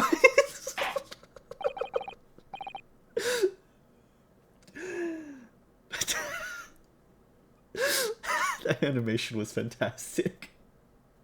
I do love them a lot, I have to admit. They're fantastic. Very well then, bailiff. Restrain the witness and conduct a thorough search of his personal effects. Hold it. Please, my lord. Inspector, Scotland Yard has to object to the search. Objection. Unfortunately for you, Inspector, your objections carry no weight here. In this courtroom, only the prosecution and the defense have the authority to object. But Lord Van Zeeks, I have no idea what forces are in play that might influence your actions. But personally, I have no intention of obstructing the course of this trial. Bailiff, carry out the search. No, hold on a mo. I don't know nothing. Nothing about no disc. Cut it out!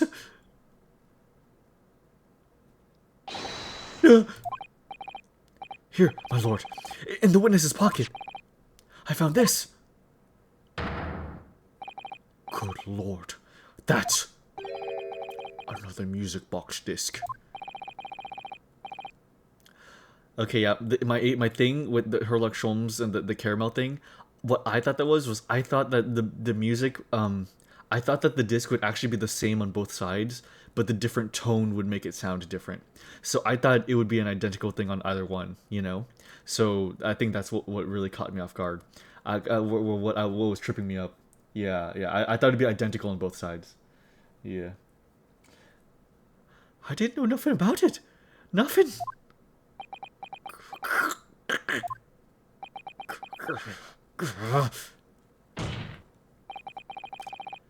That's the second music box disc left behind by Magnus McGilded. Is it not, Inspector Gregson?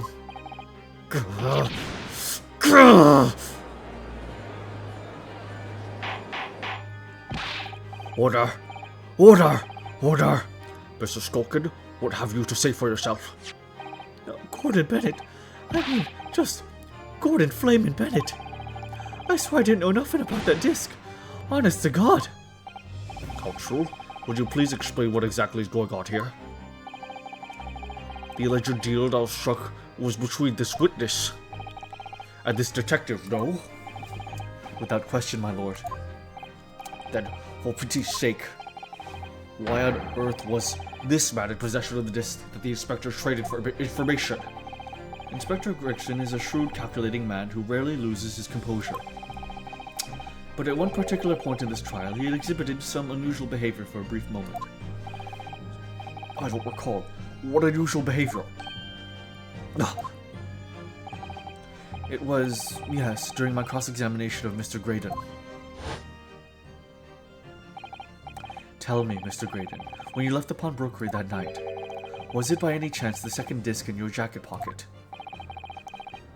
I admit to nothing of the sort.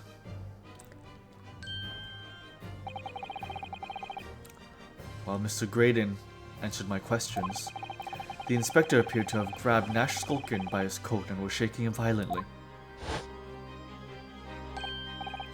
Yeah, he didn't know that he was knocking my walls. I thought me knocking was gonna clean fall. I thought he was knocking my walls. What the fuck did I just think he said?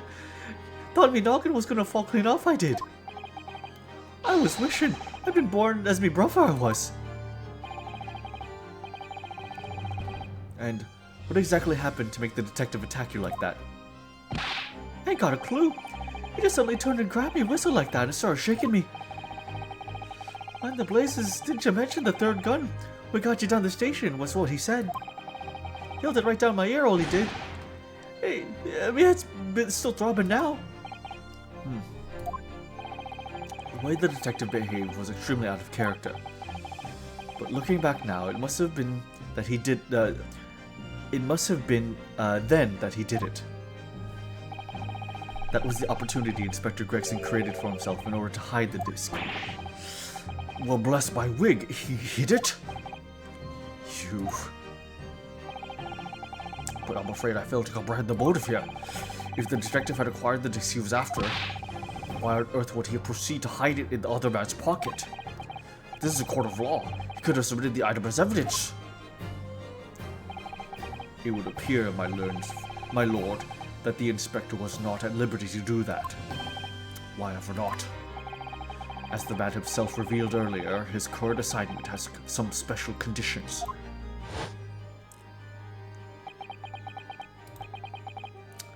My orders were: recover the medium used to convey the secrets leaked from the ministry, and do it on the QT, strictly hush-hush.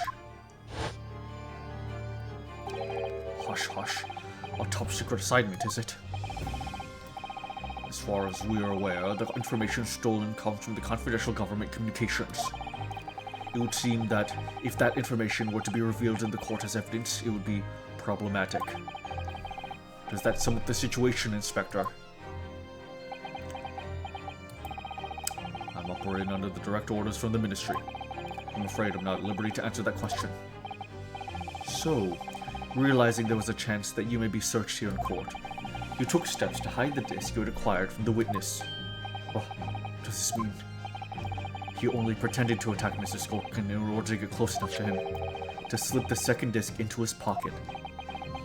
So it was all a pretense.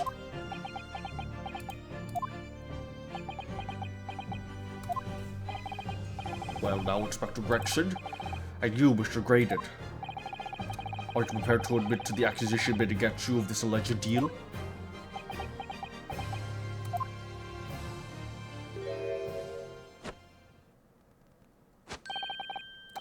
Admit to it. Yours truly, please. Mr. Graydon. Clearly, our Eastern visitor has an uncommonly active imagination. However, there is no proof that I passed that disc to the inspector. Objection! Objection. But then, how do you explain the reason why you knew about the peephole? I'm under no obligation to explain. What? Yes, I lied in my testimony. That I admit. So, sentence me accordingly. But that is all I admit. Murder, leaking government secrets, striking a deal with the detective. All of it is that young Eastern man's fantasy. I have no idea what any of that is about. You. What? Son of a bitch. Well, what about you then, Inspector Gregson? Do you admit to making a deal with Mr. Graydon in order to acquire the disc? Ladies and judges of the jury, as a Scotland Yard inspector, I will declare this and nothing more. I've acted in the best interest of the country. Whatever I've done, it's been in the name of justice. So, as members of the public of this fine country, I'd like to think that justice will be guarded light when you're making your decisions.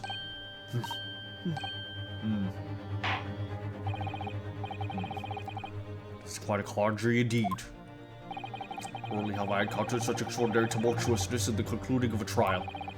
Nevertheless, in the absence of any further evidence to be presented, I believe it is time that we put the matter to the jury for their final leadings. Now, as a fellow servant of the Queen and country, I must say I sympathize with the old inspector. Yes, he's a dependable man, I'm quite sure. In service, one becomes a good judge of character. Even crossing your eyes doesn't help when it comes to looking at this case. It's blurred to me. Well, as a fellow professional, I'd like to put my faith in the detective, really. Graydon is highly skilled operator. Stop. Currently in the presence of idols. Stop. Detective has very much trust in eyes. More than this, I cannot say. I don't believe it. These 6 jurors are...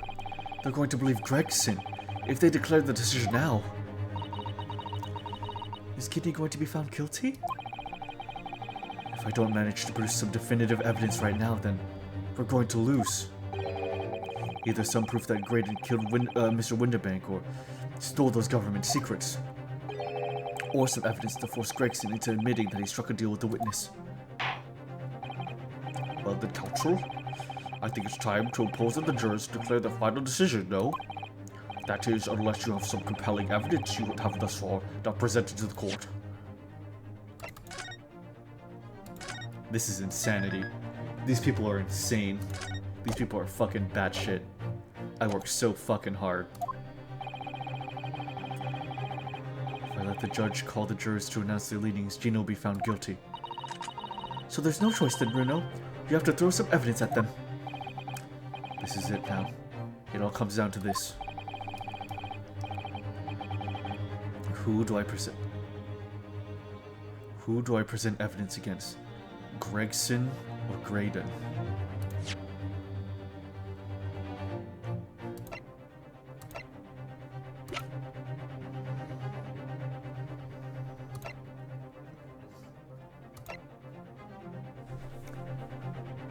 This is insane.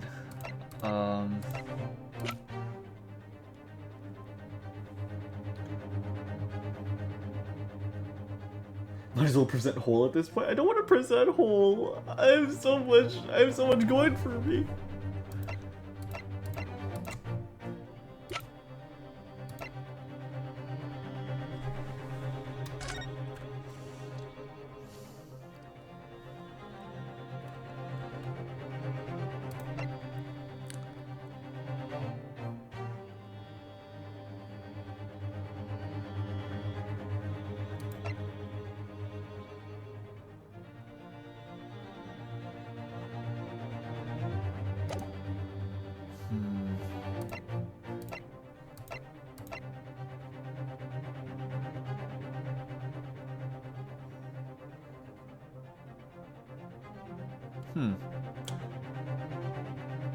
Wait a minute.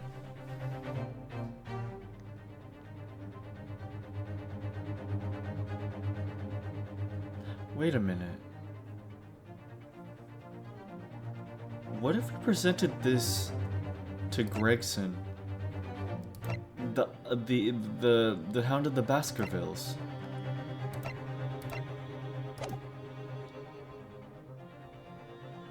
I feel like there's something there. I feel like there's something there.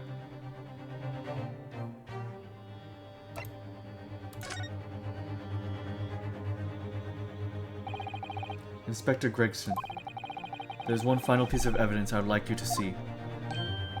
Eh? What's that then? If you refuse to acknowledge that you did in fact strike a deal with the witness here today, then you leave us no choice but to examine this piece of evidence thoroughly. Oh my god, no way. I think I got it. Well, go on. This is my last chance. It looks like I'm going to have to force his hand here. One final piece of evidence to get this detective to admit the deal he struck with Graydon. Take that! What on earth is this, Counsel? Irrefutable proof, my lord, of the corrupt dealings that went on between these two men. Or perhaps... Damn it. Damn it, I thought we were gonna like try to pull an emotional appeal on him. I genuinely thought that we were gonna pull like a genuinely emotional appeal on him and say like look at this. This is Iris's story that she wrote for you. I actually really thought I genuinely thought that that's where we were going.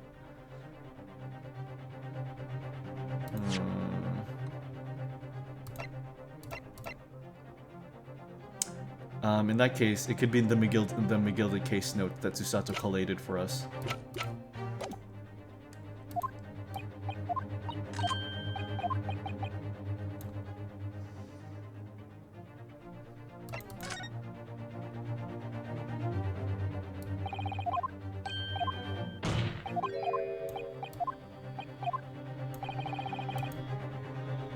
Okay, yeah, I'm thinking it's probably Susato's notes then. Okay. Take that! Damn it! Ah!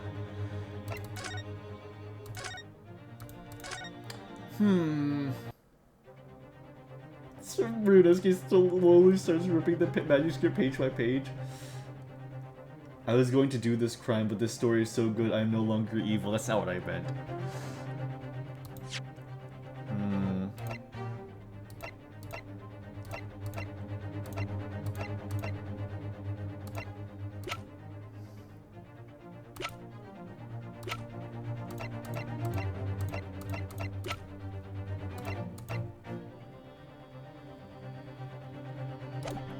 Okay, then let's threaten okay,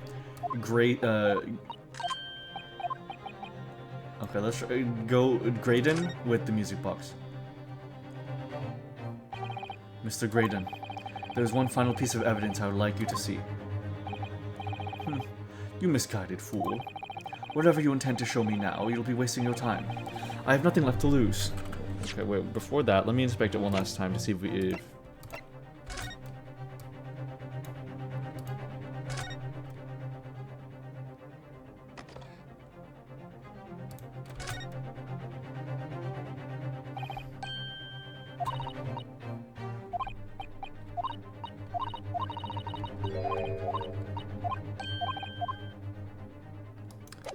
Okay, let's try presenting the music box to him.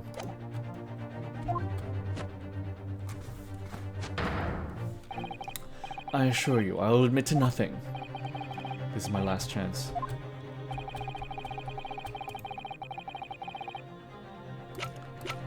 What if we play the music box?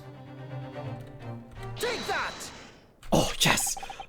Is that Mr. McGilda's Peculiar Music Box Council? Okay.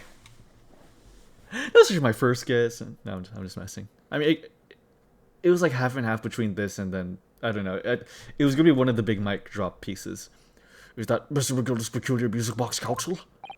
Yes, with the disc already in place, ready to play. I think perhaps now would be a good time to listen to the sound produced by the music box again. Only this time, with the second disc we've just discovered set in place as well. Goodness! This disc council? Hold it! Hold it?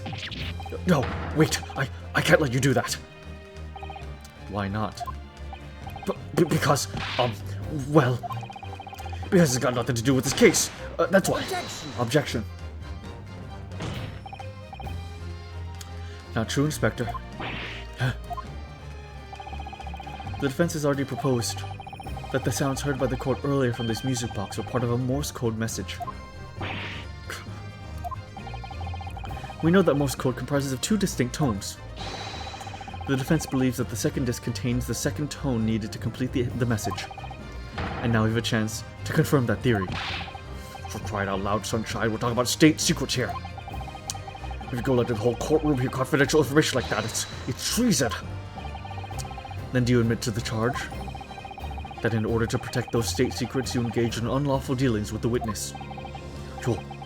You're mad. If you let that secret information out to the public domain, you'll be making an enemy of the entire British government, you idiot. Objection.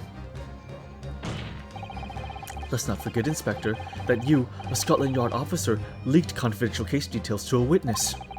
That you continue to lie to a court, and all because, by fair means or foul, you're determined to do your duty. Well, by fair means or foul, I'm prepared to do mine. Don't you dare.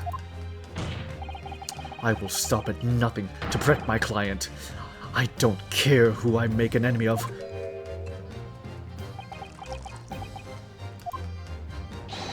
My lord, if you please, the courtroom must hear the sound made by that music box. Come on, Van Zeeks, for Pete's sake, stop him! Objection! Objection. Inspector, you should know my methods by now. I'm a prosecutor. I'm no Scotland Yard puppet. In this courtroom, my duty is to the law, so let me propose a toast. To uncovering the truth, by fair means or foul. No! Holy fuck. I'm going to do it, I'm going to say it. Very well. The defense's stance here at that of the prosecution has been made very clear, I feel. Therefore, in accordance with the defense's request, the court will now listen as this music box is set in operation once more. Holy shit. This time with the second disc in place and both discs playing simultaneously. Holy fuck.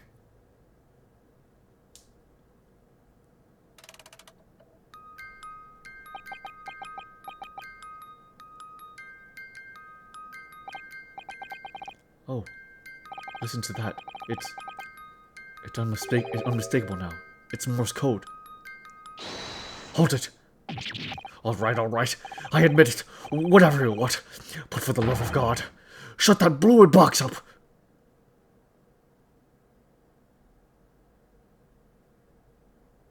Damn it. Wait, can somebody get a clip of that? Hold on. Okay, I clipped it. I'm going to analyze that in a little bit. Let me ask you again then, Inspector Gregson.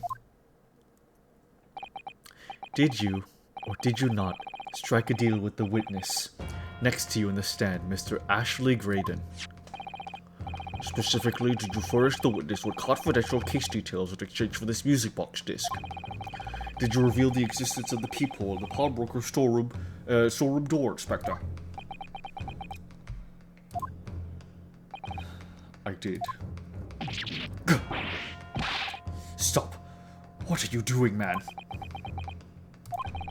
It's all exactly like the young Eastern lawyer said. When the trial resumed after the recess, we were stood here in the stand together. That's when he approached me with the deal. Shut up, you imbecile. Shut up!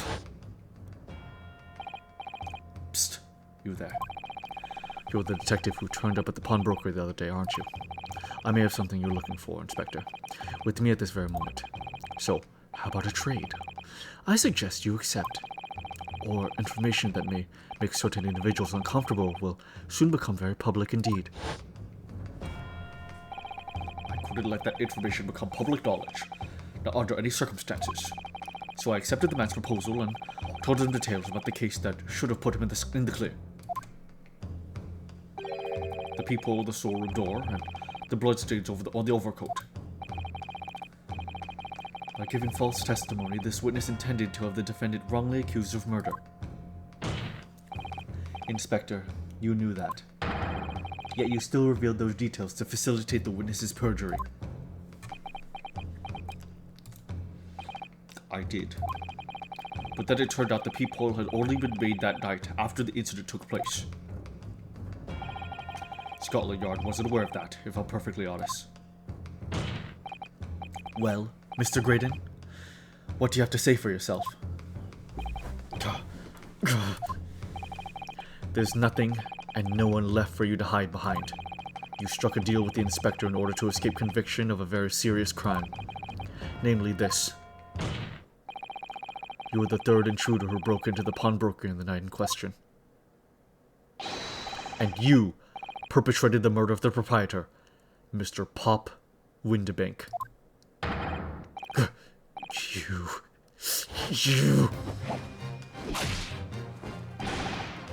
Traitor!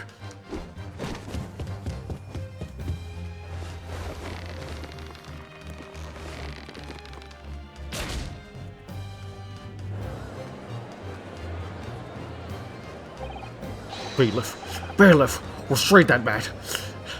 Whoa. Jesus. In court? Holy fuck. That... Vaguely erotic. At once.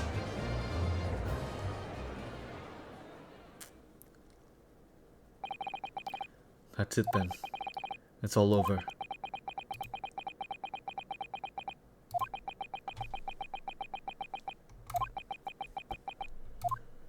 Holy shit, dude.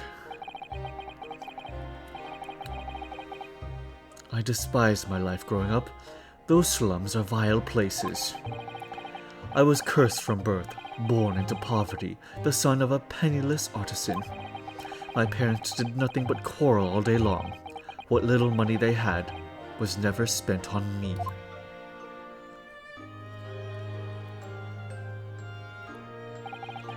So I set about studying, to better myself, to one day escape from that hellhole. And you eventually became a communications officer. I admire your determination. But then you decided to try to sell government secrets. Why?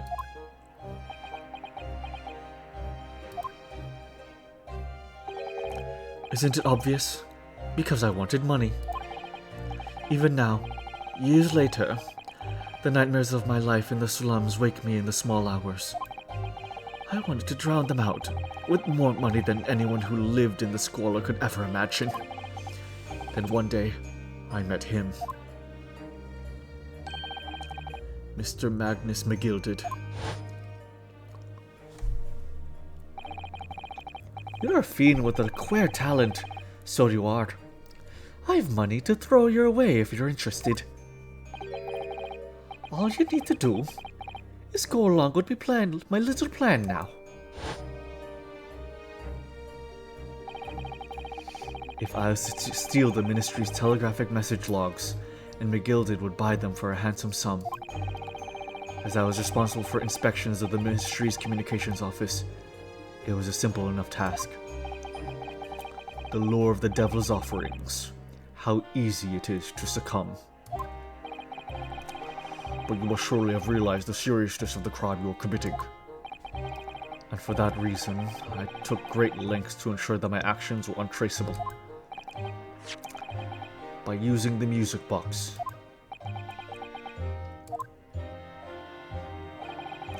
My father was a brickmaker, though my mother divorced him when I was still a child. Yes, Mr. Mason Milverton. That's right. He was very skilled with his hands. He'd once been a music box maker's apprentice. I imagined his skills would be sufficient to create a machine that could generate Morse code. So I sought out my father again to employ his services. It was the first time I'd seen him since I left the slums 10 years earlier.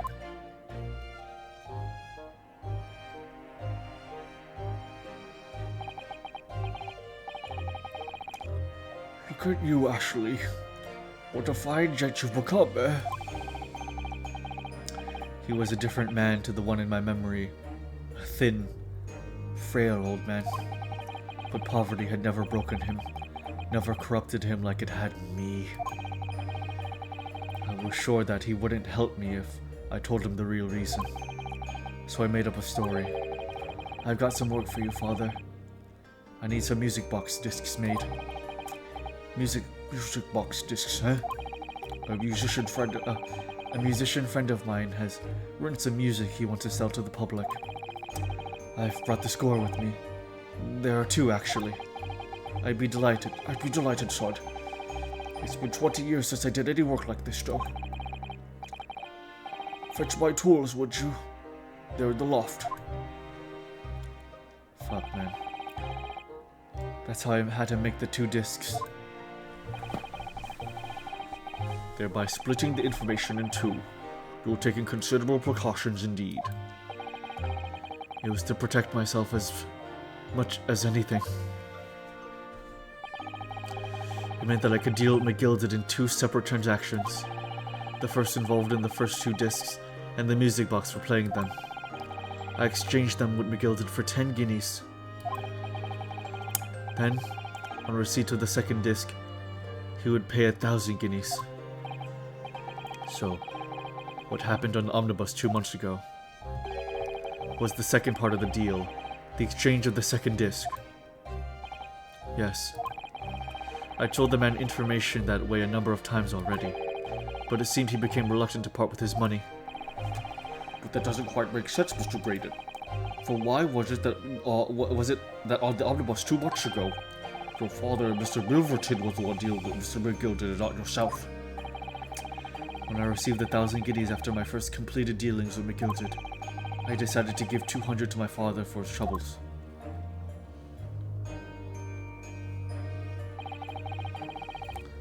But my father realized something was amiss. In time, he worked out that I must be involved in something dubious. And when he did, he said to me, Next time there's an exchange, you'll let your old man do it, understand? Otherwise, I won't take your money anymore.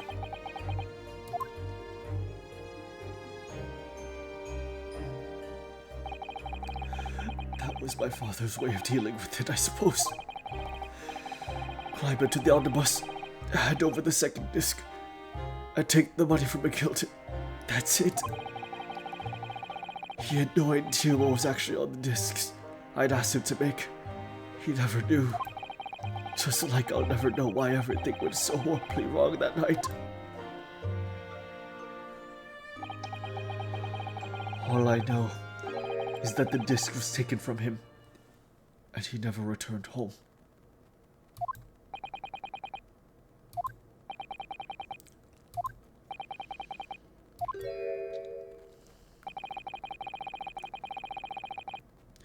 It was only then that I found out what sort of a monster McGilded really was. So after 10 years of not once uttering it, I swore on my father's name.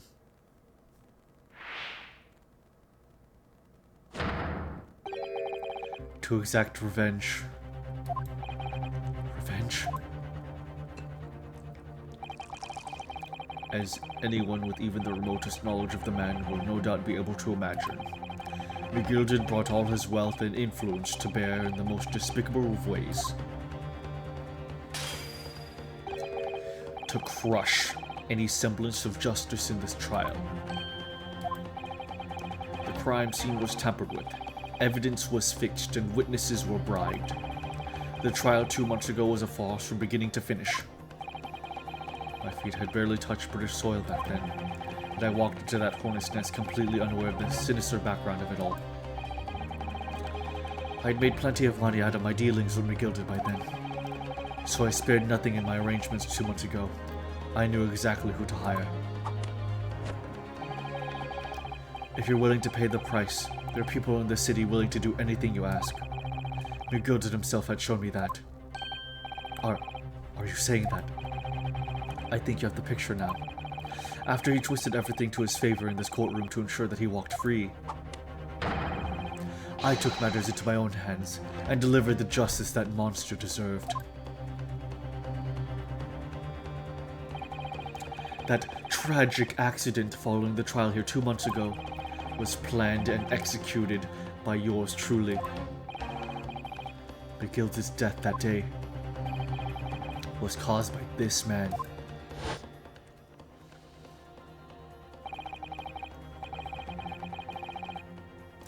Everything is ready, sir.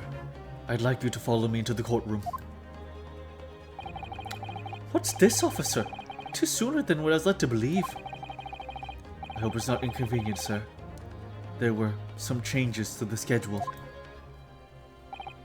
Well, I must be making tracks now. 'Tis time for the inspection. They're going to examine the omnibus again, so I'm told. I asked if I could be present for it for myself.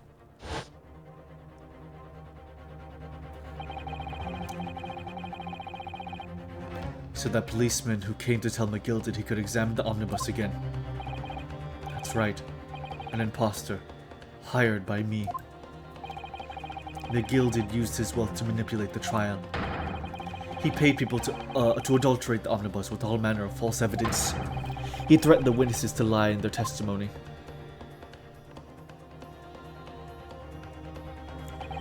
So I gave the man a taste of his own medicine. Once the omnibus was doused in paraffin, one of my sham policemen ushered McGilded inside and sent him on a one-way journey to hell.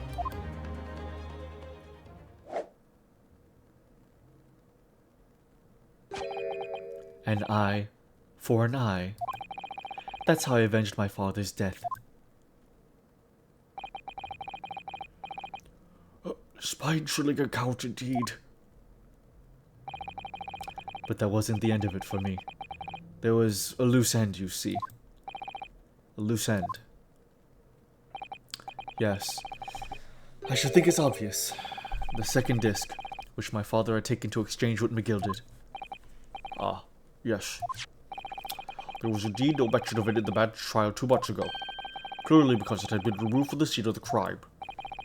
When I realized it was missing, I remembered something. Something from the first time I dealt with McGilded.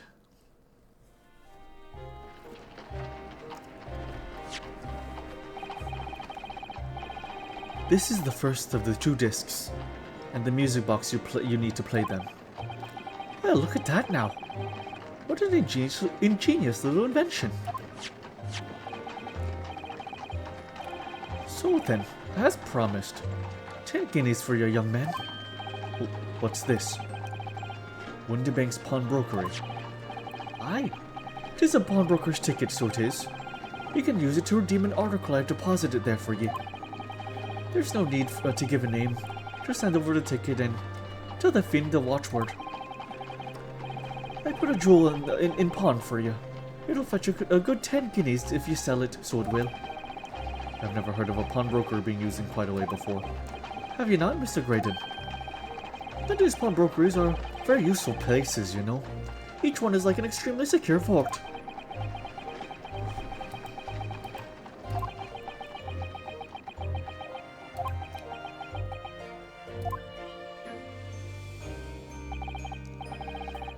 So I knew that if he'd taken steps to hide the disc, it would be in that pawnbrokery somewhere. And that on the night he killed my father, he must have entrusted the ticket to someone. Yes, to Gina. I remember now that when we first met you at Windibanks that afternoon 2 days ago, you had a description of Miss Lestrade's written down. How did you know who you were looking for? From the trial, that pickpocket's testimony is clearly peculiar. Anyone could see that. I realized immediately that she was another of McGilda's pawns, that he must have threatened her somehow. I was fairly convinced it would be her who had the ticket, so I started to make some inquiries. I had a strong suspicion the girl would come out of the woodwork on the redemption deadline. And he was absolutely right. And yes, sure enough, she did. All I needed to do was wait until the girl went to Windibanks to redeem the articles. But unfortunately, she redeemed only McGilda's overcoat and one disc that was in his pocket. The all-important music disc with the second disc inside was missing, because it had already been forfeited 2 days earlier. But I was unaware of that fact. Had I not been, I could have avoided my nighttime excursion. Meanwhile, as our investigation into the stolen government secrets was progressing, we picked up the fact that McGilded was involved. Inspector, you've recovered so fast. My orders were to recover the stolen information as quickly as possible. So we started gathering fellows' possessions and examining whatever we could lay our hands on. We had a full-scale investigation going on at the yard, but we had to keep it as quiet as we could. Then, when the inspector here took the disc from me in the pawnbroker that day, I became nervous. Actually, the music box and the disc were still there in the shop somewhere. So I knew that if it was a race against time, I had to find those articles before the police did. So that's what prompted you to break into the place that night. With the help of your old friends, the Skulkin brothers. What happened that night in the pawnbrokery, I can only describe as a nightmare. While Nash and Ringo were searching the counter, I'd located the music box I sold to McGilded on the shelves and the forfeited articles. And the second disc was inside. Yes, I slipped it into my pocket with a very deep sigh of relief. But then, something entirely unexpected happened. What are you doing in my shop?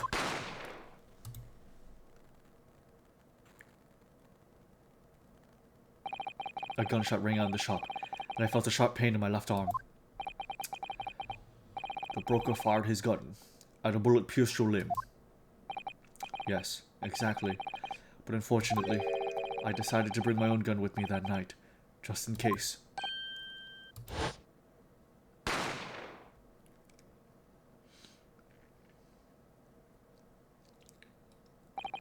Before I knew what was happening, I had fired back. The man had already turned to flee. I hadn't intended to fire in his direction, much less kill him. But unfortunately for both of us, the bullet hit home. It struck him in the middle of his back as he fled to the storeroom door for refuge. Oh, sorry, Tail. It all took place in the blink of an eye. I don't imagine Nash and Ringo even realized what had happened at first. I was terrified, so I fled. And that's the whole story. That's everything that happened at Windibanks on the wretched night.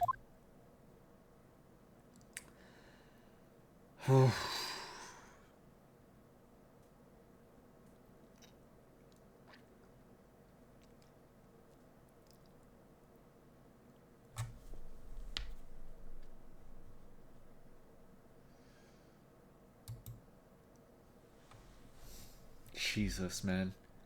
Jesus Christ. Earlier, you called McGilded a monster. A man who used his wealth to influence to distort the facts and escape justice for the crime of murder. What tragic irony. For what you have done is exactly the same.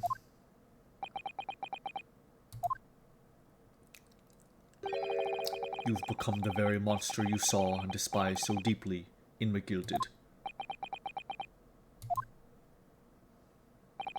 Yes. I think I have.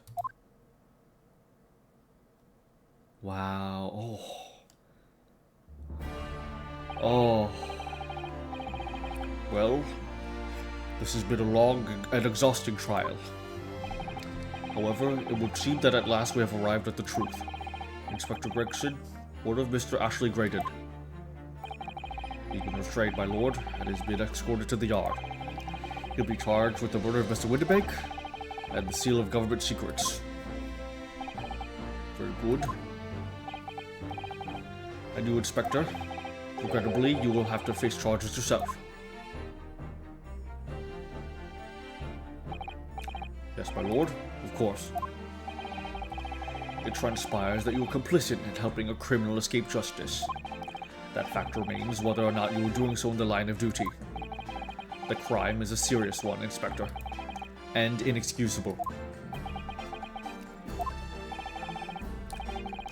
Now to the defendant, Miss Gina Lestrade.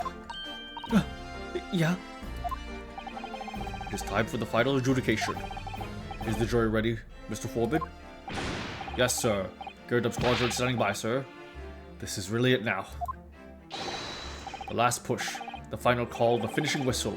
The men are ready to deliver their verdicts. Thank you, Foreman.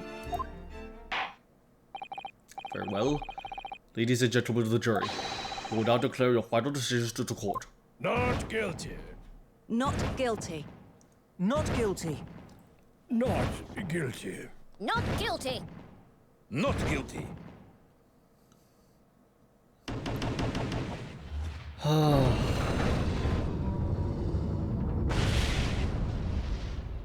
Oh my god, man. That's the stuff. I'm off the hook. Finally, Bruno. You finally managed to do it. Finally is the word. I really wasn't sure if we'd come out on top for a while there. Susie was right. You're the best lawyer in the world. Miss Lestrade, I'm not finished with you yet. Eh? What? What are you looking at me like that for? Before you start enjoying your freedom, there are certain other crimes to consider. Eh? 2 months ago, in my courtroom no less, you gave false testimony, did you not?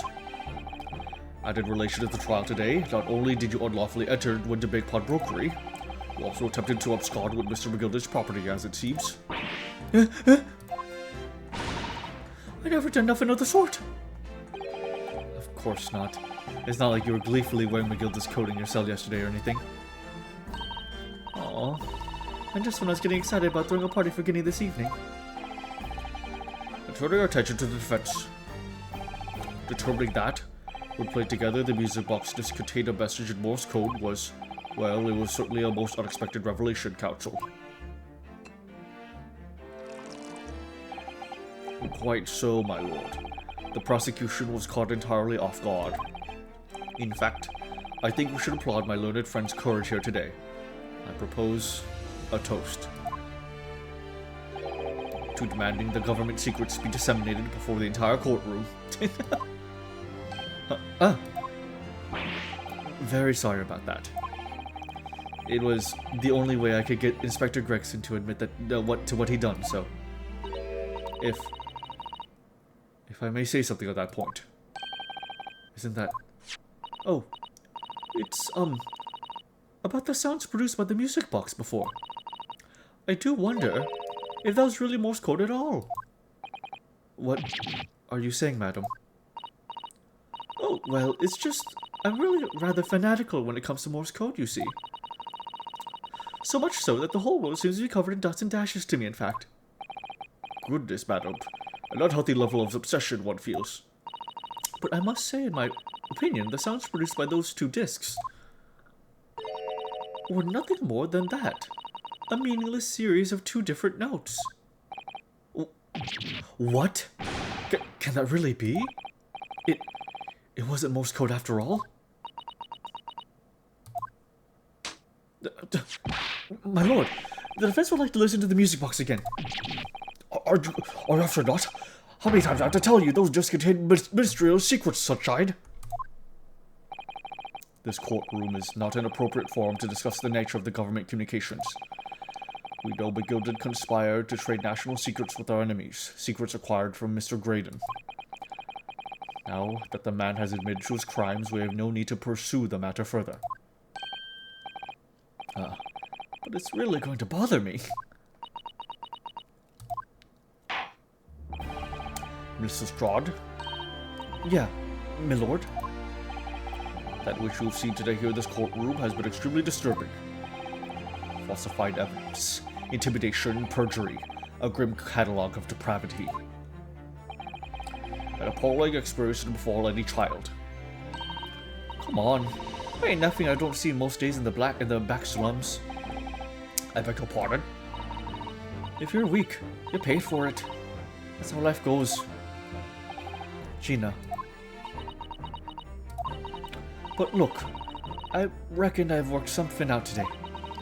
The world ain't fair, but if you want it to change, you've got to start at home. You gotta change how you are yourself.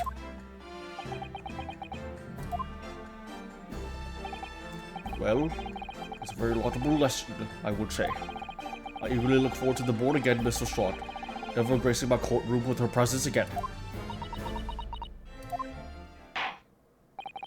Now, with regard to the murder of Mr. Pop Woodbeck, proprietor of the pawnbroker business on Baker Street, I hereby declare the defendant, Miss Gina Lestrade, not guilty.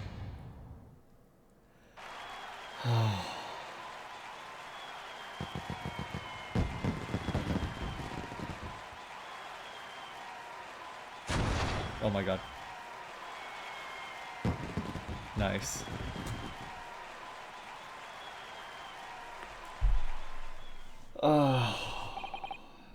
That is all.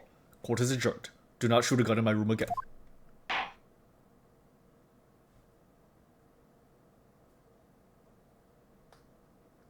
Oh.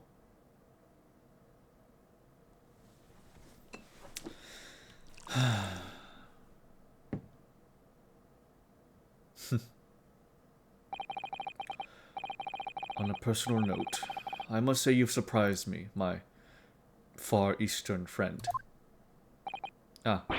Oh. Despite being a Nipponese, you saw through the pretense to the malice that festered within that Englishman. And at the same time, saw through the grime to the surprising heart of your English client. You have a curious talent for judging character, especially considering our very different cultures.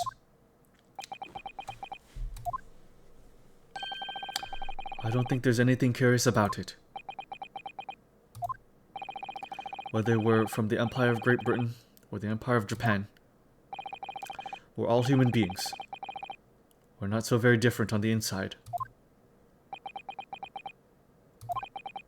You know, I took this case for one very simple reason.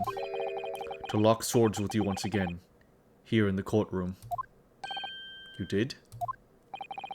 When I encountered you for the first time 2 months ago, it reminded me of toasting friendship and trust with another Nipponese, only to find my trust betrayed. Through you, I hoped to look into the eyes of the man I once knew and try to understand. You mentioned something similar earlier today, about total betrayal at the hands of the Japanese. What happened exactly? Well, you may ask. And one day, when the time comes, over a glass of wine, maybe under the sheets, you will learn the answer, whether you like it or not. Alright then, I'll wait for that day if I must.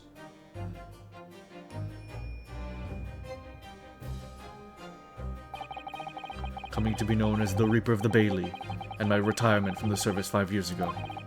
It gives me cause to wonder if our meeting has some deeper purpose.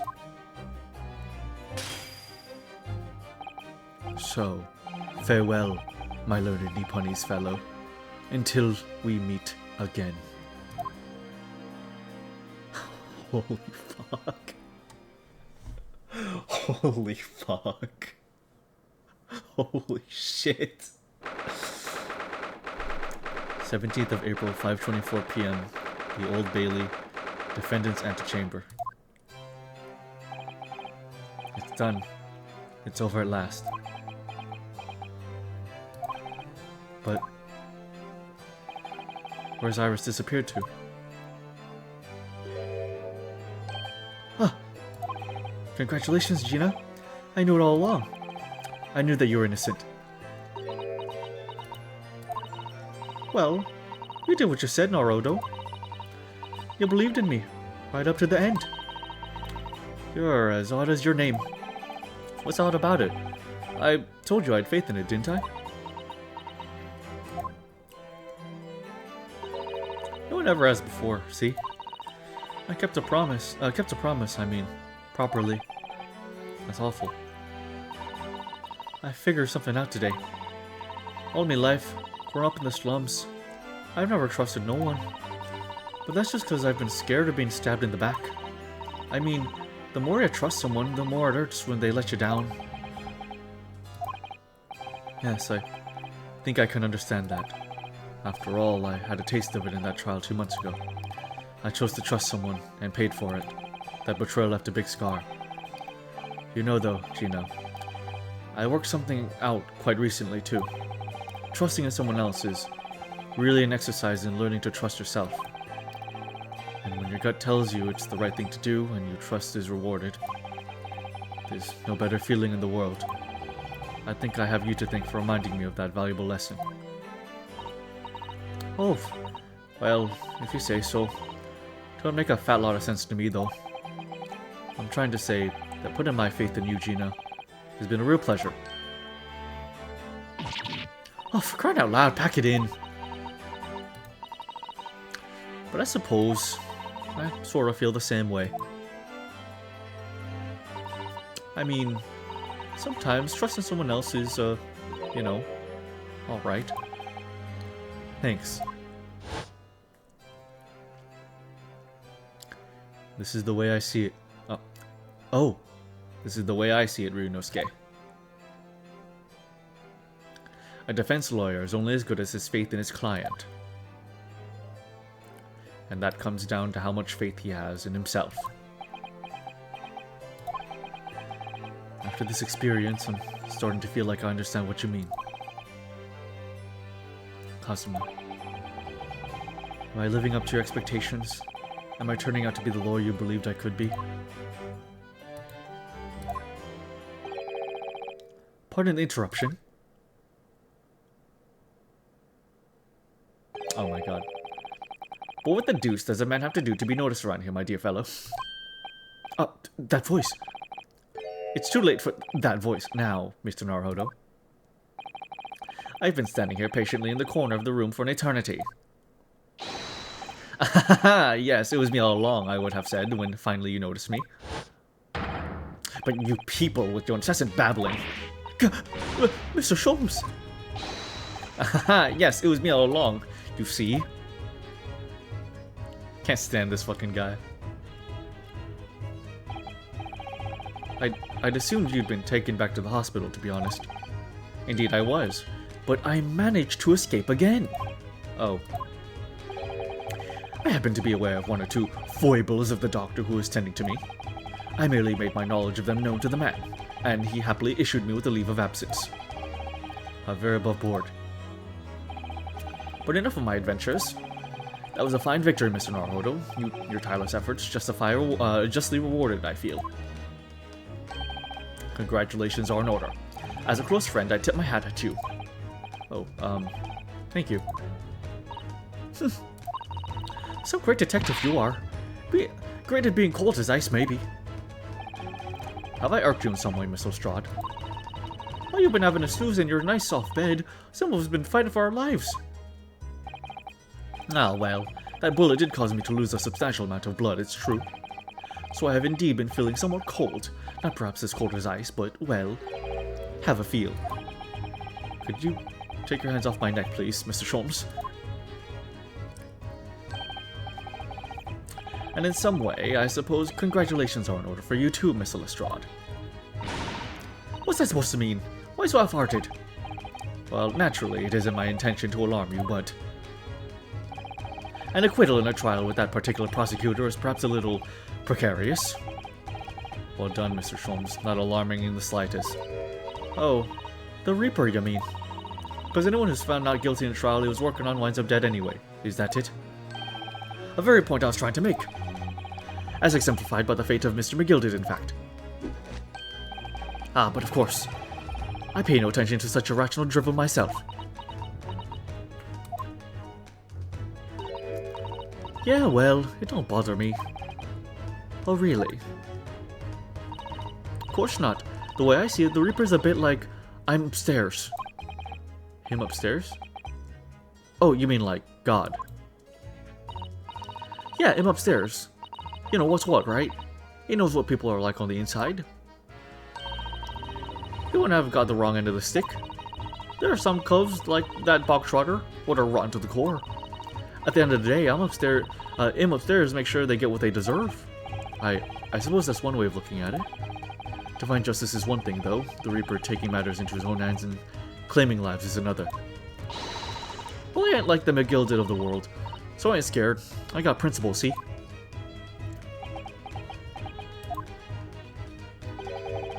Our trade to you is, well, which is to be admired, Miss Lestrade.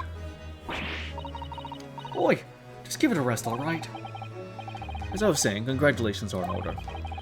The news of your acquittal was very welcome news to me indeed. Let me express my heartfelt congratulations, Gina. Well, there you are, Hurley. How long have you been there? Honestly, I went to the main entrance especially to meet you there. Ah, Iris, my dear. I do apologize, but wait until I tell you what happened. This pair made other fools of themselves. What happened? As you know, I have a penchant for disguise. I was hiding in this room dressed as a bailiff. But these dolts didn't notice my presence at all. They had no idea. Can you imagine, Iris? Would you credit it? I'm not sure, really. I beg your pardon? I'm sorry, Hurley, but you just don't have the weighty presence you seem to think you have. In fact, you really ought to be more careful about that. It's going to land you in trouble one day. Wow. I'll be careful. She put him in his fucking place. Ouch. Anyway, it's such a shame. I was hoping to throw a party for Guinea tonight, but you won't be able to come, will you? Don't look like I'm going to be going anywhere for a while. You're the judge's patter. I got stuff to make amends for, apparently. All of them offenses. What was it again? Breaking and entering? Taking the Bogtrotter stuff, what was that? Nutlug, blah blah blah. Yes, I think you'll find that basically being a pickpocket is the main offense. But damn, it ain't an offense. It's a job, isn't it? I don't think so. Still, it has got me thinking all this. Maybe I should start looking for another line of work. I mean, you didn't start off as a lawyer, did you, Odo? Well, no, but I was never a pickpocket. Well, anyway, I reckon I could make a change. I'm gonna do something for all of them not like me from the slums. Something that makes a difference for them. That's a wonderful idea, Guinea, and I'm sure you can do it.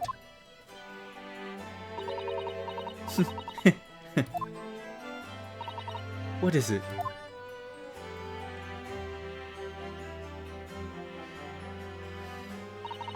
Nothing. Mr. Lestrade. The prison carriage has arrived, man. Come with me to the rear gate at once. Right. Well, looks like I'm off then. Yes. Goodbye, Gina. And good luck.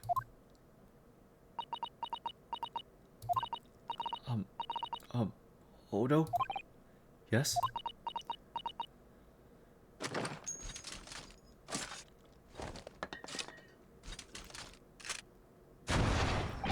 Gah! What was that for?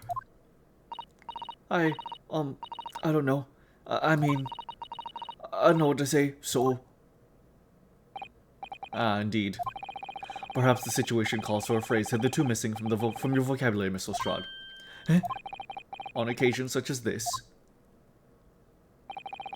I would recommend a simple Thank you. Oh. Oh, yes. It's good advice, Guinea. Right, I see. Well.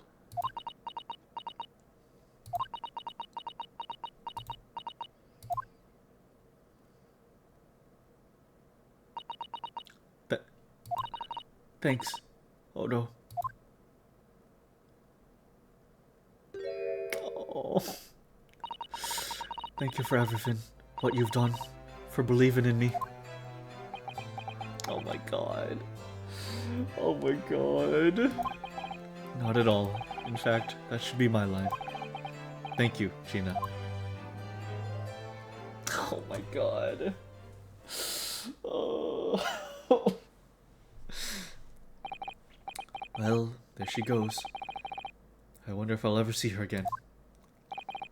Well, well, quite the indomitable pick purse. Oh, I nearly forgot. I bought a paper outside. It's a special edition, and the trial is all over the front page. Pickpockets, innocence proven.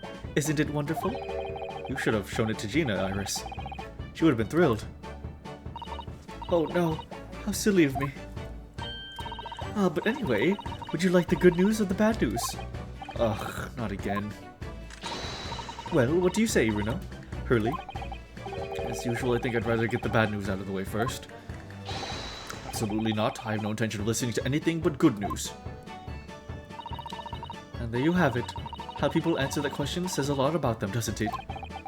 Let's not go there. Alright then, maybe let's start with the good news this time. The rain has finally stopped. It was a record level of rainfall, apparently. Well, that is good news indeed. We can journey back in greater comfort. Alright then, what's the bad news? The huge storm has left the seas very choppy. The channel in particular is awful, so sailings out of the Dover has been delayed by a day or more. Wait, Dover? That's right.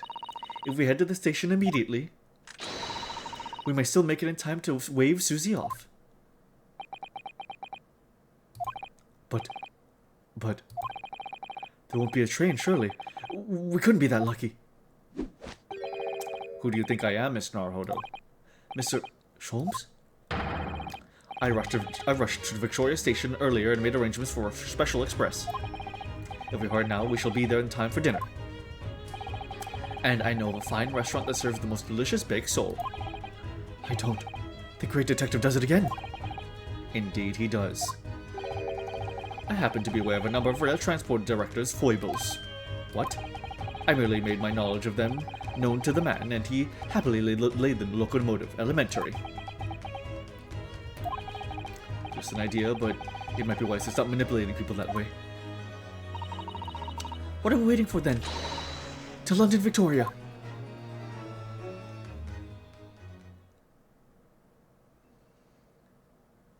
Hell yeah. Oh, that's so pretty. Oh my god. 18th of April, 5:32 a.m., Port of Dover, Quayside. That is one of the prettiest CGs ever. That took somewhat longer than I anticipated. Susie's boat must be about to leave now. Mrs. Sato, where are you? Oh, nice. Over there, look! It looks like she's reading something.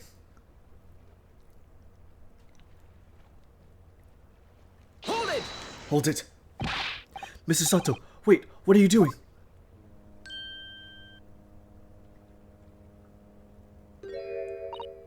Mr.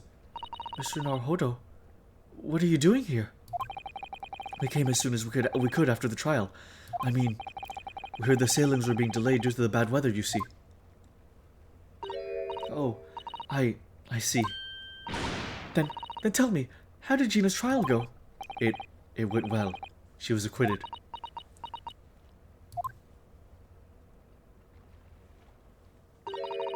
That's wonderful. Really wonderful news.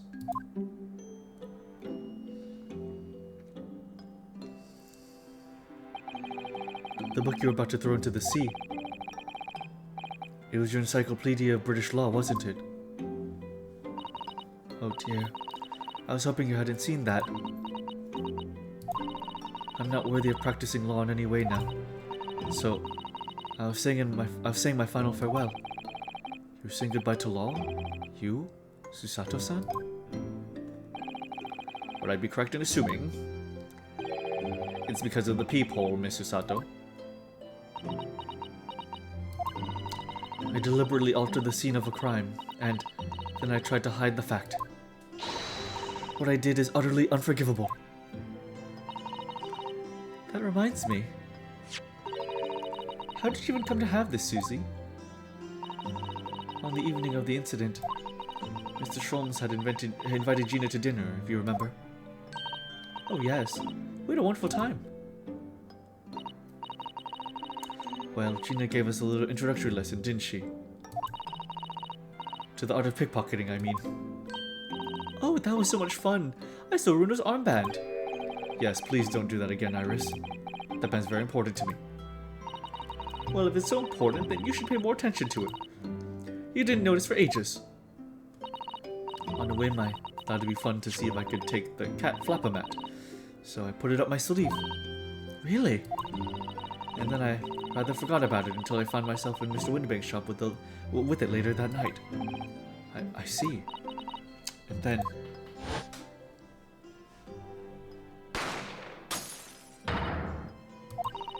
Mr. Sholmes!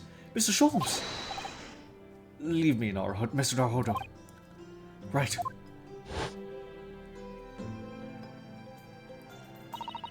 After Mr. Naruhodo left the shop, I started to think that door started to play on my mind. The storeroom door, you mean? Yes. If Gina was anywhere in the shop, I realized it could only be behind that door. And at that moment, the little device that I had up in my sleeve sprang to mind. I was so worried about Gina, I simply had to know. So I used the cat flap-o-mat to make the peephole in the door. As captured in a photographic print in the shop by one of Hurley's red-handed recorders.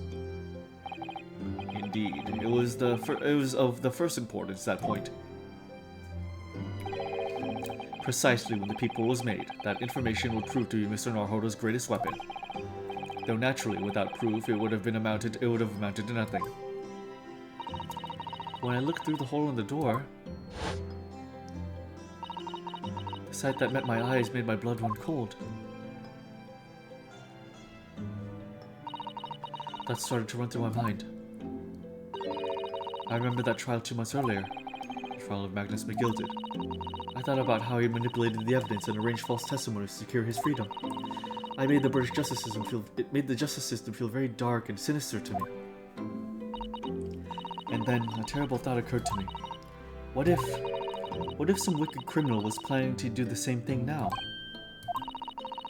Because from the appearance of the crime scene, it looked exactly as though Gina had shot Mr. Winterbank. Even though I was sure she would never have done such a thing. You were worried that the true culprit would try to frame her for the crime. That's right. But then I realized it would be very difficult for anyone to give false testimony in this case. What do you mean?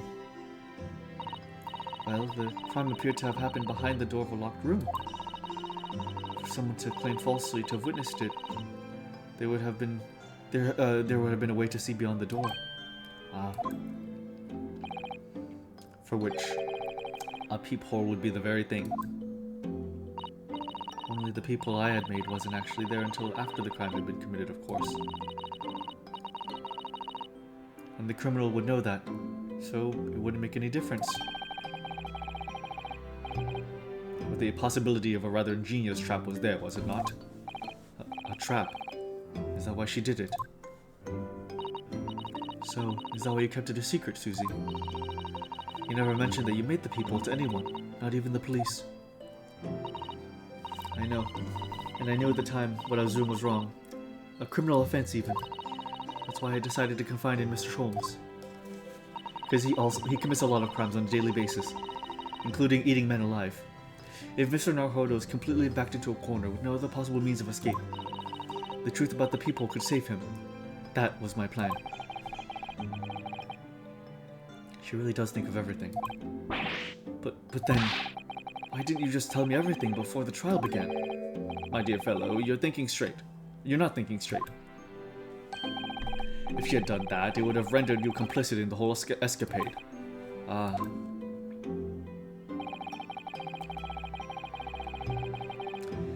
You could have been disbarred if you had been seen having to knowingly tampered with the crime scene.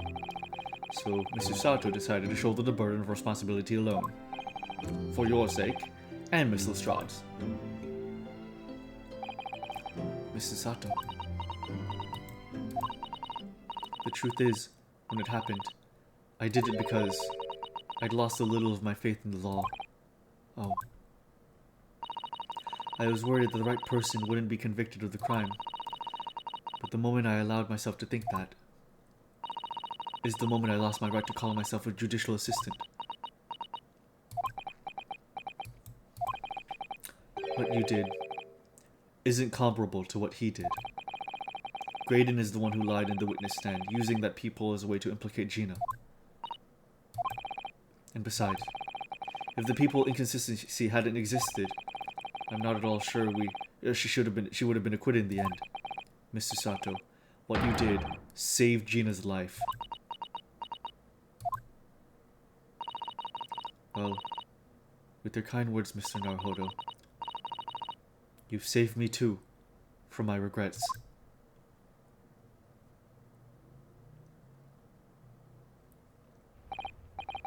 Well, we must all be thankful that Miss Lestrade's freedom has been assured. Yes, exactly. Although some of the loose ends in the trial will continue to play on my mind, I'm sure. But the revelation that the music VOD disc contained secret messages, Mr. Naruhodo. What a triumph to work that out. I'm full of admiration. Well, actually, that argument wasn't quite as compelling as I thought it was. Oh, wasn't it? There was a communications officer among the jury members, you see, a telegram operator. And she said that the majority of the sounds of the disc were just meaningless tones. As one would expect, after all, we are talking about secret government communications. No doubt they were written in cipher to avoid being readily understood should they have been intercepted. In cipher, I see. So then we could never have hoped to understand the message anyway. Nonsense, my dear fellow. It's quite a zero-pipe problem, I assure you.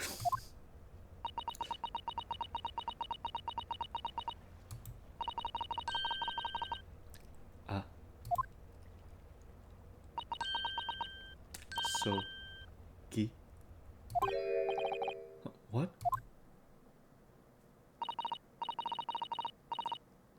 Well, it can't be a real word, can it? How funny. What? Wait. Iris, what did you just say? Oh, I just said asogi. Does that word mean something to you? Mean something? Asogi was the name of my best friend. What? What? But how? How do you know that name, Iris? I wrote it down during the trial before. The message that was playing on the music box. She transcribed it on the fly. She really is a genius. I thought the message probably wouldn't be written out in plain Morse code, so I tried various ways to interpret it. But whenever I tried, the words just didn't seem to make any sense. That is, in English at least. Oh. It suddenly occurred to me, you see. There's more than one Morse code, not just the English variety. Various countries around the world have altered and added to Morse code to use it in their own languages. I don't believe it. Are you saying... That's right. I've only actually seen a chart of Japanese Morse code once before. But I think it's based on the Iroha pentagram, isn't it? And you mean to say that in Japanese Morse code, the message says Asugi? Yes, I think so. Sorry, but I don't remember all of the Japanese Morse code. Iris, would you let me see that? Mrs. Sato, do you know it? Do you know the Japanese Morse code? Yes, I spent some time studying it. Because I'm quite sure Morse code will become ever more important for international communications. Then might I recommend, my dear madam, that you focus your efforts on the English version. Be that as it may be, Iris, show me the message, please. course.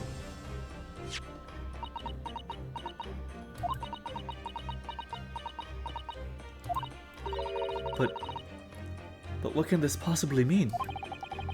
Whatever is in that long sequence, supposedly meaningless dots and dashes. It's made the color drain from Susato's face. There's no doubt that this passage is written in Japanese Morse code. So the British Empire has been using Japanese for its secret communications? I don't understand the reason why, but... The message appears to be a list of 4 people's names. 4 names? The first is Kei Asugi. Kazuma Asugi. Why? Why was his name on that list? The second is A. Shin. Shin? I don't recognize that name. The third is T. Gregson. Oh. Oh. Gregson? Ah, it would seem Tobias Gregson is the third man on the list. And what's his name doing in the secret government communication as well? And the last name. What's the matter, Mr. Sato? It's just so strange, so unexpected. Oh, what is it, Susie? Don't keep us in suspense. The last name is J. Wilson. What? Wilson? Sean H. Wilson? You mean Daddy?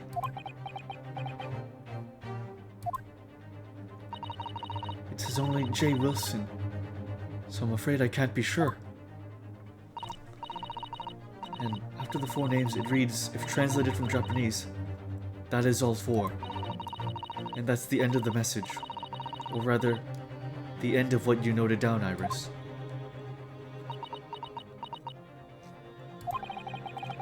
I just can't believe it. Who would have ever have thought that those discs contain Japanese Morse code? Not to mention a strange list of some disturbingly familiar names. It would appear that this particular message is a communication of some kind between Great Britain and the Empire of Japan. So, Daddy could be in Japan then? Where Susie and Runo come from? Oh, well... No, it's not very likely, really, is it? I mean, there are thousands of people with the surname Wilson. There must be lots of J's among them. Professor John H. Wilson, visiting professor of medicine at the Imperial Yuma University. We can't tell Iris about that now. We just can't. This is so strange. Somehow, in solving the case of Mr. Windibank's murder today, I feel like I've rolled back in a boulder at the mouth of a very dark cave. I do wonder if perhaps it's a dark cave that we shouldn't go wandering inside.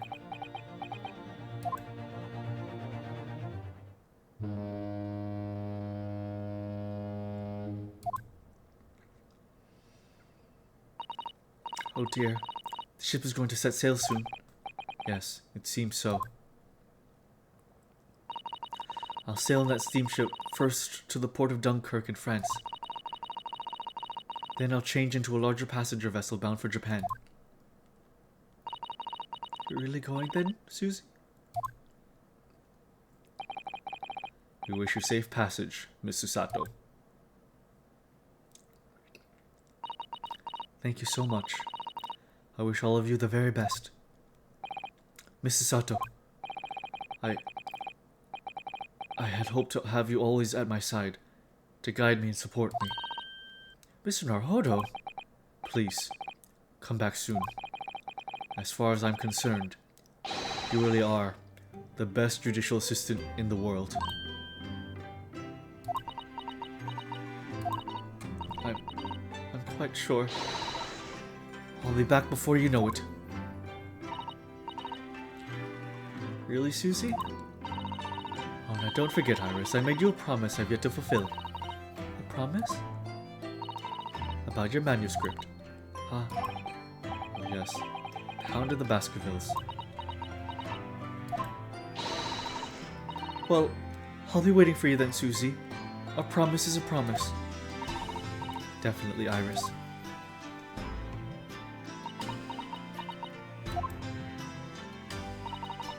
Mr. Naruhodo. Yes? Do you remember the first time we met? Yes, of course. On the SS Buria when I was dragged out from that wardrobe, still half asleep. If I remember rightly, you threw me halfway across the cabin with the Susato takedown. You know very well that I'm talking about after that. It's strange, but being thrown together as we were in that case, I somehow felt straight away that you were the perfect person to continue Kazuma-sama's great legacy. Miss Susato. And my instincts were right. I really want to believe. No, I'm sure that I'll be back soon. Farewell until then.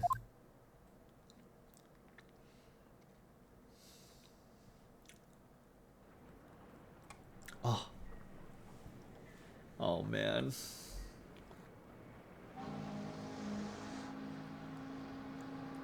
Somehow we seem to have come to the end of the adventures of Ryunosuke Naruhodo. Or the first volume, at least. Looking back now, it feels as though fate has led me on this journey. Oh. Fate led me to becoming a lawyer, to traveling halfway around the world, to meeting the great detective. I'm sure there'll be trials and tribulations ahead. Oh, haha. Of course there will. Haha. But whatever happens, I know I'll be able to turn my fortunes around. Oh my god. After all, I have the greatest friends in the world on my side.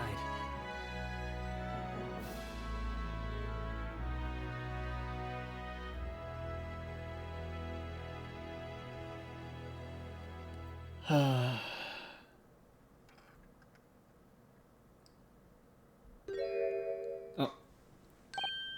Ah. Yes, Mr. Naruhodo. Yes, Mr. Sholmes.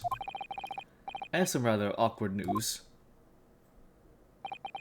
The railway company has decided to sue over the Special Express train, apparently. Huh? It caused such a commotion on the line, all the other trains had to wait at stations. But really, we never would have made it to Dover in time otherwise. Anyway, I explained everything and how it was your fault. Huh? I believe a formal complaint should be delivered to your office tomorrow. But do not to worry, my dear fellow, according to Mr. Sato. You love defending yourself in court. Huh? Huh? Huh? It's alright. I'm perfectly happy to testify. He really didn't look like the sort of man who'd do something so outrageous. See? Mr. Sholmes? Yes? A word, if you don't mind. Why, certainly. Any word you like, bellow it out, my dear fellow. Oh yes, I love Runa's words, and I know just the one he'll use here. Then I really must say... Objection!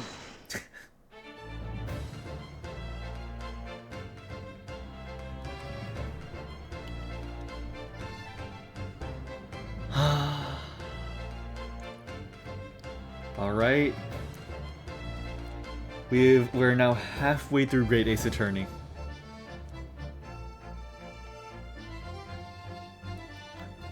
In the following weeks, hundreds of music boxes arrived at Baker Street from all over Europe. Something was afoot, though it transpired I had ordered them all myself. So I advertised them for sale with "Used by Mr. Sholmes to solve an important case." And the money I've earned consulting detective work pays a pittance by comparison. I hate this guy. I hate this guy so fucking much.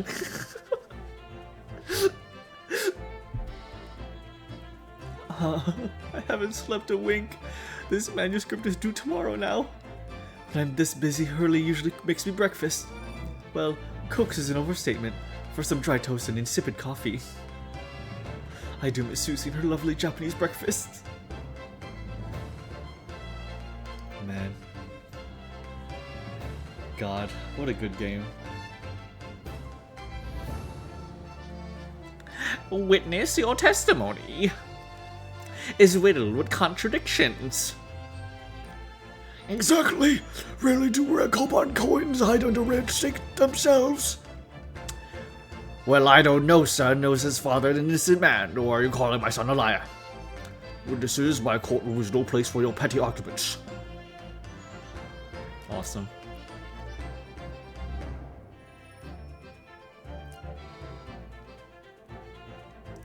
My boy. Having delivered the Russian dancer to shore in Shanghai, I laid low in the statements. But last night, I apprehended an extremely suspicious Japanese national on board. I've done nothing wrong. All I did was give Wakahiko's offering refuge in my pocket. A man brings some kids on board and suddenly he's a hardened criminal. It's not fair.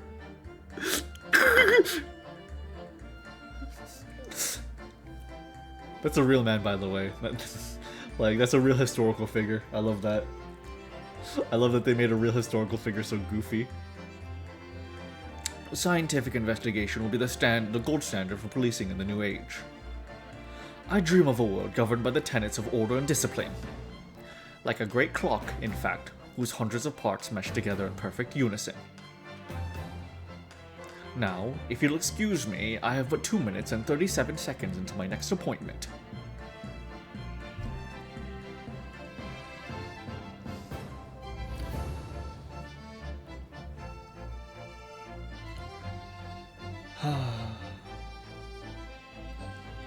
The latest Raj magazine is out, and I'm in it again.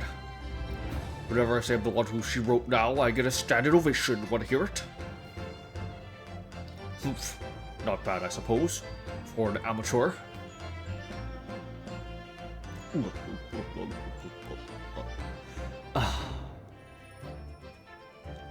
Her ladyship puts me to shame. I can maybe find it within me to forgive you, Gregson.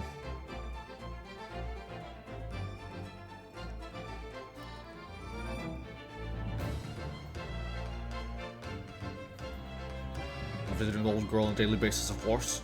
Joining my old jailbird. Must say, battling with those ballet stairs every day has done wonders for my dicky peg.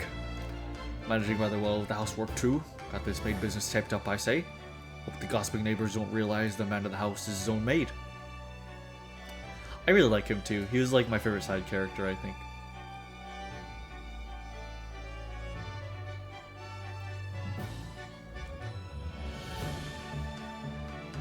Oh my god.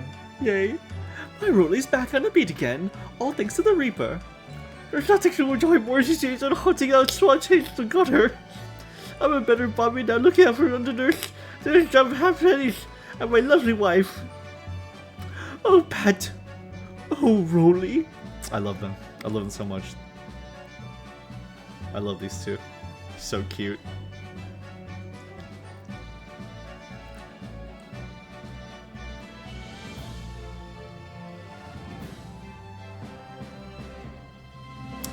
Looks like I'm gonna be doing time for a bit now. But Iris comes every day for a natter, so it ain't too boring. She's always going on about all them cases what Sholmes is looking into. Criminal investigations are kinda interesting when you get into them. Hell yeah.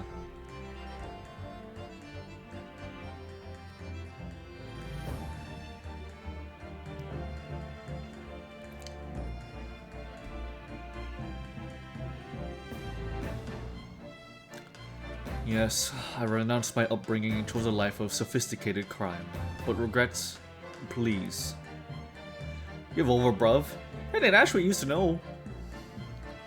We got time here to plan come back Milverton and Skulkin's milk run, right? The three Muskelwatsits. Milking the neighborhood for all it's worth. Awesome. But isn't he going to be executed? I hope not. Like, I kind of get it. I kind of understand. I hope he's not executed. I'd really hate that. That would actually make me kind of sad.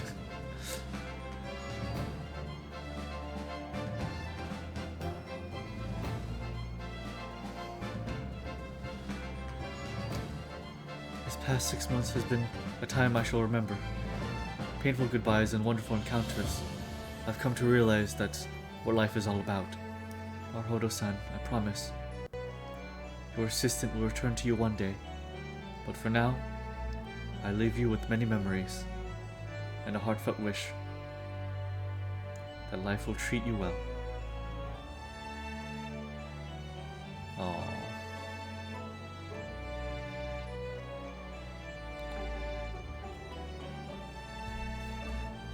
I swear, if it zooms into the Daruma... Okay, never mind, I was gonna say.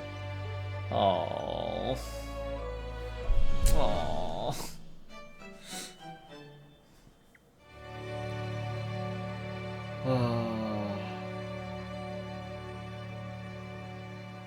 That's true, Dartuza. That's actually a good point. That's actually a good point. So maybe that excuses him. Yeah, this game's cast for all power players. Oh my god. What?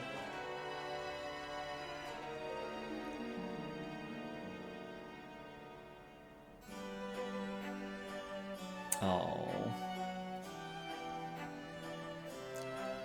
Oh, the American. Okay, the American credits. Okay. These are the American voice actor credits. Let me see. Ben Deary. David Annan. And nobody I'm recognizing yet.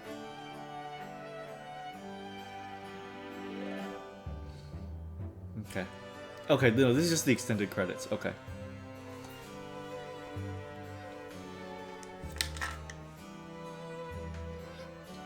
Omnibus Japan is a hilarious name for a recording studio for this game.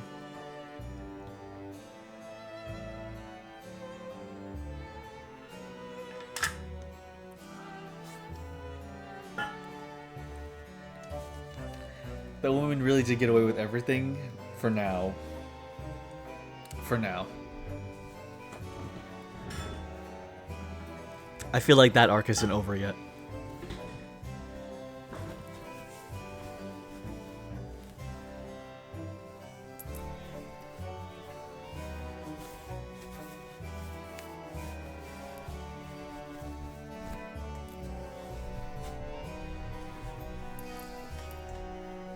Oh, Kazuma.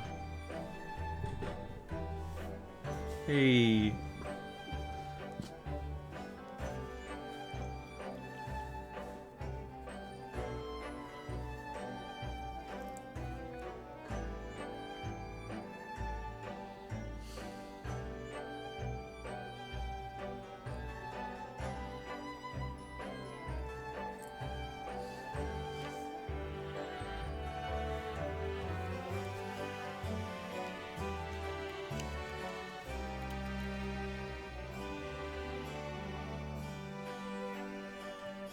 Yeah, he has it now.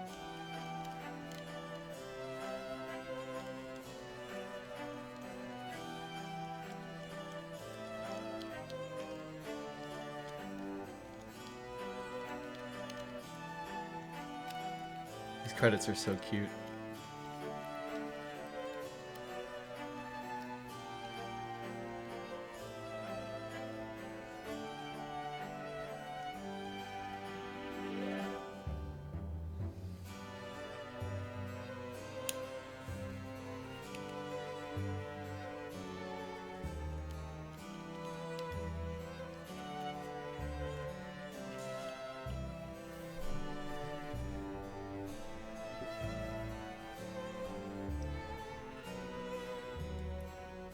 I could definitely play the first cutscene as to finish off the night.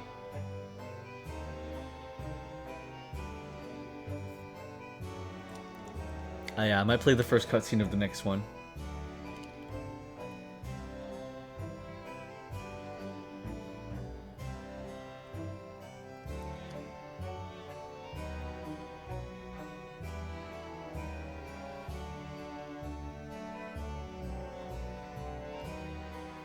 But go to bed if you need to, dude. Please take it easy.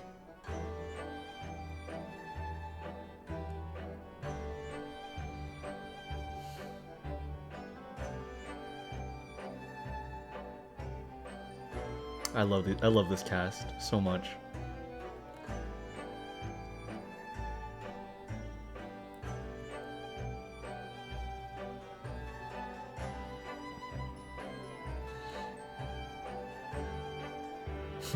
Love that.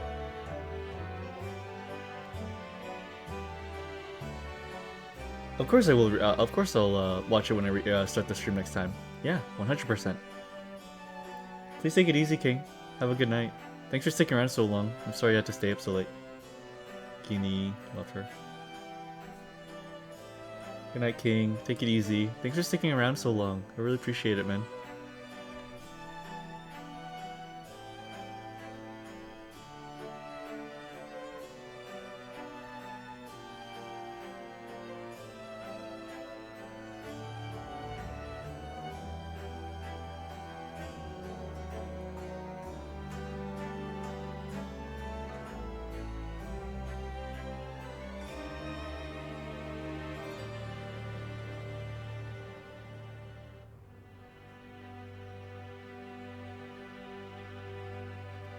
Love it.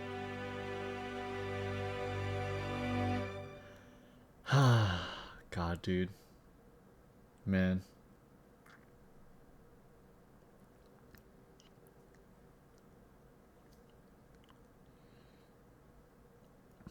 Oh, come on now. It looks so clean. Wow. Yeah, true. Technically the first game of 2026, but kind of. Man.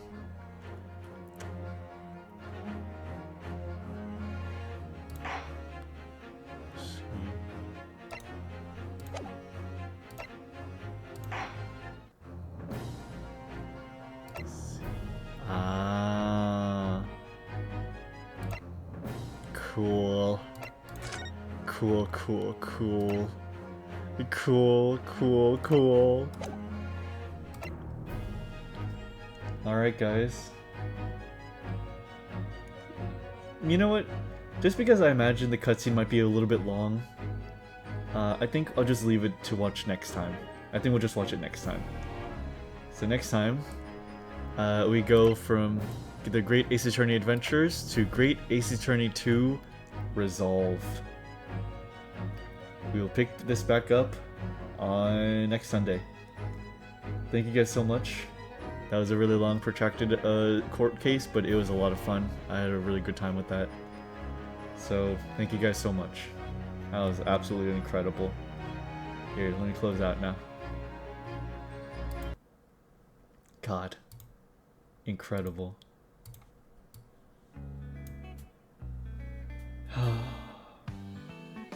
Thank you, Mooney. Thank you so much for hanging out so long. Really appreciate it. Here. Great stream. I'm happy that you think so. I'm happy that you guys had a really, really good time. That's all that really matters to me, other than, you know, experiencing a really great game. But guys, I will call it here. That game was incredible. We can discuss it more later on. But God, that game was so good, man. Wow, I'm excited for the second one. I wonder if the second one is better received than the first one. We'll see. But yeah, please take care of yourselves. Have a good night, guys. So much love. I'll release my schedule tomorrow, and let's find somebody to raid, shall we?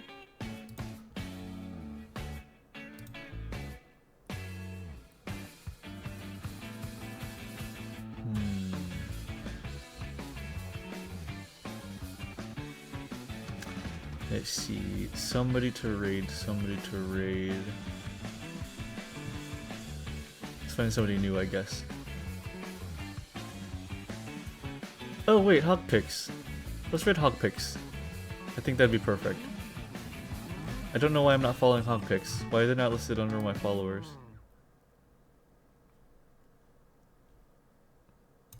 Yeah, let's go raid Hog Picks.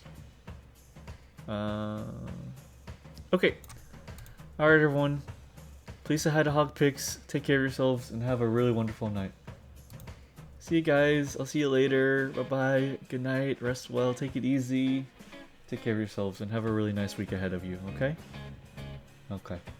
Good night, guys.